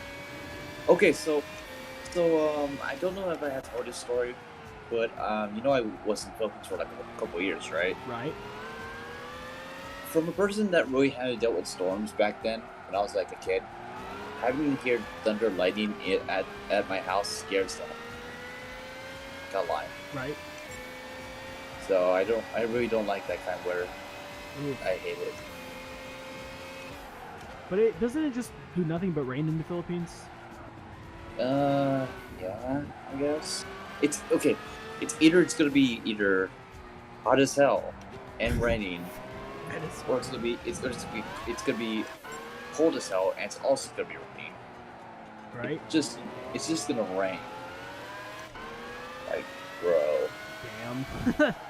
Like, at least back then I get to like walk around in the rain, but.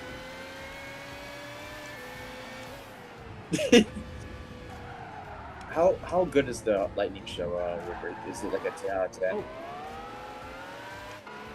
Story of your life. You don't play Call of Duty once with them? Oh, I see.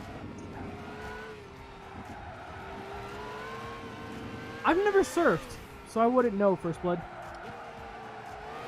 Yo, we need to try. We need to try to do some all fun things out. What, surfing? Yeah. When I'm skinnier. I not at my current body shape. No. Do you know what's my problem though? I can't swim. Can't That's swim? my problem. Oh, I can No, I swim. can't. I haven't swum in a long time, but I still remember how to swim. Oh fuck. I need help because I. Me and you. Oh.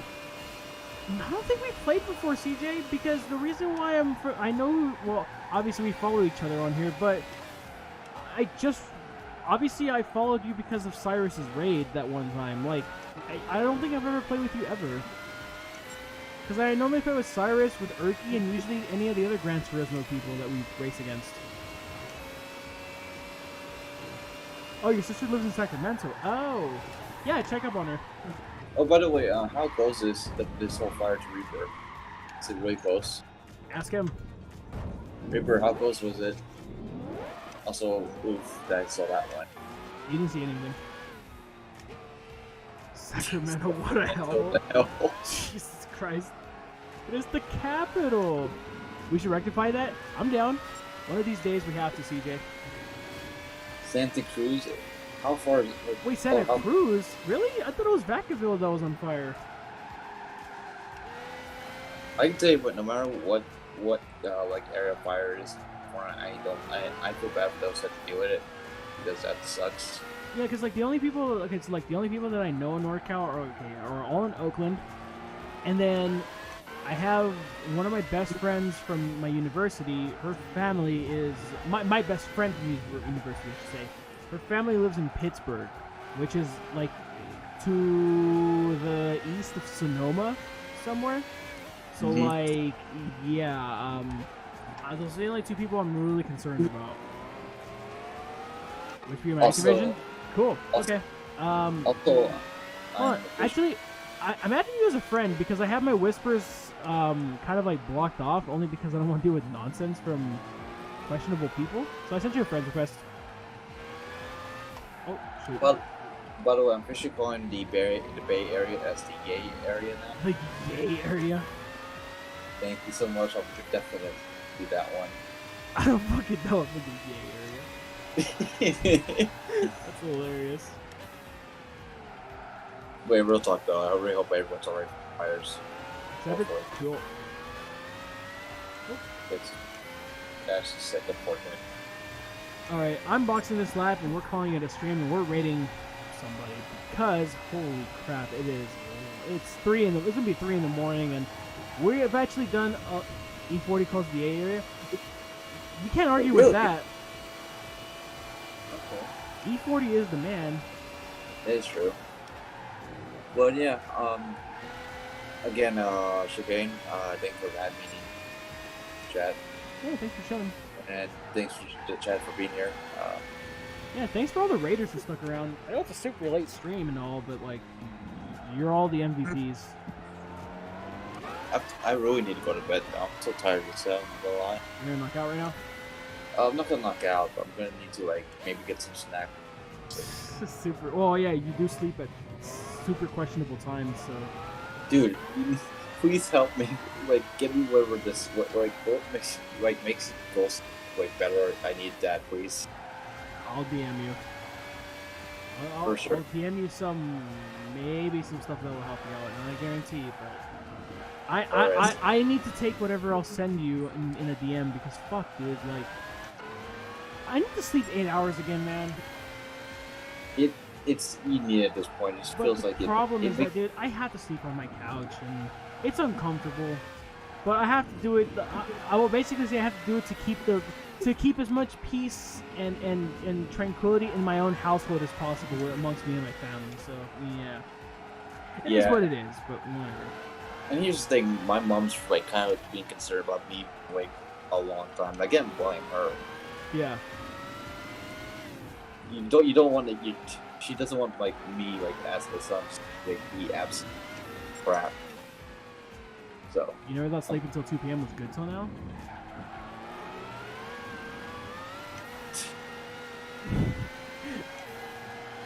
I mean, hey, you know what? We're all in a quarantine, guys. Our schedules and everything's all fucked up. So, can you really blame any of us? Not really.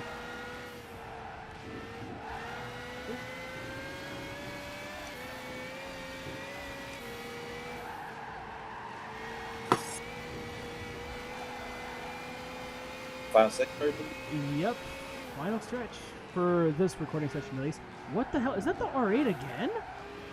Wait, hold on. Yo, it's the R8 again. We're about to lap it twice? Dude, go, go, go, go, go, go, go. Alright, you know what? Screw it. Go for it. Go for it. I committed murder. What you just did? Yep, I committed murder. Oh my god, you just actually did commit murder. I committed murder again. Oh my. We're gonna play Wonga Midnight, boys. And the way we do that is by just blocking. I swear to God, we better go to the arcade next time. Oh, shoot. Mikhail killing me next race colorized. In HD, remastered in HD. By the way, I didn't see that much damage on that GTR than that. Because I see the bumper just. Oh, hang. Ludo! Thanks for the follow, dude. Look. Oh, Rip, I can tell you what, I'm not gonna destroy you. What's up, I man? can tell you that much. I'm gonna need to ask the Yaris Club if y'all want to chat up in a couple hours time because it's gonna be 3 in the morning and I need to finish this fucking game once and for all. By the way, real talk though, we need to go to the arcade at by. Fuck, the R8 already killed it again. Alright, fuck it, we're gonna kill it again. Oh, are you going for it? Yep, killed it. Go for the yeet. Gave him the Oh, yeet. well, I just gave him body damage, but I didn't kill him. Oh well. We have a lap lead. We have like a whole lap lead. So that's how we end this part of this recording segment, I guess. Alright, we have a bunch of damage, and time for a shitty transition. Okay, so I'm doing another hour and 38 minutes, I suppose, off stream.